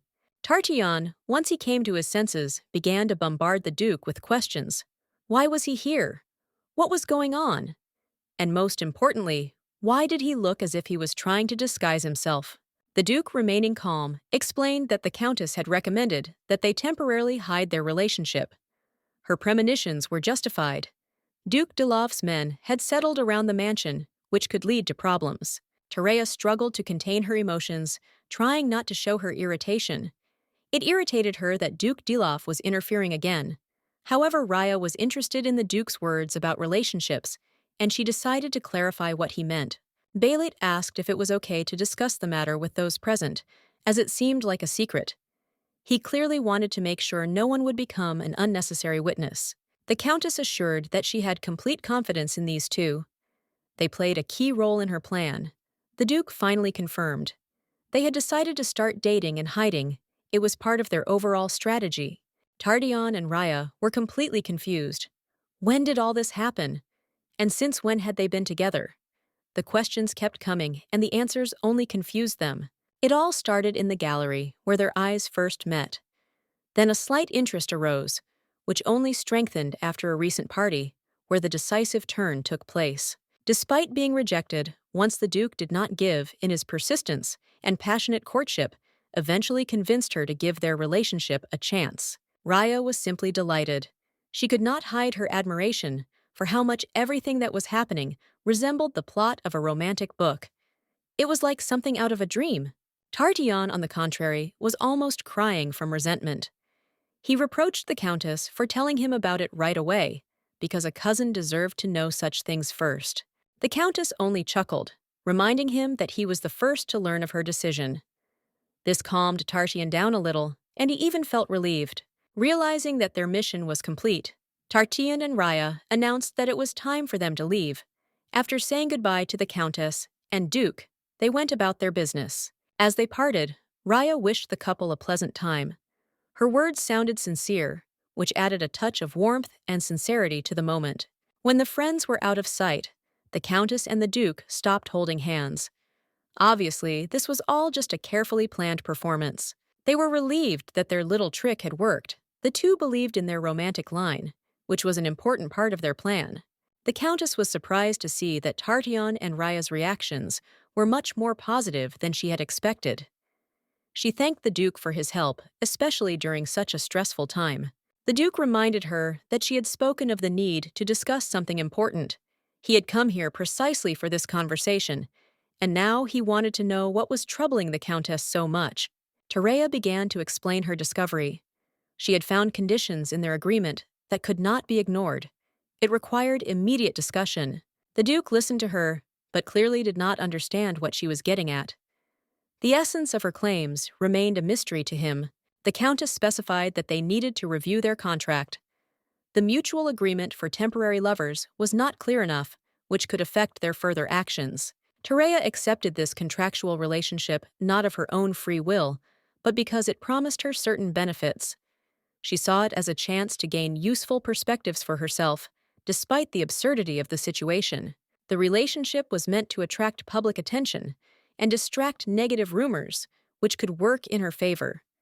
She hoped that such a move would help her control the course of events. This whole move could give her a chance to keep Duke Diloff in her hands, control his actions, and manipulate him for her own purposes, becoming more influential in their interactions. But no matter how she tried to rationalize her actions, there was no real benefit to Duke Beleg. He was not benefiting from this union, which made her question. The only reason he gave for his involvement was his simple curiosity. This made Terea very wary, making her doubtful and suspicious that he was hiding something from her. That night at the party, Terea noticed a woman in the garden who caught her attention.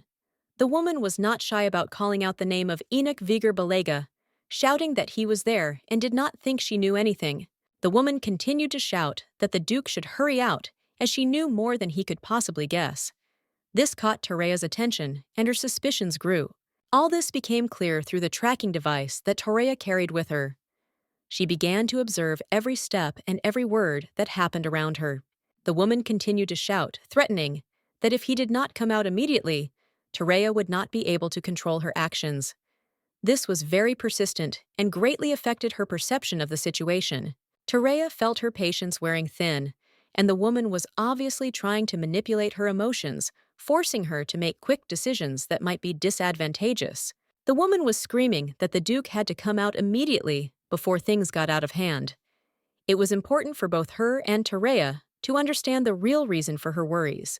As soon as Terea saw this scene, she realized that all this was not a coincidence. It was obvious that her suspicions were justified, and she was increasingly immersed in the mystery of what was happening. The day the Duke helped her, he mentioned that their situations were similar.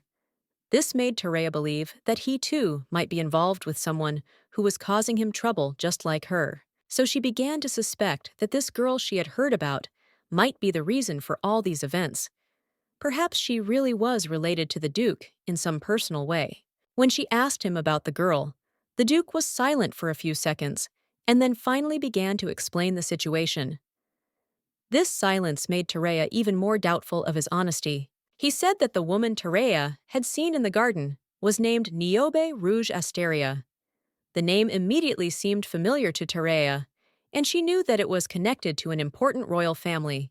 Terea immediately remembered where she had heard the name and realized that she came from the kingdom of Asteria. This meant that Niobe Rouge, Asteria could be an important figure, especially for the Duke. Upon learning this, Terea couldn't hold back her emotions and cried.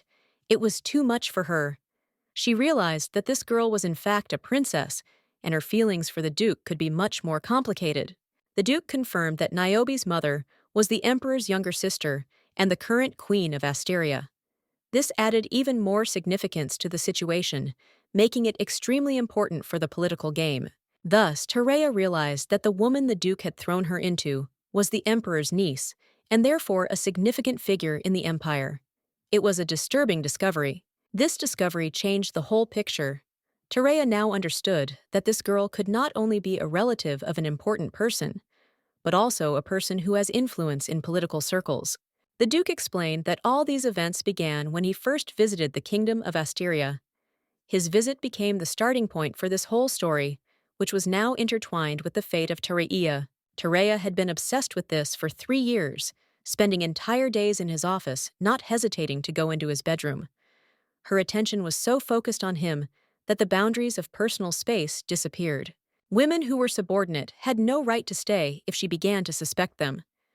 If she did not trust men, she expelled them too, without giving them a chance to justify themselves. One of the secretaries was subjected to cruel threats.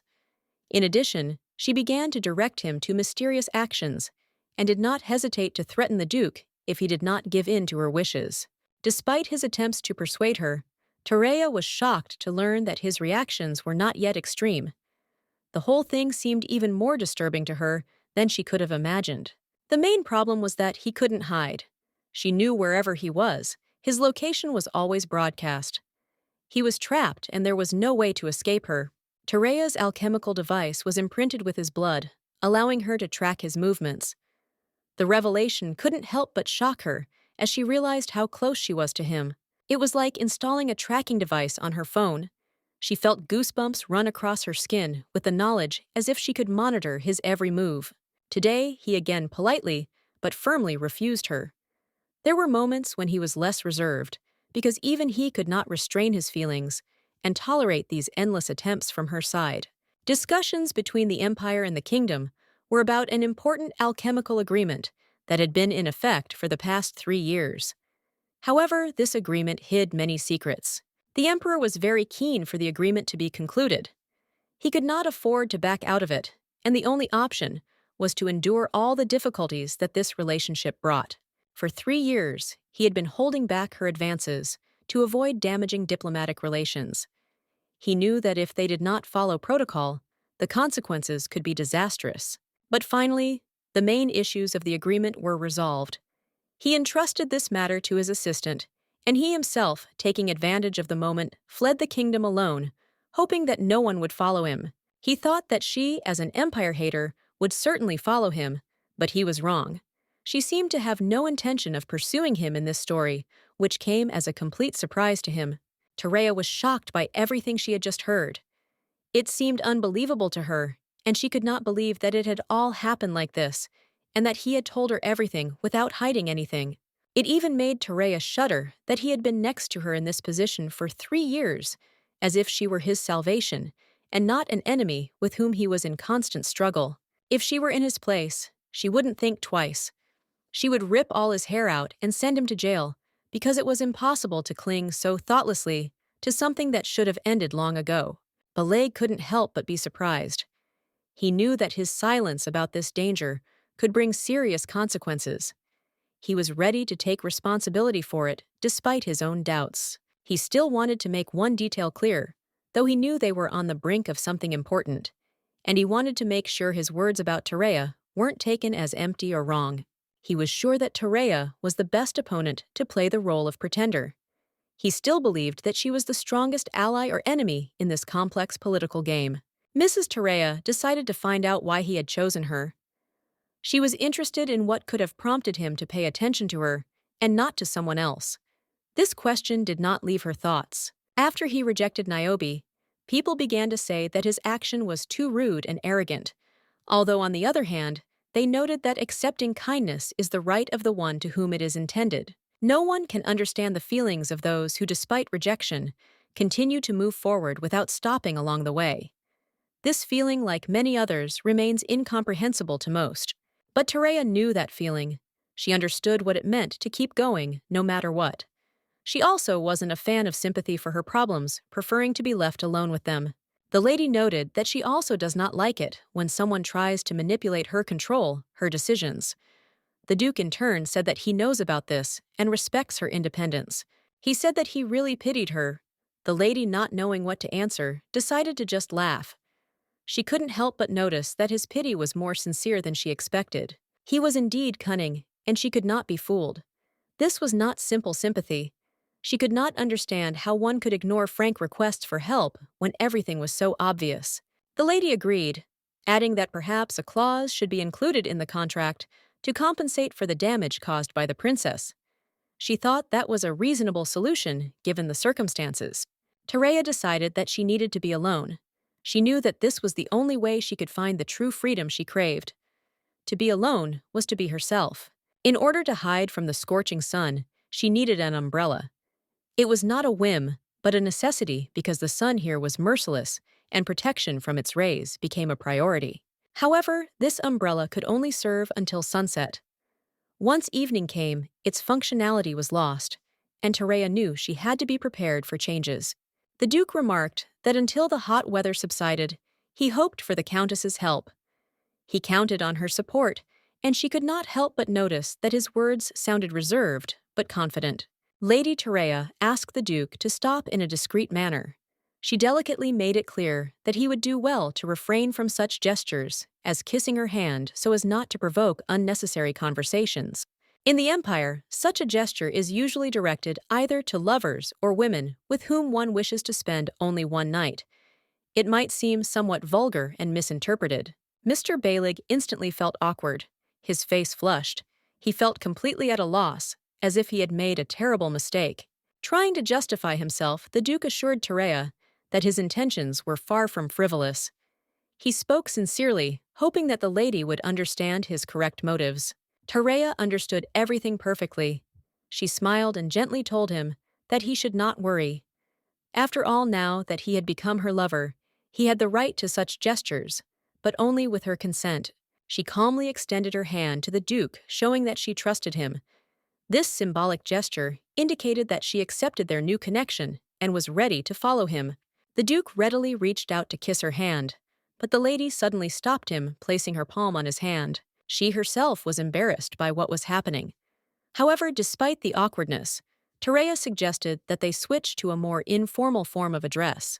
The Duke agreed and asked that she call him simply by his first name, Enoch.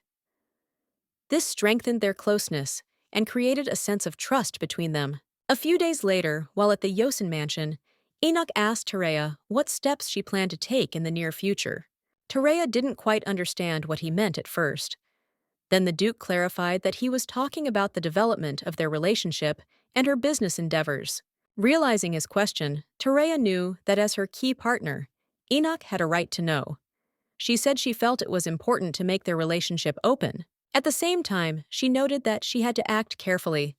If rumors spread quickly, she could be accused of dishonor and frivolity. The princess, it seemed to Terea, was genuinely in love with Enoch. It was not worth giving up opportunities, much less her reputation, for that. To avoid negative public reaction, it was necessary to carefully plan how exactly to reveal their affair.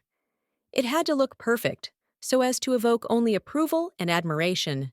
Terea was thinking about how to use the upcoming business briefing, which would bring together a large number of influential people. This event seemed like a great opportunity to implement her plans. She also recalled what she had announced at the party. However, the Countess came to the conclusion that that day was not suitable for her plan and began to look for a more suitable date. Now that she knew she would have to act alone, revealing Enoch's existence seemed not just a risky move, but akin to voluntarily taking a deadly poison. Moreover, Terea did not want to appear in the eyes of others as a person who was dependent on someone else's help or relied on someone in a critical situation. Finally, she came up with a plan. In 4 weeks, a commemorative banquet would be held at the Imperial Palace to mark the summer festival. The summer festival was considered an event that surpassed even the most sophisticated art exhibitions, turning the day into a true celebration of aesthetics. Even Tarchian, one of the key participants in the festival, was looking forward to the event. The celebration was held annually on the day when the evening primrose, the symbol of the empire, was in full bloom. During the festival, the imperial family organized a banquet with a unique dress code. Guests decorated their outfits with fresh flowers, which added sophistication and charm to the event.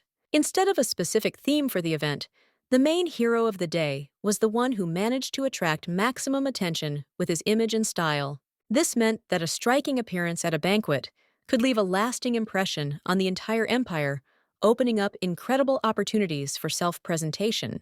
The lady thought about how to create a spectacular moment to make a dramatic impression on all the guests. One of her advisors came up with a bold idea to stage a dangerous situation in which she might find herself and a spectacular rescue of her from danger.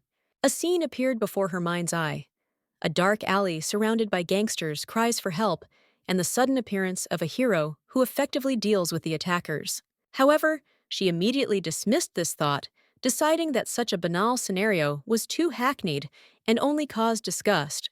The lady, having thought about the situation, at first expressed dissatisfaction, considering it inappropriate. However, thinking further, she came to the conclusion that there might be something interesting in it and suggested trying. Terea noted that this is a classic story. A brave duke saves a lady from danger. This plot always causes delight, because the lady cannot hide her admiration for the hero. The more irritating the details, the more dramatic the story will be. And audiences love racy dramas that are perfect for weekend nights. Regarding the current situation, Terea decided to weigh everything before the next meeting. She emphasized that the Duke should also take the time to think. The Duke took this as a kind of task that required a serious approach. He mentally decided that he would carry it out in the best possible way. The lady agreed with his idea, saying that it could indeed be called homework.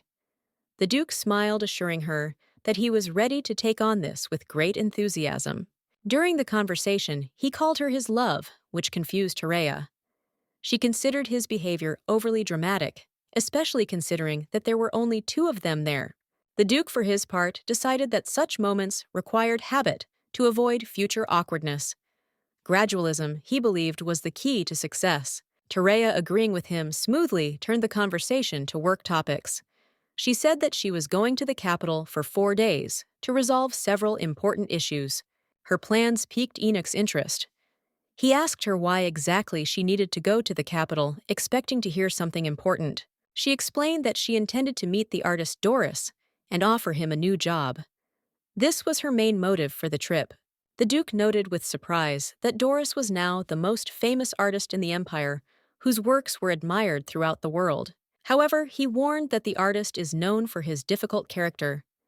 His egoism and stubbornness prevent him from accepting new orders.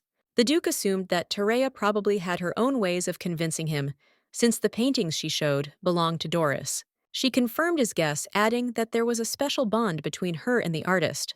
Since she was a duchess, she had always patronized him. Despite this, Terea admitted that she doesn't have a clear plan yet on how to get Doris to agree, but she's confident that it's worth a try. Enoch noted that the lady is a much more outstanding person than she seems at first glance, and this always makes an impression. Upon hearing this, Terea replied with a smile that he was being too attentive. However, the Duke assured her that his words were completely sincere. For the Duke, she was a person he considered above all praise. But this slightly irritated Terea, because he took even her jokes too seriously. Nevertheless, the Duke declared that he would do everything not to disappoint such a worthy countess. He set himself the task of impressing her. At the end of the conversation, he asked her what place she thought would be ideal for their first date. Terea nervously admitted that she didn't know where to start asking questions, because she didn't fully understand why she wanted a date. She was genuinely trying to figure it out, but the idea left her more confused than interested. The gentleman, having listened to her attentively, asked with a slight smile whether this could be considered a kind of rehearsal. His calm tone made her think, but she had not yet found an answer. However, the very idea of a rehearsal left Terea perplexed. She had no idea what exactly he meant, or why they should waste time on something like that. They hadn't announced it publicly yet, so the point of such training remained a mystery to her. She was tormented by doubts. Why do something that wasn't even official yet? The gentleman, on the contrary, believed that people needed to see a beautiful, ideal romantic story. In his understanding, this is what is expected of them, and they are obliged to live up to these expectations. According to him, they have to create a picture where they become a natural and picturesque couple. And in this process, every gesture of theirs must be imbued with grace and harmony. However, knowing that the Countess was still hesitant, he suggested starting small and practicing. This, in his opinion, would help her get used to the new role faster and get rid of her doubts. He added that if she wanted to use him for her own benefit, she could do so completely and without embarrassment. His good-natured manner of delivery slightly embarrassed her. Terea even felt a little awkward. He said it so sweetly and sincerely that it was hard not to feel a little embarrassed by such an open offer. The Duke was confident that such rehearsals would be useful for him too. He too believed that this was a necessary step towards their common goal. The more natural and casual their relationship seemed, the sooner Niobe would accept their union and probably back off. It would work, he had no doubt about it. He even imagined Niobe sarcastically wishing them a long and happy life until their hair turned gray. The image made Terea smile, though she knew there was some truth to it. Still, she had doubts. If they started appearing together, everyone around would immediately pay attention to them. She asked how they could rehearse without causing unnecessary noise. He confidently assured her that she didn't have to worry about that because he had something that would solve the problem. His voice was calm, and she felt that she could trust him. He placed a small badge on the table, usually worn only by emperors or high-ranking officials. The gesture aroused her considerable interest and slight surprise. She asked what the object was for, and he explained that alchemy was the art of extracting the power hidden in nature, and the badge was an embodiment of this idea only improved. To achieve greater effect, he increased the size of the jewel on the old badge and gave it a special treatment to achieve the perfect balance of power and harmony. It's basically a device that blurs her face. As long as she stays quiet or no one touches her, she'll be hard to spot. A simple but incredibly effective invention. Terea immediately remembered how calm and relaxed he had been the last time. Now it became clear why he hadn't been worried. He had such a reliable assistant. He confirmed her guess with slight irony, noting that at that moment, he was like a green tree, completely calm and unshakable. He had no desire to confront Niobe. He had chosen to avoid the unwanted encounter, choosing to hide once everything became known. This choice explained why there were no rumors in the area about his presence in the Yosin mansion. If she had something that could help, everything would be easier. However, it is impossible to avoid difficulties forever. Sometimes you have to bravely confront them in order to protect yourself. Terea was well aware that struggle and determination were the only way to the freedom she desired. She knew that nothing would change until she took action. In order to achieve their goal, Terea and her allies decided that there was no more delay. They had to act decisively, using every opportunity for success. But at that moment, her thoughts were interrupted by an agitated servant. He literally burst into the room, apologizing for the intrusion, and loudly announced that he had interrupted her conversation with an important guest. The lady raised an eyebrow in surprise and asked what exactly had happened. The servant looked extremely worried, as if something out of the ordinary had happened. The servant, choking on his words, said that the young master and the second son of the house of Klatcha demanded an immediate meeting. Despite all the obstacles they were trying to enter, Terea couldn't figure out what was going on. She assumed it was something to do with their family or friends, but the situation still seemed strange. She gave orders to the butler to relay this news to Lady Cloutier. This would clear up the situation before any action was taken. If Lady Cloutier decided to come, she was to be ushered through the service entrance next to the reception room to avoid unwanted attention and maintain order. Terea understood that if what happened at the party became public, the Marquisate of Klatcha would not ignore it, and most likely a scandal would break out. She had expected that a servant, or perhaps a vassal, would be sent to her with a letter, but she had certainly not counted on such a direct and unexpected intervention.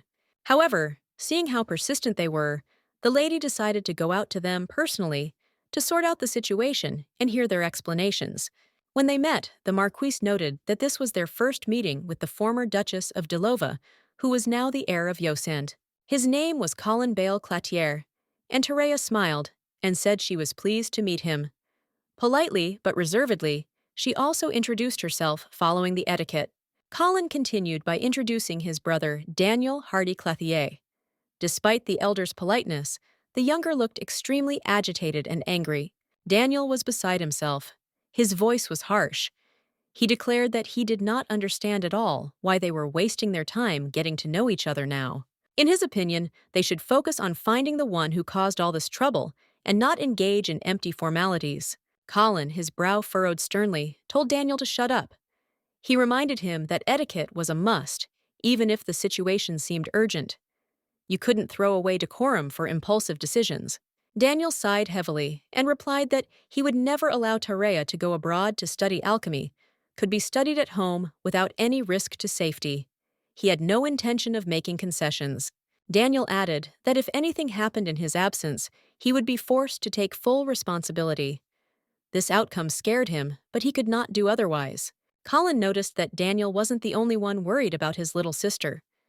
It was the concern of everyone close to her, and he shouldn't act like it was just his problem. He reminded again that his every action, as the Crown Prince's knight, affected the reputation of the throne. This responsibility did not allow him to act rashly. The gentleman, softening his tone a little, apologized for the noise. He explained that they had only come to ask one important question and asked Tarea to give an honest answer. He stressed that for the sake of peaceful relations between Cletia and Josin, she had better tell the truth. Her lies could harm diplomatic relations, and his face only added weight to those words. The lady, slightly embarrassed, asked what he meant. The gentleman, without changing his tone, mentioned the events of the recent party that had given rise to so many questions. He explained that his younger sister, who was supposed to be in the kingdom, had suddenly shown up at the party. This circumstance was already suspicious. In addition, her lover was present at the same party, and he rudely insulted her sister.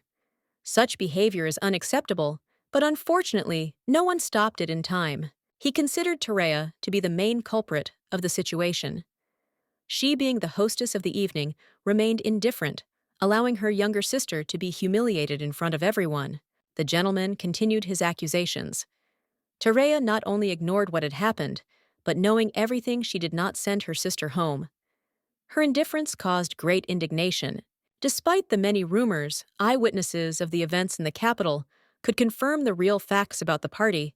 These people knew very well what happened. The Klatche family had their own reliable sources of information that left no doubt about the truth of the events. Lies could only make matters worse. Colin raised his voice, hoping that Tarea understood that her actions amounted to kidnapping. He demanded that she return his sister and offer a sincere apology. But he did not stop at apologizing.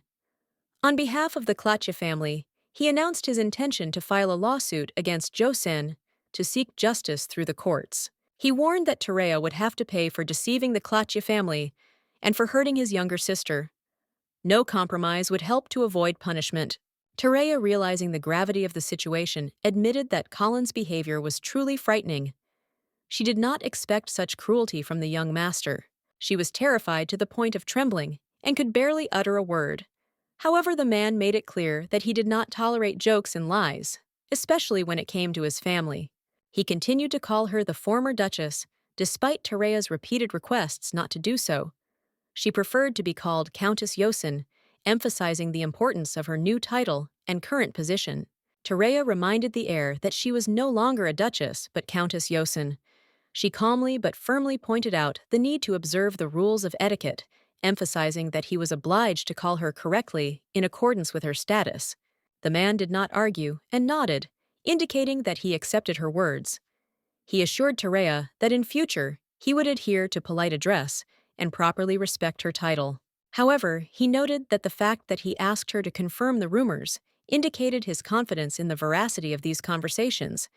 It seemed that the man was ready to hear only the answer he needed. Colin, addressing her, clarified whether she really denied everything that was discussed around her. Tarea confidently stated that the rumors concerning her were absolutely not true. However, she admitted that the first point of these rumors is true. She was indeed subjected to insults. Tarea did not hide this, but clarified that this is only a small part of the whole story. At the same time, she emphasized that she did not remain an inactive victim. She decisively and independently dealt with all the difficulties that arose on her path. Colin was loudly indignant, accusing her of lying. He categorically stated that his younger sister was incapable of such a thing because, in his opinion, she was too soft and vulnerable for such actions. He described her as a quiet and dependent girl who is unable to express her opinion. All she can do is cry without taking any action. He added that it was their attitude that made her cry. This behavior, he believed, fully justified her reaction because the girl simply had no other choice. Secondly, Terea clearly stated that she did not kidnap anyone. On the contrary, she did everything to protect a young lady who found herself in a difficult situation. The man looked stunned and asked her what she meant. Terea replied that when she asked the girl to go home, she categorically refused. Finally, Terea clarified that she would never abandon her friend in trouble. She always supported her and did everything to make her feel safe. Moreover, she even pushed her to give a worthy rebuff and strike the offender in the most vulnerable place in order to teach him a lesson once and for all. Daniel sighed and suggested that his brother stop listening to all this nonsense. In his opinion, these arguments and accusations had already crossed all boundaries, and he could not tolerate it any longer. He also noticed that Terea seemed to have spoken many flattering words to Raya, which she listened to with pleasure, absorbing every phrase with genuine interest. Coming closer, he added that Terea was not the only one who managed to manipulate his younger sister using similar communication techniques. Terea's childhood friend, a fellow academy student whom she became close with in her youth, became a loyal and sincere friend. They found support and understanding in each other, making their friendship one of the strongest. Even young men, who sometimes feigned sincere love with the aim of marriage, often hung around her. In Terea's life, there were always enough people similar to her in spirit or external aspirations. Many of them believed that they could accurately discern the intentions of those around them. They believed that they could cut off from her those who were not worthy of her attention or kindness. This belief seemed ridiculous because true human relationships can only be understood through personal experience. Without it, it is impossible to gain a mature and objective view of the world. However, their overprotection blinded Terea. Instead of giving her freedom of choice, they, in an attempt to protect her, only isolated the girl from reality. Didn't they realize that their actions would ultimately cause her to suffer? Their intervention played a role in causing Terea to go through pain and disappointment. At some point, Daniel couldn't take it anymore, and taking out his sword, declared that it was time to stop interfering in other people's lives. He made it clear that everyone should live their own life. According to him, if we continue as we are now, it will not end with just another conversation like today. It was necessary to stop before it was too late. Suddenly, the younger sister, who was also Terea's friend, burst into the room. She pounced on what was happening with obvious indignation, demanding an explanation. Loudly and angrily, she asked what this absurd behavior was. Her indignation only grew because it affected her close friend. Terea was delighted to see her friend, the red-haired girl, apologized for her harshness and said that she could no longer tolerate such treatment of her savior. The girl began to reproach Daniel for the way he behaved with the one who saved her life. She could not stand aside seeing his injustice. Daniel, stunned by her words, asked again, not understanding how this was possible. He doubted that his brother's words were a lie.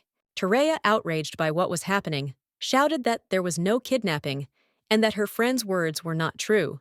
She resolutely defended her point of view.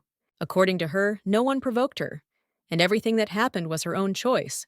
She hit her opponent because she wanted to.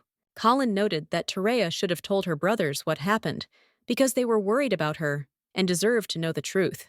But the girl objected that if she did this, the Baron would disappear from the face of the earth, as had happened more than once. Her brothers did not know when to stop.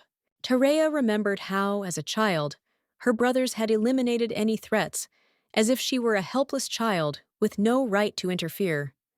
But now she thought differently. Now she was determined to decide for herself who to hate and who to take revenge on. She realized that this was her life, and she had to be the master of her own destiny. Terea made it clear that she no longer needed her brother's care. She was an adult and wanted to deal with difficulties on her own without relying on anyone for protection. Terea always followed one important rule: do not intimidate those she meets on her way. She believed that threats or fear should not become the basis for communication or interaction with others. However, she made it clear that if anyone continued to behave inappropriately, they would definitely not be allowed to have tea with her again. This warning sounded simple, but it was very convincing. The brothers were horrified when they heard her words. Realizing the seriousness of Terea's intentions, They immediately promised that such a thing would never happen again. However, they were puzzled. Why did she say that? It was a painful subject for them, which they would prefer not to touch on. The brothers knew that their busyness with palace affairs deprived them of the opportunity to see their sister often. Tea parties became almost the only chance to see her, and at least communicate a little. They found Terea stern and unyielding. Their frightened glances resembled rabbits, who in panic cling to her skirt, begging for forgiveness and leniency. The brothers swore that such a thing would never happen again. Judging by the expression on Terea's face, she realized that her method had indeed been effective. Later, Terea apologized to her friend Raya because she felt very embarrassed because of the brothers.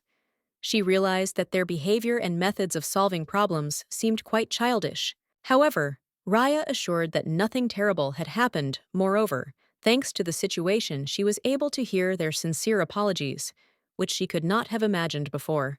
The conversation smoothly moved to the future. Terea asked her friend what she was going to do next and what plans she was making for the near future. Raya replied with a smile that she planned to return home first. That's where she could think about her next steps and make decisions. Raya also suggested that when Terea returned to the capital, they would definitely meet. She would be happy to invite her friend to visit and hoped that she would not refuse. Terea smiled and promised to wait for an invitation. After that, they said goodbye, warmly happy that their friendship remained intact. The following day, the Duke approached Terea. He noted that, contrary to rumors, Lady Clache was quite capable of clearly expressing her thoughts and views. These words brought Terea back to the past. When the Duke appeared in her life, he greatly frightened her with his authority and harshness, leaving her with anxiety in her soul.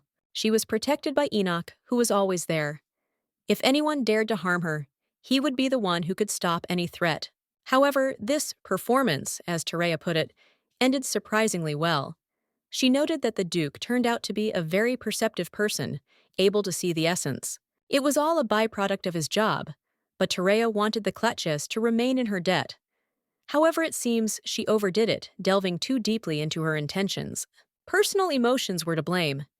It was not just that her friend had been deceived by meeting that vile and low person, but also her own experiences. Terea felt that the Clutche family did not pay enough attention to Raya, not giving her the opportunity to make normal acquaintances or simply adapt to society. However, she understood that neither she nor anyone else had the right to judge or blame the Clutche family for their choices or attitude towards Raya. Still, Terea couldn't accept the fact that her first real friend could be so casually and dismissively ignored. It didn't fit into her mind. She ended up taking on the role of her sponsor. It could be said that in doing so, she was providing the Klatsche family with a service they didn't even realize they were doing. The Duke noted that her actions suggested that she attached too much importance to the Klatsche family, perhaps even more than they deserved. Simple attention, the tiny seed she used, proved to be a powerful weapon to face enormous difficulties and enemies. Terea had many ideas and needed alchemy as a tool that could turn her rich imagination into reality. She didn't know if it would be a success, but beyond that, she wanted to embody fragments of memories from her past world, here making them part of the present. She was sure that her creations would amaze, captivate people's eyes, and arouse admiration. No one would be able to pass by without noticing them. Terea strove to become the center of attention so that this resource, human interest, would help her move forward and achieve her goals. She challenged the Duke, let him watch and wait. Soon no one would be able to take their eyes off her, that was her promise. To this, Enoch remarked that it seemed she had already achieved what she wanted.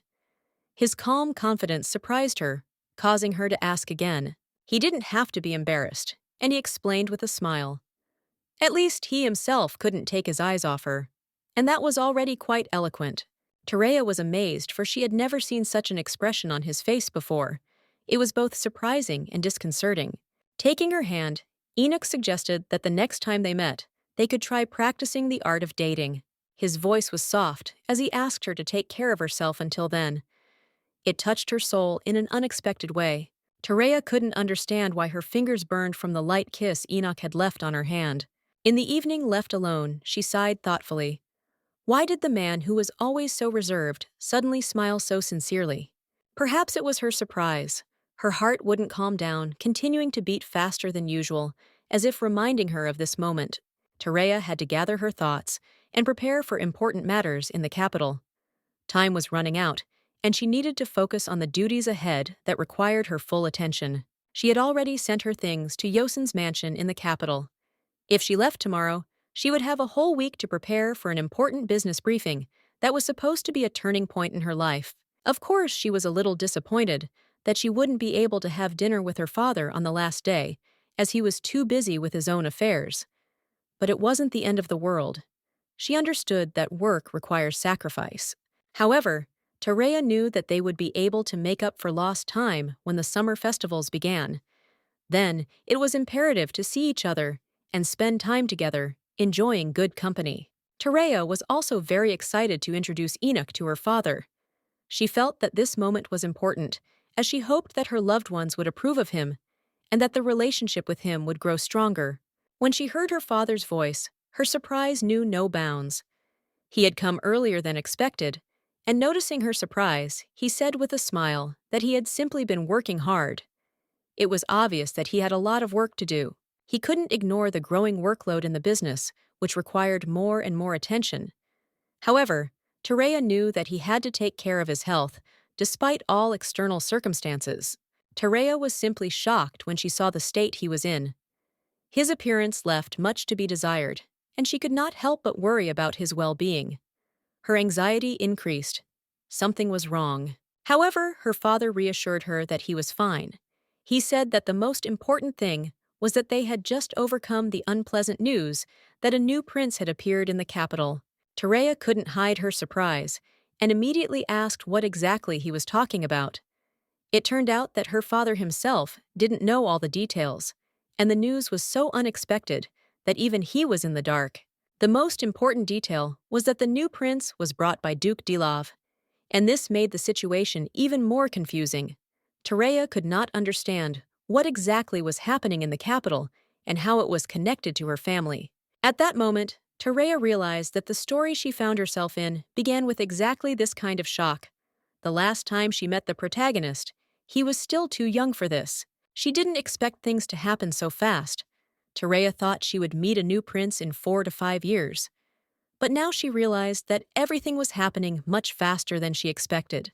All this meant that the incident that ended her life in the original story was already close.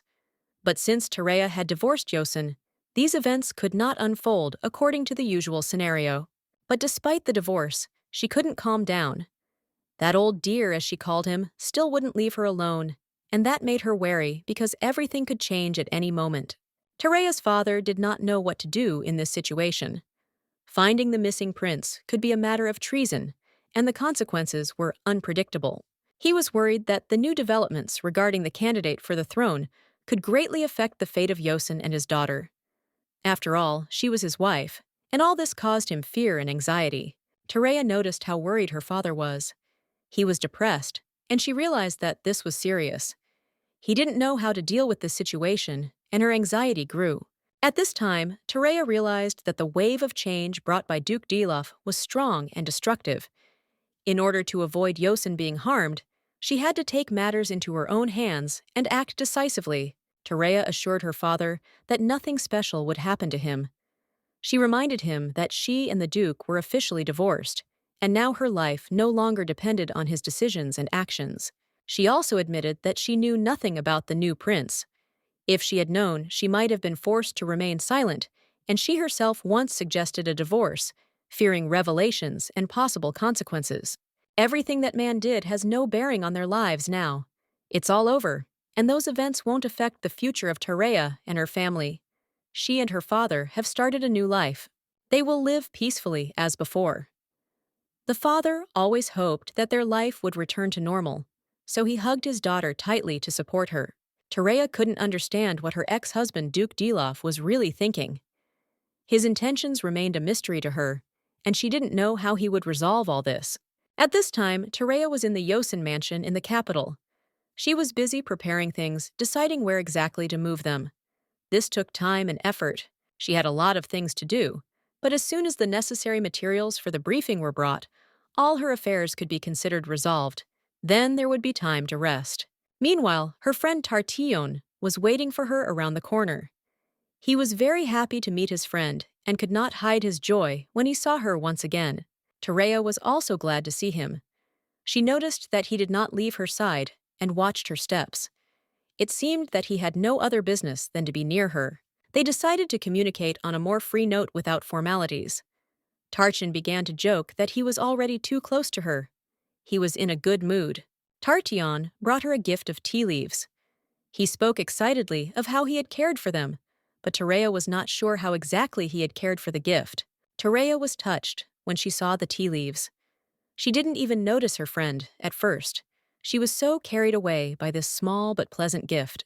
After a short pause, she turned to him and thanked him for the gift. She was ready to make some tea and offered Tartion a cup together. Tartion asked with interest if she had seen what was happening on the main street of the city. He was probably referring to the posters and newspapers that were hung everywhere. A new wind of change was blowing from the streets, and the future of the empire remained unclear. The tyranny of the young ruler created an atmosphere of tension and uncertainty. There was a strange tension in the streets.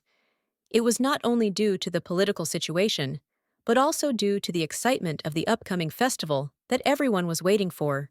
Terea noticed that the new prince resembled the emperor in his youth. He was his copy, and she believed that this was a harbinger of a great future. She knew that no one would dare question the legitimacy of his power. He was untouchable, and his rule was beyond question. Tartion was extremely surprised when he saw the portrait. His reaction was caused by the fact that he did not expect such an image that could so affect the perception of what was happening around. From that moment on, the imperial palace was divided into two sides. One supported the prince, and the other was against him. A real struggle for power and influence began inside the palace, which overshadowed everything else. Almost everyone supported not so much the prince himself, but his advisor, a young and influential man who stood behind him. He had charisma and could decide the most important issues at the court level. A young general who had fought many wars, won victories, and established himself as a strategist. His successes on the battlefield made him a man on whom great hopes and expectations were placed. Deer, the top minister of the Ministry of Defense, was also an important figure in the empire. He enjoyed enormous popular support and continued to be a favorite despite difficult personal circumstances. However, his divorce from his wife somewhat darkened his image, but this did not affect his popularity. He still remained a symbol of strength and stability, who was respected and adored. Despite all the difficulties, Olin remained a man with a difficult past. He survived mental trauma and continued to struggle with personal experiences, although outwardly he remained strong and confident. People still loved him despite his physical disabilities. He was admired for the fortitude and strength of spirit he showed despite his weaknesses. Tartion said that perhaps this was why not only the imperial palace, but the entire capital seemed to be split in two. The differences were becoming more and more obvious, and the world around them was changing. Terea noticed that this was only the beginning. There was only escalation of tension ahead, and she knew that things would soon get worse. The division and conflict were only growing. The prince was probably at the moment in the house of Duke Deloff, surrounded by his nanny. This place had become his refuge, away from the main attention of the court and the political struggle. It was said that if the prince ever officially entered the imperial palace, it would cause a real storm. Everyone expected that his appearance would cause serious consequences for everyone. Terea thought about the prince's nurse. She couldn't understand why, but it became clear to her that she was not the duke's lover or new wife. Instead, she was just a simple nurse. The plot was indeed intricate and complex. The main mystery was that this woman had not yet died, despite her strange role and the situation around her, which was becoming increasingly unpredictable. Despite everything, she was not going to die meekly. Even in such a difficult situation, she continued to fight for her life, full of unexpected turns and contradictions. Tartion said that it was more important for now to focus on his friend's business briefing. It was necessary for the future, despite all the events happening around. The lady assured that the preparations for the meeting were going well. She said that after the meeting with the person she was supposed to meet, all the preparations would be completed, and it would be possible to move on. Tartion was puzzled and did not immediately understand what was being discussed. However, the lady showed him a letter that explained a lot and was connected with an important meeting. The letter said that someone was very keen to meet her. He wrote that he understood how impolite it was, but still asked to pay attention to his request at least once. This man was very keen to see Madame at least once.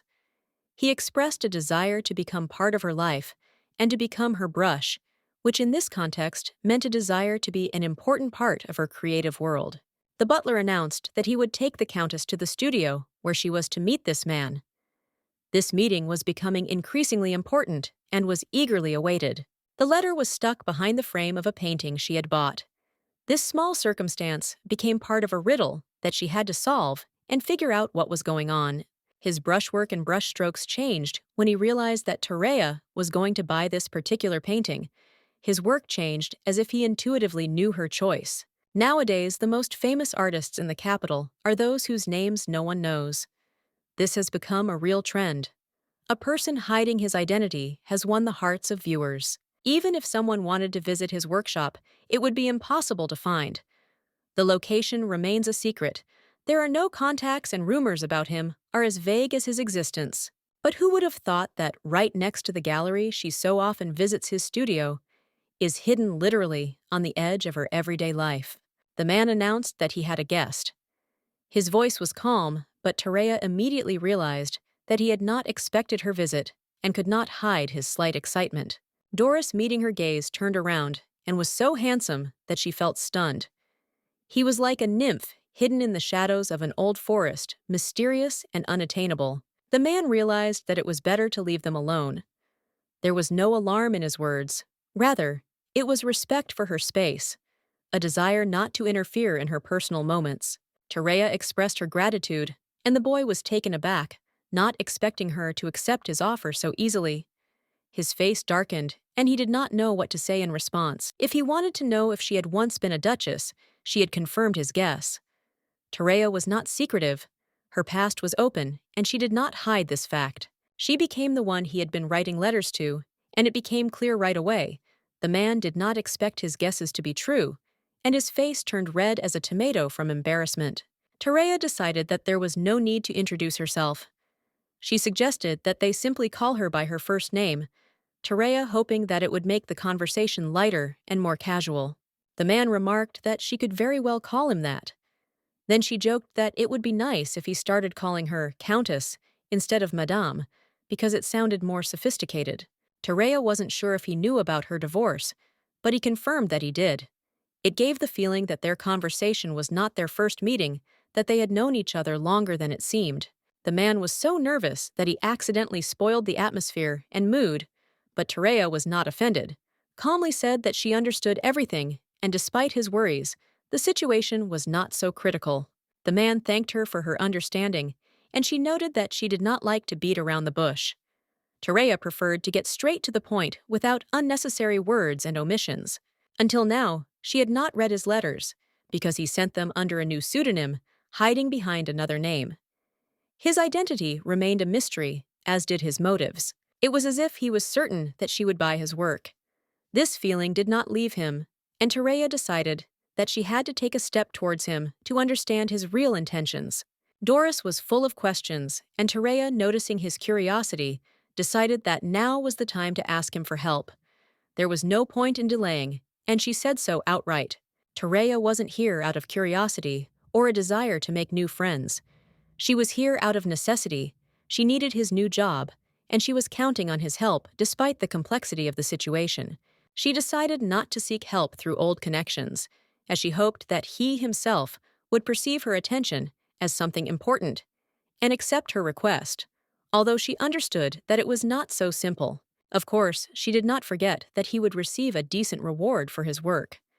The guy, however, was surprised by her request, asking if she really only needed his work. Tyrant confirmed his words, saying that she really only wanted the painting. However, she did not expect that he would give it to her for free without asking for anything in return. He was ready to give her everything she asked for, and did not understand why she was surprised. The lady could not understand what exactly was happening to him at that moment. Terea began to think that perhaps he had simply intimidated the gallery manager by threatening her. He could have claimed that if he did not do as she asked, he would simply be thrown out. However, the guy began to say that he had no such goal and that he had something valuable to offer, despite the strangeness of the situation. The lady could not understand why he was so generously willing to give away his works, without any payment, especially considering their high value. Then Terea began to suspect that he might be planning to give her a finished painting or a hidden work. But the guy immediately refuted her suspicions. He claimed that there was no thought of handing over the work, and he could not understand how he could simply give something so valuable to the Countess. The guy continued to insist that he was ready to give her everything she wanted. He admitted that she was the first one to notice his talent and appreciate his work. He always treated her with respect, but she did not consider herself worthy of his respect, confident that she was using him and his paintings as always. Terea was a calculating person who used everything she could and perhaps came to him to benefit from this situation as well. Doris said that despite everything that had happened, what she had done for him would not go unnoticed or disappear without a trace. This guy seemed strange to her. There was something mysterious in his behavior that made her not fully understand his motives. The first painting he put up for auction was to be his last work, his farewell to this world he had struggled to overcome for so long. His life was full of loneliness, in which he knew no family or relatives, and every day was a difficult test in a strange village full of memories from childhood. When he was thinking about leaving the paintings, that were his only hope, he was asked if he was Doris, and that's when everything changed. And so the Countess appeared to whom he owed everything, because it was she who gave him a chance in salvation, as he thought at that moment. A studio full of warm sunlight canvases and paints of the highest quality. All this gave him the feeling that his soul could finally find peace and tranquility. He could only think about how to pay for this gift for his salvation without understanding how all this would be possible. The lady understood him perfectly well, but said that he could perceive it as he wished. However, in her eyes, it was all part of the deal. She insisted that he take payment, because in this world nothing is free and every action has its price. The guy said that if she insisted, then he was ready to fulfill her request and not object, although it seemed strange to him, but he gave in. He seemed sincere and sweet when he mentioned the work he had created, as if to say that even this act was some kind of token of appreciation. Doris had no unfinished paintings, but at this moment he could create something right now. He was ready to paint something new at any moment, having no unfinished works. He noticed that his work had not been put up for auction recently. It was a period of rest when he did not paint, enjoying the time without obligations and creativity. However, the guy clarified that he was not resting. On the contrary, he had been exploring various painting styles for the last few days, although if she had not recognized his painting, everything would have been different. He planned to experiment with new styles of painting to continue exhibiting his work until she noticed and recognized his style. This was his intention, and he was ready to go all the way. Doris was determined. He was ready to try again and again because his goal was to achieve his goal despite all the difficulties. Terea couldn't understand why all the men around her were acting so strangely. She was confused and surprised by the behavior of those around her. It seemed unusual and difficult to understand. She wondered if she needed to perform some kind of purification ritual. The fool asked what exactly she wanted to see, and she immediately thought about it. He was offering to help her find the answer to this question. The lady said that her wishes were simple. She wanted to see the sea. Doris told her to wait a little, and soon began to create something amazing. Doris began to paint. It was not just amazing, it was something more. His movements were so confident and calm that every stroke was perfect. His hand moved without hesitation, with complete confidence. These confident and precise movements were different from the caution he had shown before. They showed true mastery. With each stroke, the painting became more and more alive. The process of painting itself was a spectacle so incredible was his ability to transform the canvas into a work of art. Soon Doris announced that the painting was ready. He proudly showed the result of his work, and the lady was amazed. She looked at the painting with delight. The lady was absolutely delighted to see the purple turquoise water, which seemed alive like a real sea. It was incredible, she literally felt its movement. The water in the painting looked so natural, as if it was a real sea. You could see reflections in it, as if she could step right into the image. But the terrace in the painting seemed familiar. Terea felt that she had seen this place somewhere, and suddenly realized that this was the terrace of the restaurant where she had met Enoch and Tartion. Thinking back, she realized that this was the very restaurant where they had met. This place was connected to that moment in her life, and she couldn't be mistaken. The lady guessed that Doris had probably been to Yosen at some point. His painting looked as if he was familiar with the place. It was as if he was transporting her memory there. But the boy immediately denied it. He grew up somewhere else and never left the capital after he got the sponsorship. He hadn't been to Yosen, and it couldn't be true. The lady could not understand how he could depict this place. Then she was intrigued and could not find a logical explanation for what he had drawn. It seemed impossible. Doris explained that he had seen the place in his mind. He had not been there physically, but he had seen it in his mind as if it were right in front of him. It was more than just a memory. Some say that such abilities are the ability to read the energy of nature. He could see these places in his imagination, conveying them through a painting. This was his unique gift. He was born with a great power that allowed him to perceive the world differently. This power gave him unusual abilities that manifested in his eyes and hands. With this power, Doris could see landscapes that others could not see and express them through art. He could convey the emotions that others experienced through his canvas and brush. He had heard that in other parts of the world, this ability was called blood eyes. It was the name given to people who possessed this unique power of perception. Bloody eyes is an expression that symbolizes the presence of great unique power.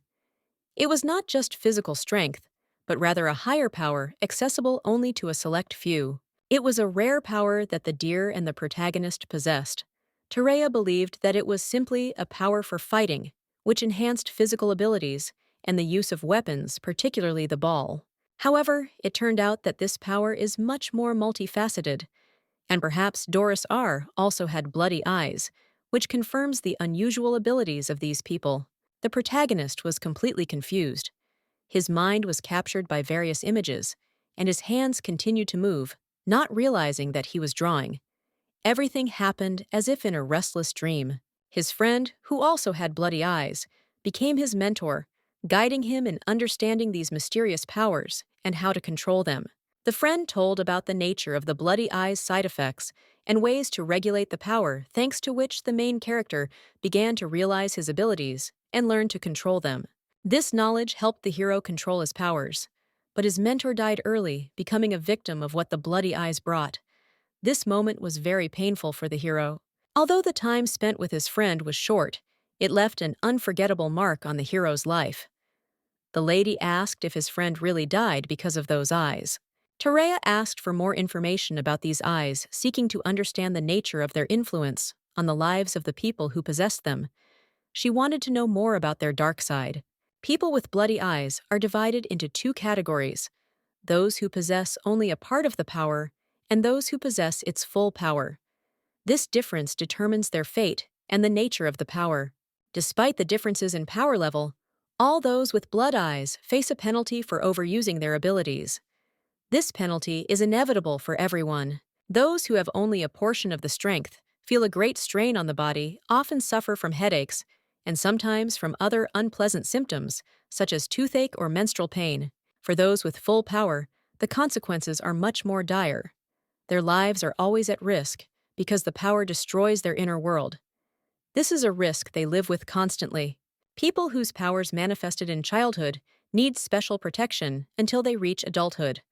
Otherwise, their power can damage their body if left unchecked. The lady realized that the protagonist's loss of consciousness could be due to the fact that his power had not yet been fully mastered and controlled, which leads to dangerous consequences. However, during the marriage, she did not notice that the deer who also had bloody eyes faced such consequences. Everything was fine, and this worried Terea. She couldn't understand why nothing bad happened to him. The question remained in her mind.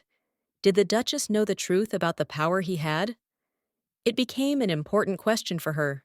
But despite this question, Terea knew that she needed to focus on other matters now. It was important for her to sort out the calculations and prepare for the business briefing. The time for the business briefing was fast approaching, and Terea was completely absorbed in preparation. She was busy with lectures on social circles and other important issues. She also had to send out invitations, support her friend's technology development, and monitor progress in this direction. Her affairs required maximum concentration. At the moment, she didn't care who the owner of the bloody eyes was.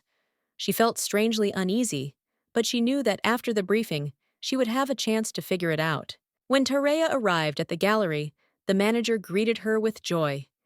He informed her that he had moved all the guests' belongings, preparing the place for her visit, which undoubtedly pleasantly surprised her. The hall was full of all the guests, and all the extra seats that the organizers had prepared were occupied.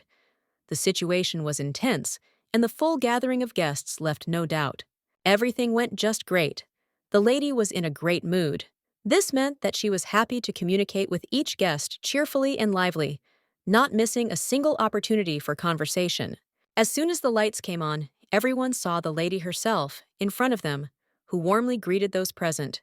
She began to speak, greeting the ladies and gentlemen with a welcoming smile. Tareya Arnazadi, Josin the Count's daughter, introduced herself, emphasizing that it was a great pleasure for her to welcome everyone to this event. She wanted to thank everyone who came. She understood how valuable her guests' time was, and she would not waste it. This moment was important, but she tried to make sure everyone got through its importance quickly and to the point. So Mrs. Tareya decided to get straight to the point without delaying. In addition to her, her ex-husband Adir was present in the room, which also added a certain significance to the situation. Today's meeting was organized in a specially prepared space, and every detail of this room was carefully thought out. Tareya put a lot of effort into it. The banquet hall was impressive, but many guests still did not understand what exactly these changes in the interior meant. This was not just a reception hall, but something more with a special meaning. Even in her previous life, when it came to coffee, there were so many brands that it would be hard to count them on your fingers. And the new one she brought was temporary. Brands and concepts changed rapidly, and there were always new players in the market competing with each other. But eventually, the competition became not just with coffee, but with the ideas themselves. Tareya started with a concept that was familiar to the outside world, a cafe with a gallery-style design. It was something unusual and exciting as an idea she offered everyone to look at from a new perspective. Her entrepreneurial streak was something that was invisible in aristocratic society, but important to her. It was a subtle move that could change the way business was done. The girl in her address asked each of those present to bring at least one work of art. It was an interesting and original request that immediately attracted attention. At first, everyone had doubts, and many could not understand why works of art were needed at a business event. Everything seemed a little strange and unconventional. Everyone wondered what these precious works of art were for and how they would fit into the context of a business meeting. It seemed superfluous for a business briefing. Tareya noted with gratitude that those who responded to her request made an important gesture for her. It was a great joy for her to be able to enjoy such works. In aristocratic society, where power and status always play a key role, true values are often lost. However, beauty and culture remained important marks of distinction. In this world permeated with authoritarianism and the desire for wealth, the thirst for recognition and strengthening of one's position reigned supreme status, and wealth often determined success. People of high status sincerely believed that their accumulated reputation and wealth served as important evidence of their superiority in society. This became their main value. In turn, people from less privileged backgrounds sought to demonstrate that they were not inferior in material terms. They wanted to be perceived as worthy and successful. The main character, Tareya, stood in the center of attention, throwing some objects from her hands, attracting the attention of everyone present with her behavior. Her actions were swift and mysterious. At one point, she came up and expressed a desire to know what the rarest and most valuable piece of art here was, and who owned it. Her interest was genuine, and she was looking for answers. Tareya was curious to see who in the room would be able to appreciate a real work of art. Today, she hoped everyone gathered here would be able to choose the most significant work from the many exhibits. She did not seek fame or titles, Her main goal was to help people see a real work of art. For her, the main thing is their ability to understand and appreciate the true value. Suddenly, to Tereya's applause, the servants began handing out small devices to each of the nobles. They were all a little confused, not knowing what exactly they were being handed. People looked at the objects in their hands with bewilderment, not understanding what these things were and what they could be, for some thought it could be some kind of precious diamond. Tereya calmly explained that the principle of using these devices was very simple. Anyone who received them could easily understand what to do. She promised that everything would be clear. She explained that while walking around the banquet hall, when they saw the work they considered the best, the participants should simply press the stone attached to the device. It was supposed to be easy and convenient. A score will appear on the screen next to the work, and participants will be able to see how accurately they chose, testing their insight and ability to appreciate art. Tereya hoped that all the guests would be happy to participate in this experiment. She also showed them a small corner with a drama and Korean-style coffee to make the atmosphere even more cozy. If all goes according to plan, she proposed to stage a real Korean-style survival show where participants will be able to immerse themselves in a unique and dangerous atmosphere, filled with both sweet and risky moments.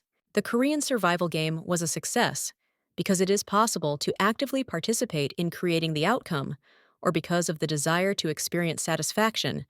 Sometimes I watch the success of someone I support. There are, of course, reasons why people value not only the possession of expensive things, but also the experience they can demonstrate. This reflects their taste and choice, which speaks volumes. Tereya used to share her free time on social media, showing off not only her financial status, but also the moments she felt were important in her life. It felt like a cult to her. However, these salons are dominated by an outdated aristocratic culture in which there are many obstacles. These obstacles prevent something new from being introduced, something that needed to be done to renew the established traditions. In such conditions, where the old cannot develop, the emergence of a new space for self-expression was simply necessary to create an atmosphere for fresh ideas and original approaches. In her work, the name of the person who brought her remains unknown. Only her merits and abilities are important, and titles and position remain outside the framework, not affecting the true value. Unlike the previous conditions here, we are talking about fair and honest criteria for evaluating work. This allows you to see the real result of your efforts, and not just having a high status or a last name. When the most worthy work is chosen, people will not only appreciate the creative taste of the participants, but also express their admiration for those who were able to choose this work. It will be recognized by many. This is the place where you can fully express your desire to show off and show off your achievements using art and taste. This is where you can demonstrate your style and preferences. The lady stressed that it is important for the participants to enjoy the process.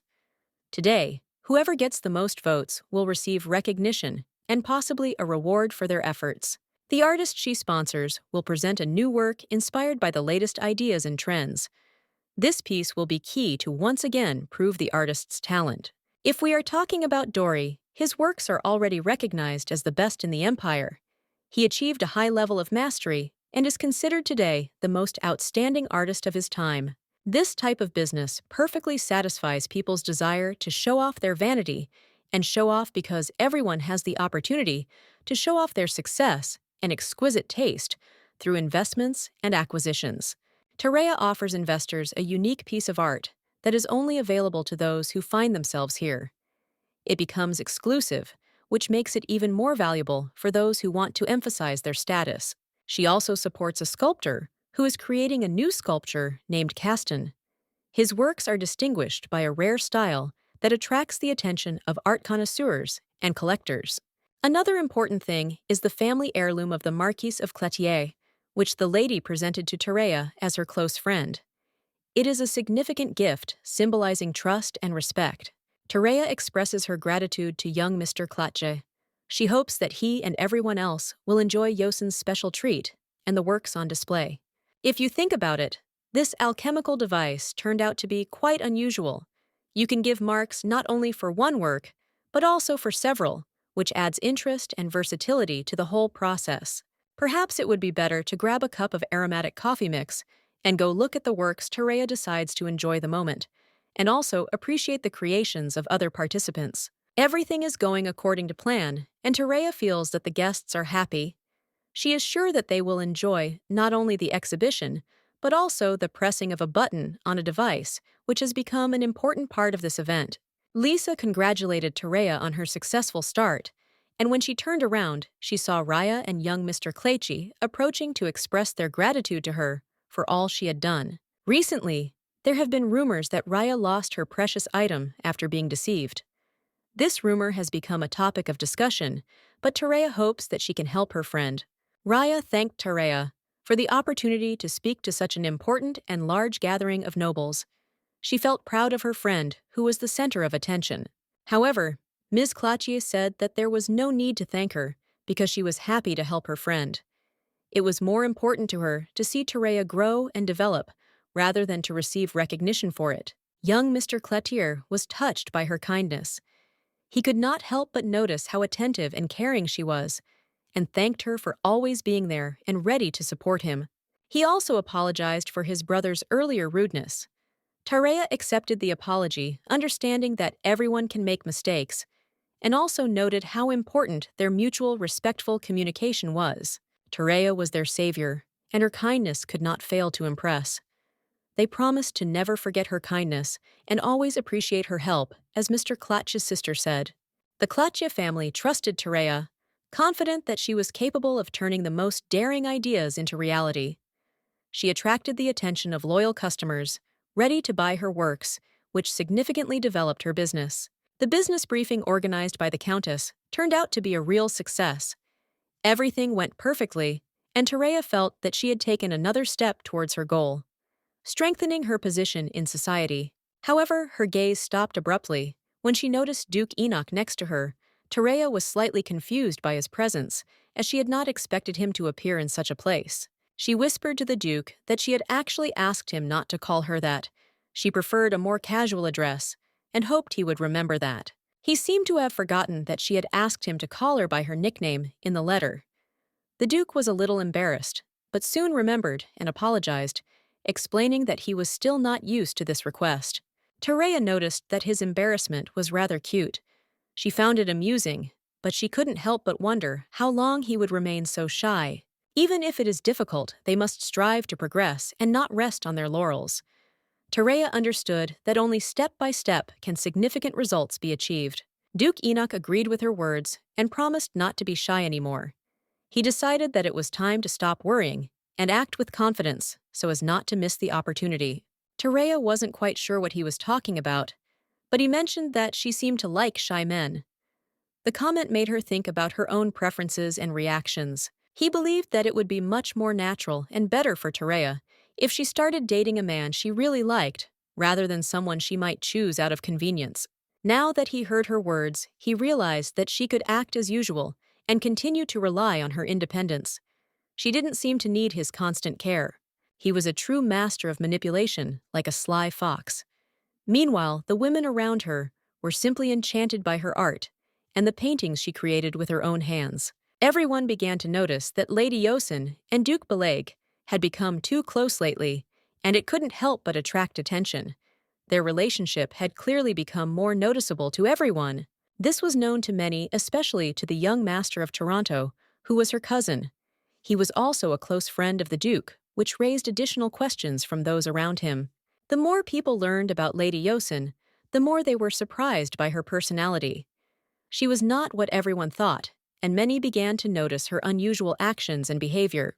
Having become Doris's sole sponsor, she also entered into a closer relationship with the Duke, which only increased the rumors and questions surrounding her true intentions. Moreover, after she received the position of successor, Lady Yosin decided to go into business, which surprised many. It was unclear why she did not start doing this earlier when she was a duchess. Women noted that if ladies like Lady Yosin started their own business and it was successful, the success would be attributed to their husbands, and the failure would be the wife's fault. In light of all this, many began to believe that Lady Yosin had always had a hidden agenda. This was her plan, a carefully thought-out move that she did not reveal to others. By the way, there was obvious chemistry between Terea and Enoch. They were a great couple, and many envied their relationship, noticing how they supported each other and clearly complimented each other. Miss Terea stood up in front of the crowd and announced that the moment for the results of the vote would now come. Everyone present waited impatiently to see who would be the winner. She announced with a smile that the winner was the owner of the work who received the most votes, and it was Viscount Stavan whose work was recognized as the best. It was this painting that his great-grandfather considered so valuable that he begged to preserve it at any cost. It was passed down from generation to generation, becoming a true family treasure. Many in the room were hearing about the Viscount's family for the first time, and yet it was hard to believe that his work had attracted so much attention. The painting, which was nearly 300 years old, impressed everyone. It was a true masterpiece. It not only captured the spirit of the times, but also expressed all the beauty and gloom of the ships ready to sail against the foggy sky. The painting immersed you in the atmosphere of the past. What was especially admirable was the perfect condition of the painting. It was preserved in such a way that its colors had not faded over the years. This was possible because it was not exposed to sunlight. It was undoubtedly a winning piece. Everyone present was amazed, as Mrs. Terea showed a high level of awareness of such works of art. She also noted that in the future, she plans to continue to lead this important event aimed at developing the arts and supporting such initiatives. Terea shared plans to continue receiving works from talented artists. These works, as today, will be presented to the winners as awards which pleases art lovers. In addition, she said that the gallery is planning presentations of new products that will be pre-showed and offered for sale. This will add novelty to her business. The lady asked to pay attention to new beginnings, and she herself concluded her presentation by thanking everyone for their participation and interest in her project. The evening continued in a relaxed atmosphere. For those interested in learning more about her business and products, Terea invited them to stay for the party to continue the discussion and interaction with colleagues and partners. This event was a novelty for many, and if Miss Terea continues to move in this direction, she will be ready to take her rightful place in the world of art and business. Everyone was shocked when the attention of the assembled was drawn to Mrs. Clatier. She left no one indifferent with her elegance and strength of character. Many knew that the Clatier family had provided important technical assistance in preparing this event, and this once again confirmed its status as a reliable partner in such endeavors. Friends and colleagues of Miss Teresia did not forget to mention that her friend Miss Clatier not only planned the event, but also equipped the premises. Her creative approach deserved real admiration. Terea was eager to showcase her talents to the fullest at these events. She was confident that her abilities would impress and leave an unforgettable impression on everyone present. She really wanted everyone around her to notice how attractive her friend was. How she shone and aroused admiration. Terea believed that her participation in this event would be a real success. Luckily for her, her expectations were met, and success was achieved. Ria was very happy with this result, and proud that her friend had achieved recognition and attention at the event. The man said that he wanted to talk to the Countess, because many people had many questions. He suggested that they keep a queue, so that everyone would have enough time to talk, and no one would be left without attention. Terea expected her business presentation to be a success, but she didn't expect it to cause such a stir. She couldn't hide the satisfied and confident smile she had on her face, knowing that everything was going according to plan. Tartion and Raya, despite their desire, could not approach Terea because of the huge crowd that had gathered all the attention at the event. Their efforts were in vain because everyone was absorbed in what was happening. However, due to Enoch's mystical influence, the crowd began to part little by little, giving other participants in the meeting a chance to get attention. People seemed to begin to sense that what was happening was something special. Terea couldn't figure out where the Duke was. She began looking around, trying to find him among the many guests. When she turned away, her ex-husband approached her. But he soon realized his mistake and corrected himself by mentioning that she was now a countess. It was a sign of respect for her new status, and he tried to behave correctly despite their past. Although he was a duke, Terea had not expected to meet him here. He was not the duke she had hoped to see, and his appearance was unexpected and unpleasant for her. Terea had no desire to talk to him. She felt that they had no reason to communicate, and she had no interest in starting a dialogue. All she felt was a slight irritation. Despite this, she simply greeted him, holding back her emotions. At that moment, Syra approached him, noting that she had been looking for him for a long time, and was now glad that she had finally found him.